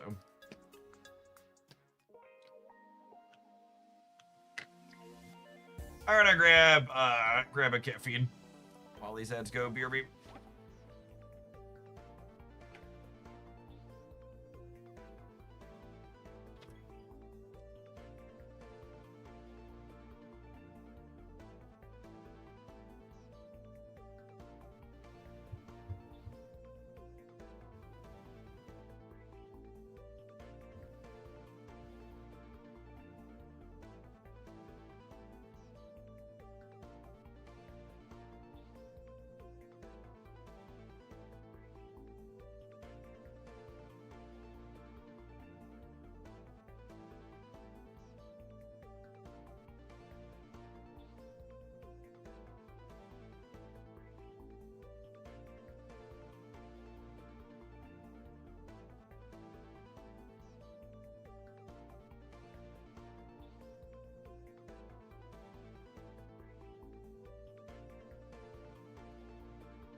Ooh, the vibes market is way up today. All those peasants losing their jobs. That's so good for the stocks. Fuck those guys. We got money to make.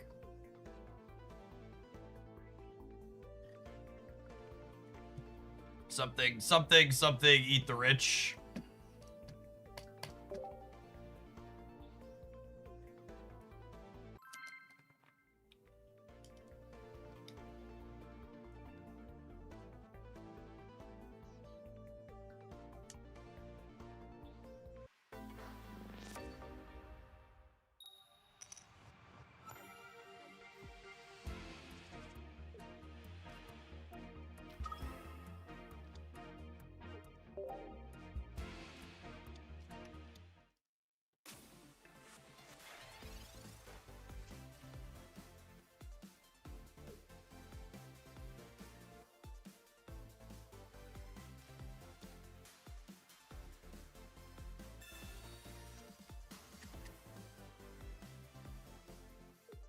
It would be fitting if the deck that we were playing to start the day was the one that ended our run. I like the opponent's Dragonite deck a lot. It felt quite smooth this morning. They definitely messed up by not switching to Mantike here, though. They should get the water energy guaranteed with lightning on their energy zone.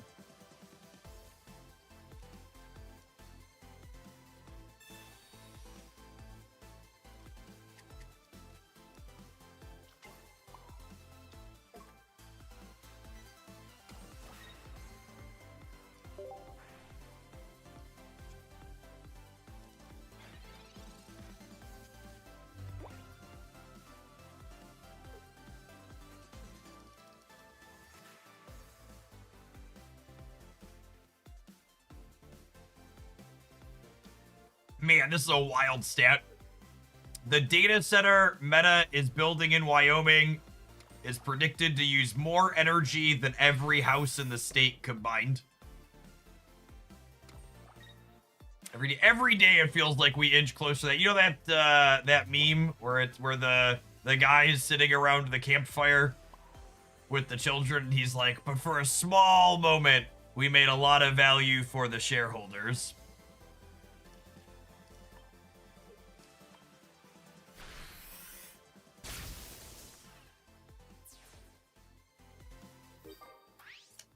To be fair, I assume Wyoming doesn't have that many houses in it.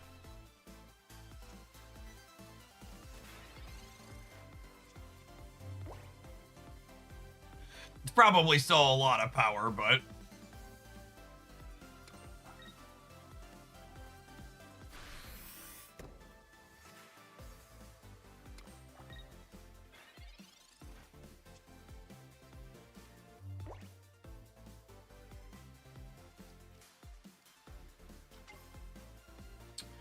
Unfortunately, this cape doesn't really help us. We're definitely going to take... Am I going to take the knockout on that? Maybe I'm not. Maybe actually Okay, I should put the energy here, and I should kill this, 10 this, and then whichever other one I can Cyrus next turn.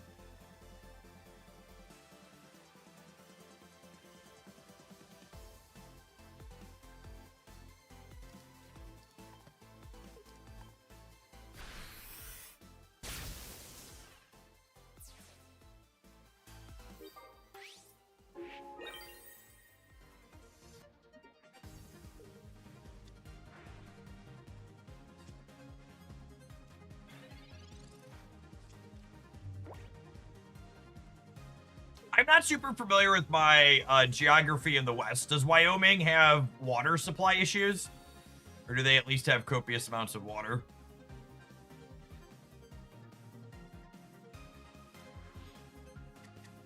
Forget which ones out there are drying up.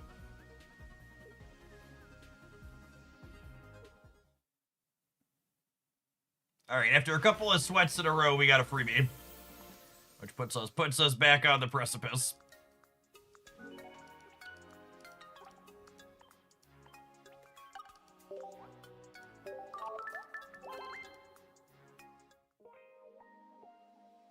The data centers can simply take all of the energy that the closed healthcare clinics would have been using. Oof. There was an interaction between Bernie Sanders and our idiot-in-chief in charge of health services, RFK, talking about how Trump's bill has $50 billion or whatever in it for rural hospitals. It's just like, yeah, but they're gonna lose $150 billion in Medicaid, Medicare dollars. So just like, only the Republican constituents understood math.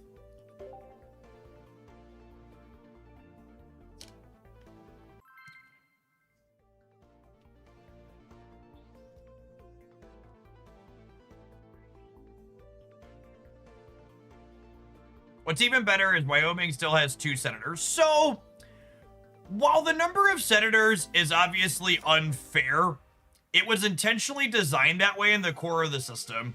I actually think a much bigger problem with the modern government in the United States is the fact that they made the decision to cap the House. Because it was intended for the Senate to have some disproportionate representation between smaller and larger states. And a big problem is the Congress also has disproportionate representation because they capped the number of people in it. Gerrymandering's a problem. So gerrymandering's a problem, but gerrymandering's more of a problem because of the cap as well. Like gerrymandering becomes less of an issue if the House scales appropriately. Like for reference, if we hadn't capped the House would currently have upwards of 1,000 people, and I think it's closer to 1,100, and it currently has less than 500. Yeah. So basically all three parts are stacked in favor of small states. Hey, look, they're playing the bad Fanfi, so my Oricorio just gets to brick wall them here. That sounds great.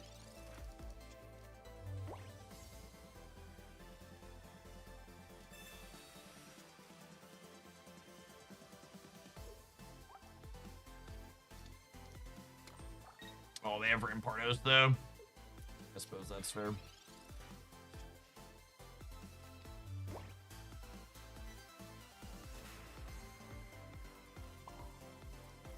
I'm gonna put an energy on the Oricorio here, but obviously we're not attacking this wall. It's a Fanfi.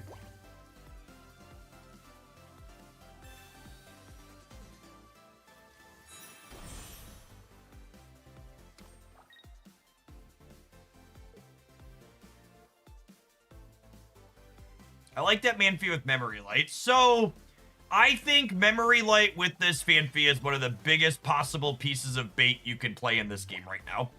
And this type of deck is a good example of why this is the case. So, the opponent's deck doesn't have any energy sinks, meaning that this card in its evolution is your energy sink, and it's doing 110 for 3.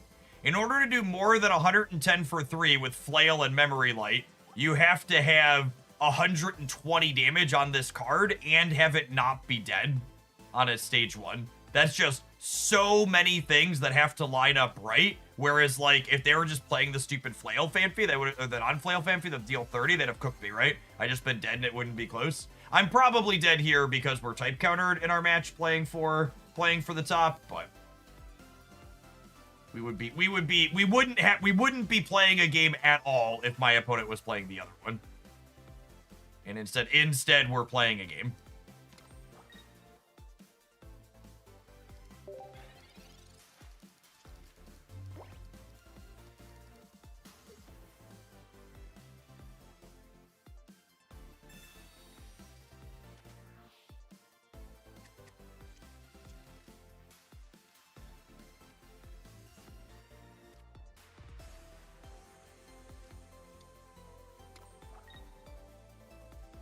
Yeah, the deal 30 Fanfi can one-shot a 60 HP Eevee with a Geo. Usually you want Geo in this deck.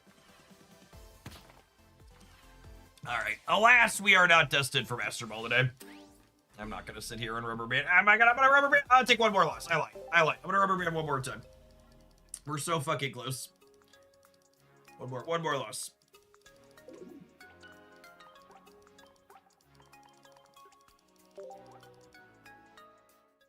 I guess I could technically, at 12, we could lose one and then still be 2 off.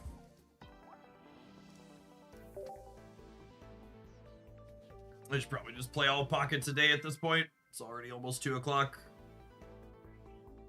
Well, maybe we'll just do that. Maybe we'll just do all pockets a day. And we'll play Snap in once tomorrow.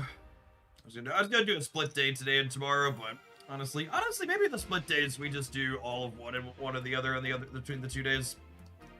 That might make more sense.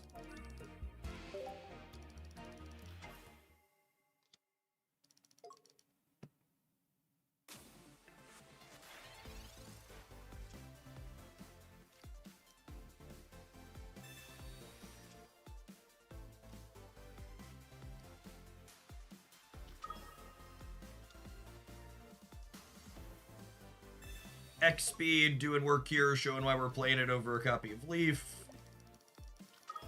I don't think I want to cape. The only compelling reason to cape here this early is in case they red card or Mars me.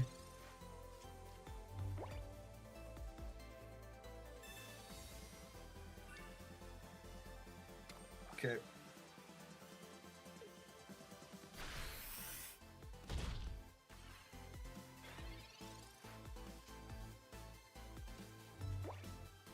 Title of the stream needs to be corrected. You're not my dad. You don't tell me how to live my life.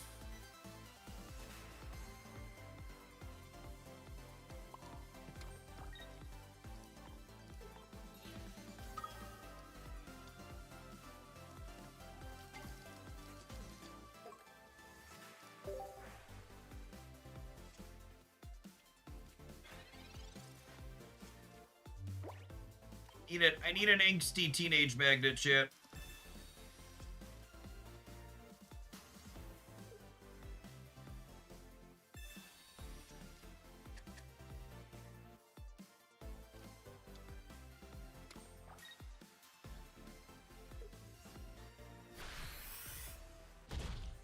Ooh, they're working on their Evos too.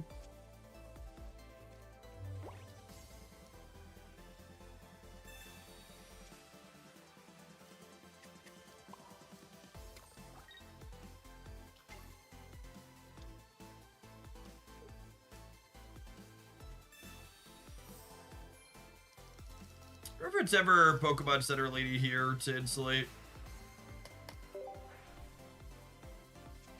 against Cyrus. You're late, Magneton.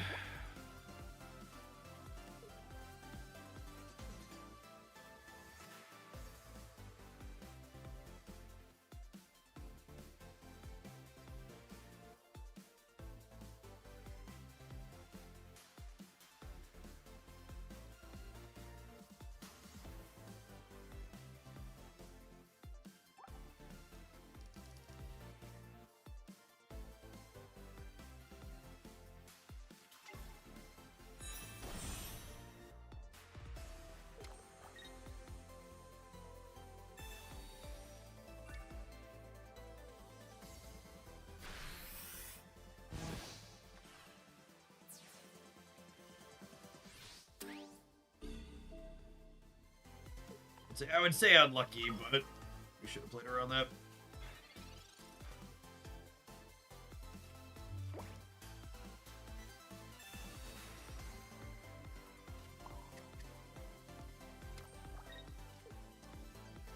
Put a cape on this in case they hit a bunch of evolutions. Once they hit, they just need to hit Sylveon EX and like the whole dam breaks down.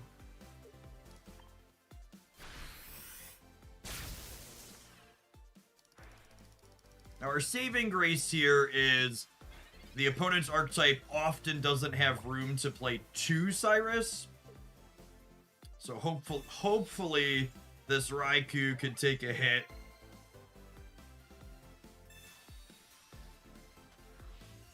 And we'll be able to pivot it out.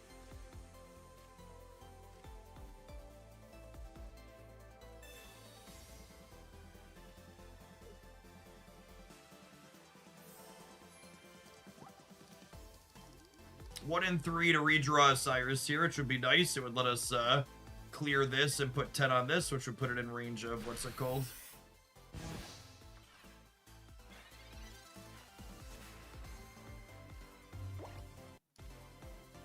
This locks them out of having too many evolutions next turn, which is great. It does mean I can't it does mean I can't find this, but this is definitely correct.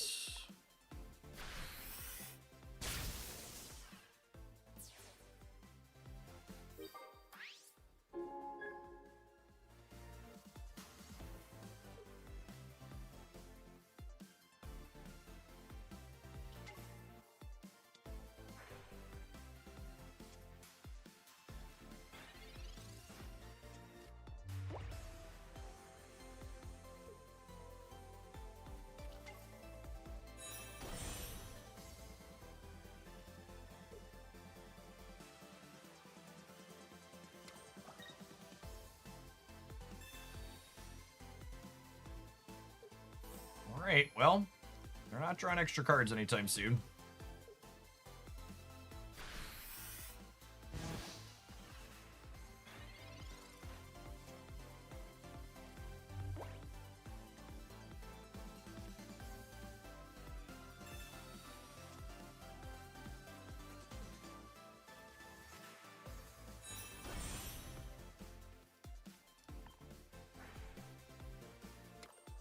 So we're definitely retreating. The question is, to what? Probably just the other Raikou.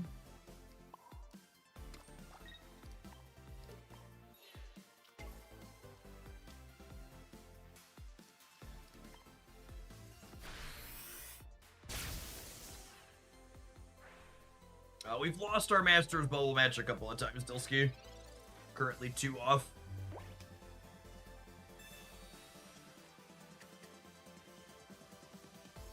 That makes, that was probably the best draw in their deck, that and the EV. That was better because it thins the deck. It doesn't leave them a dead Pokeball.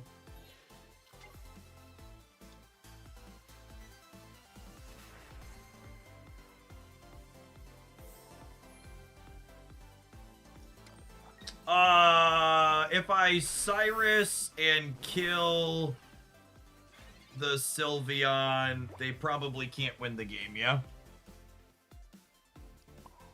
I guess they could have a Cyrus of their own. Is that right? Is that the line? So sometimes these decks play an Espeon.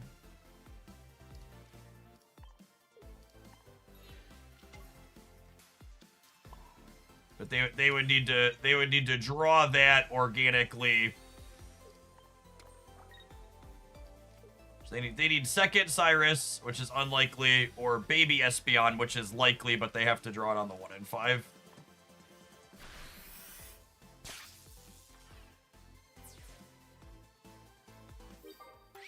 I suppose Sabrina also gets us here. Because everything on my bench currently dies to a... Everything on my bench currently dies to, what's it called? Waiting for my opponent to return. I'm gonna assume that they no longer have outs. Oh, they're back? Maybe not.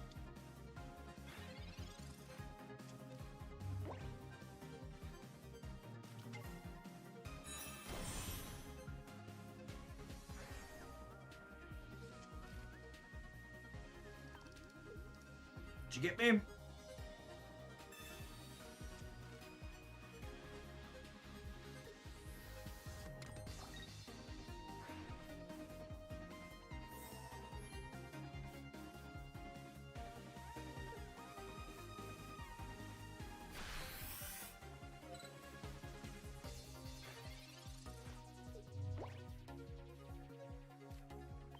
Okay, so we're gonna evolve the Magneton this turn so that way we don't die to Sabrina. And then we're gonna find out if they're playing a second copy of Cyrus or not next turn.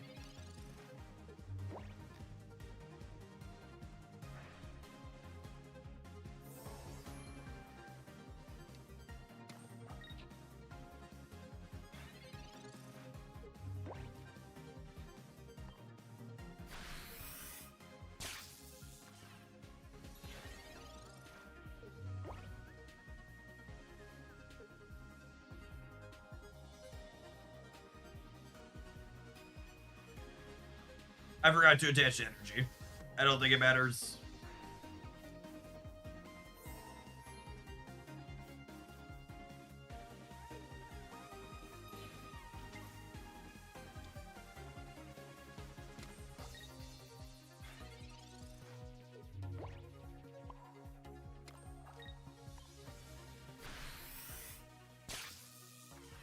So they're not dead on board. They can retreat again here. But they're dead. They're dead in 2, yeah? So they go up to 130, then I hit them down to 80, and then they go up to 110, and then they're dead to Magnezone. They're through both EV bags. They could have a cape. They haven't played a cape yet. Oh, they didn't play a cape.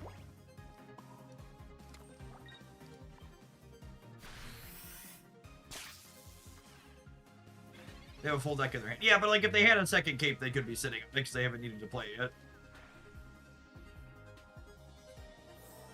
Oh, they can heal this one and it wastes another turn.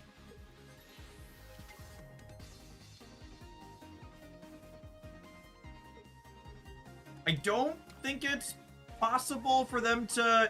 The game can technically end in a draw if you burn enough turns. Like it's turn 30. Is it turn 30 when it draws? They're not getting a draw with just what's going on board. They need another. I think we're only on turn 22 or 23, so we should have them before then.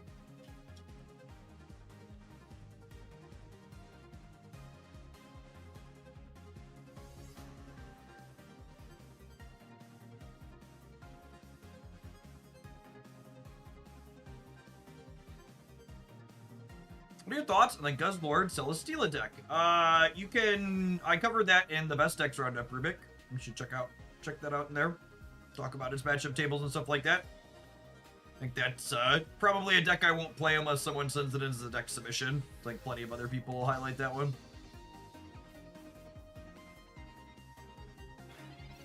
So many flavors that our opponent chooses to be salty.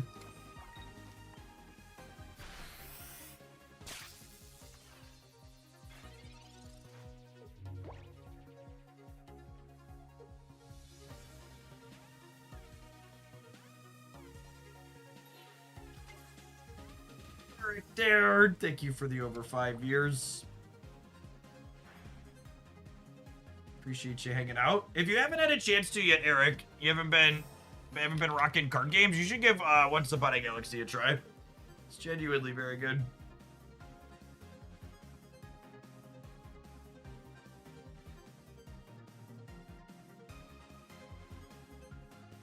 So either you have a piece of healing from your hand or your dead next turn. Those are your choices.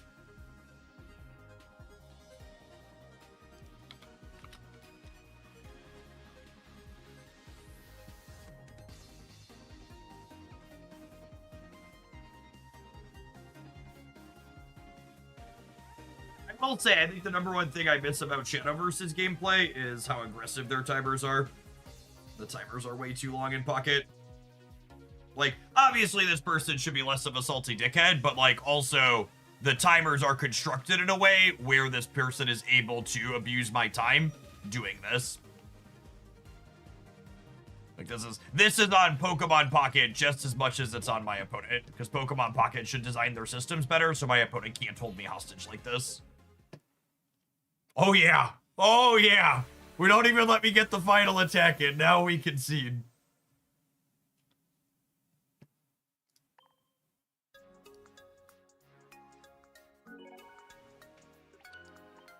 Saved us all some time with that one, Gibber.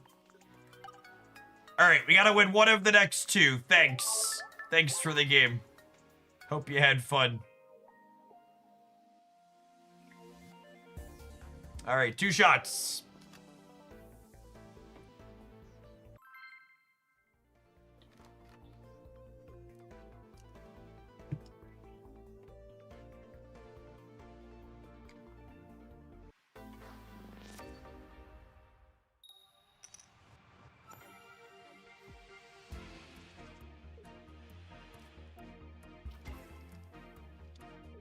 Alright, show me a Suicune.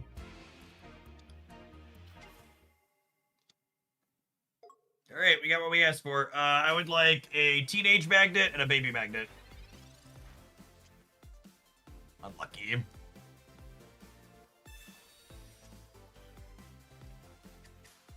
Come on, baby magnet. Nice, nice. We get an angsty teenage magnet next turn, and we go off to the races.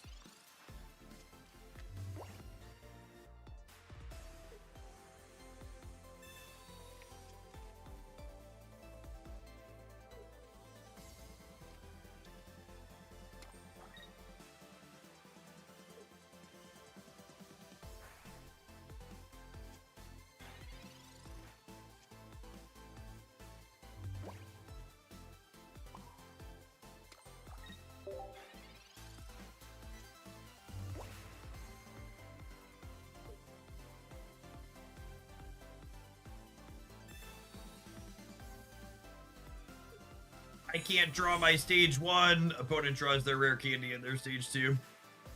Tale as old as time. Beauty and the Beast. Oh yeah, Cyrus 2? Lovely.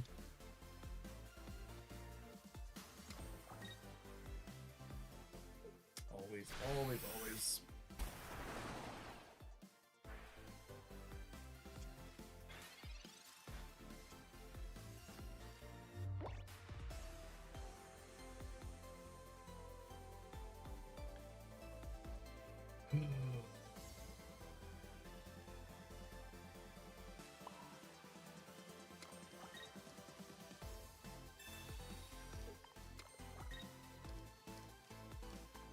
Make him chase this down with Greninja.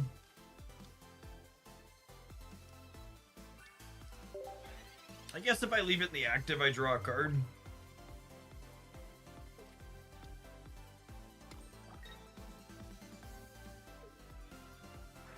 We just never keep up, right? So we could just drew too many cards.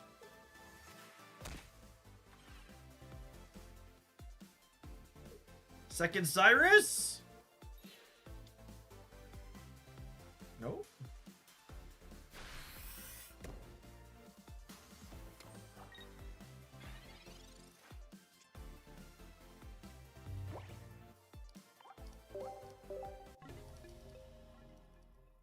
Alright, this next one's gonna be our last game of Pokemon Pocket for the day.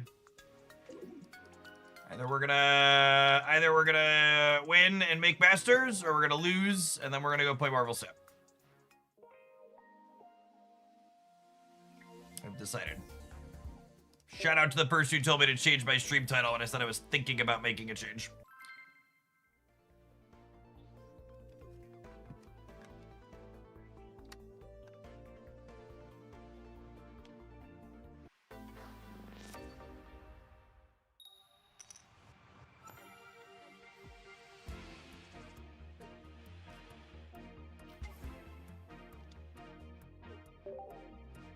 Raikou Baby Magnet.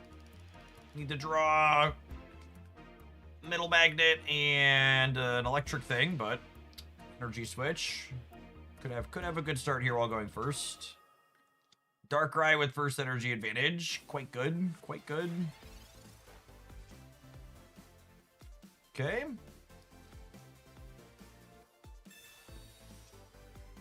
Okay. So you're saying there's a chance. I got 2 draws at 2 switches, 2 researches as redraws.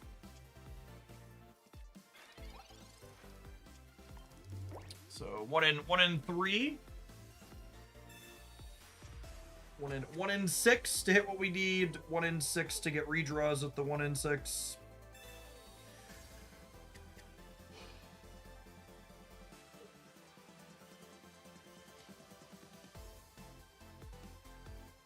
We probably still, even if we miss on the energy switch, I think we still put an energy on Raikou here. Oh, gross. Well, I mean, that's actually good for us if we find...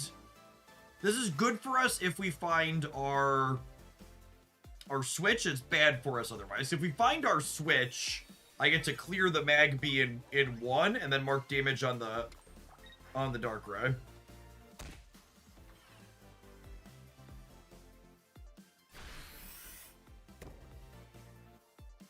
One in 6 to be in a commanding spot.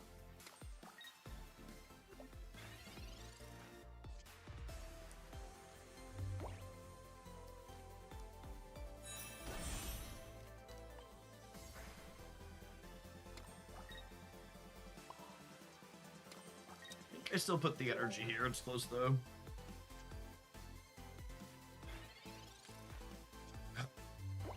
Daylight and $1 short.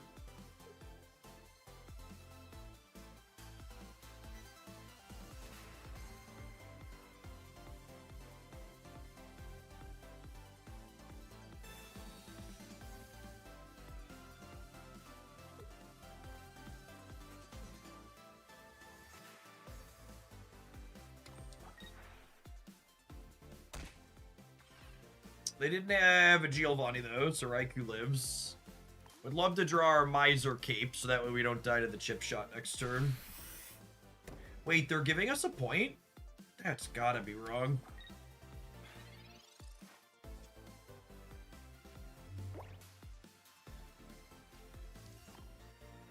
Okay, and I found the cape to punish their line, too. So that's nice.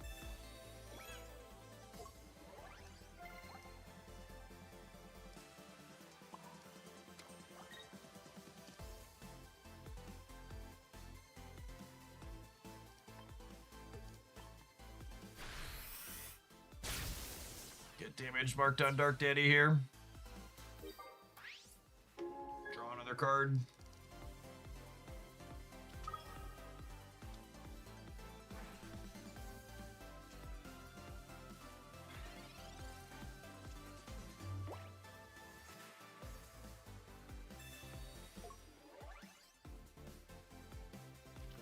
It's pretty good.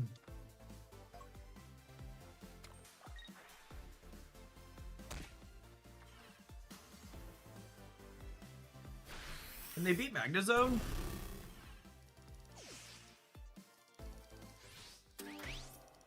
I guess they can retreat out. They're gonna need to retreat out, yeah.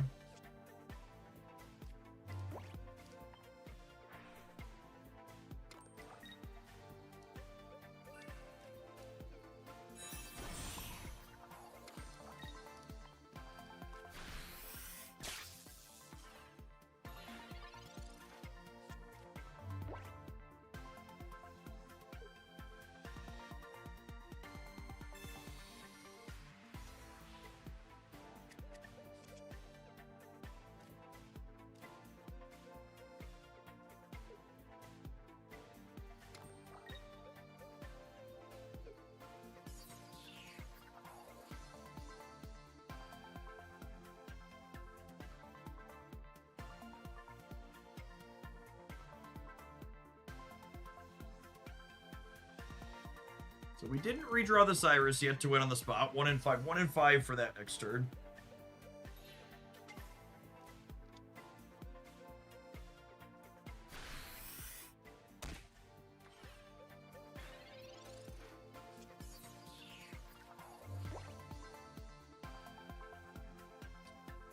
Does Pokemon Center ladying play around anything? I died at dawn either way, right? Because I'm only going to 100. I think I'm just supposed to research. So that gives us the maximum chance to have Cyrus next turn.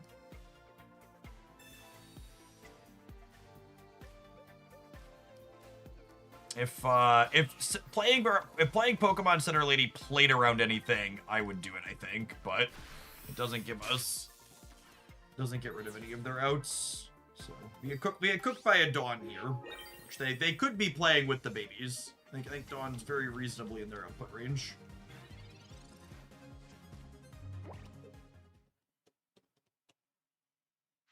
Narrator, Dawn was in fact not in their output range. We made it. We made it, gamers! From the bottom of Ultra 4 to Master Ball, the Raikou Magnezone has led us here.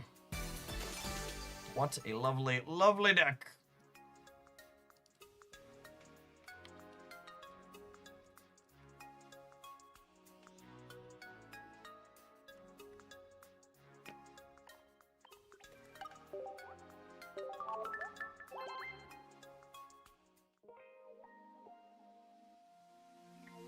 That's definitely the earliest we've ever hit Masters.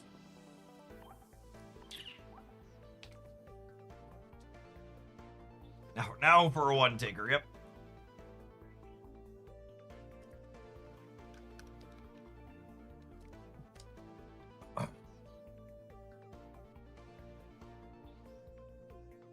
I've heard a number of people complaining in my chats and my comments about Suicune, Greninja, Giratina taking over, and if you're looking for a deck list that can give you excellent counterplay against that while also feeling reasonable into a number of other things, this Raikou Magnezone 1 feels fantastic. This deck list has good draws both while going first and going second, which is something that I always look for in a deck list. Your ideal opener is a Raikou in your lead, and then you have Magnemite into Magneton into Elemental, switch that energy up, and start attacking with your Raikou early and often, and then you charge up your Magnezone in the backline, whose 110-point massive swings can typically drag up whatever EX Pokemon your Raikou did chip shot damage to, thanks to Cyrus to close the game out ASAP. This deck list felt like it had nice flexibility. There's games where you're Raikou into Magnezone and close things out quickly, but you also have 1-1-2 sequences for prize mapping where you go Magnezone into an Oricorio and then finish on a Raikou, or even another zone, making your opponent chip through a ton of HP to actually get the win.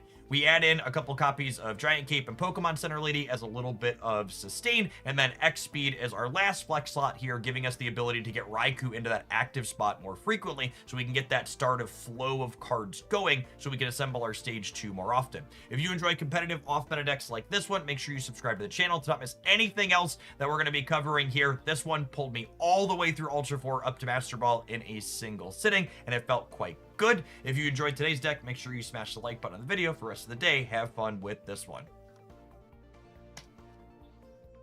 That was a little long, but that's fine. Little long. Pee-wee! Thank you for the 7 months. I appreciate it. Welcome back. I noticed you said Oricorio is a terrible design. How would you change it personally? I don't really like talking about stuff like that, especially in games like this where they're never going to change their cards. What was the record for this deck? I have no idea. I don't keep track of my exact records with decks because it's a statistically insignificant sample size that's very misleading.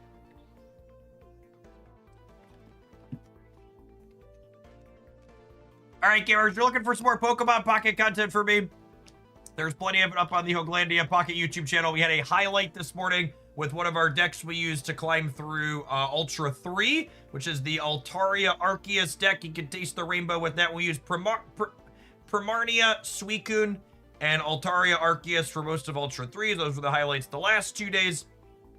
And then we use this one for the bulk of Ultra 4 with a little bit of Dragonite to start things off. Pee-wee, thank you for the gifted subs.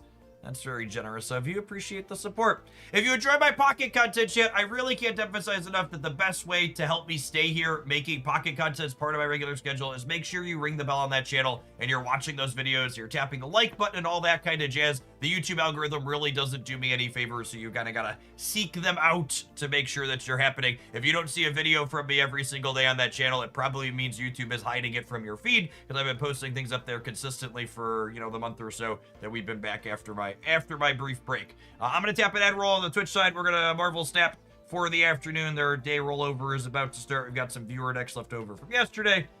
Don't go anywhere, gamers. We're playing card games for a few more hours yet this afternoon.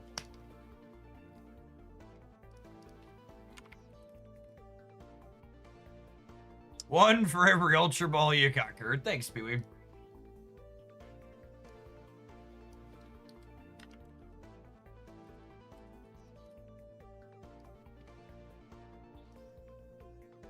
If you want to keep watching on the YouTube side, we're going to go live on the Jeff Hoagland Show.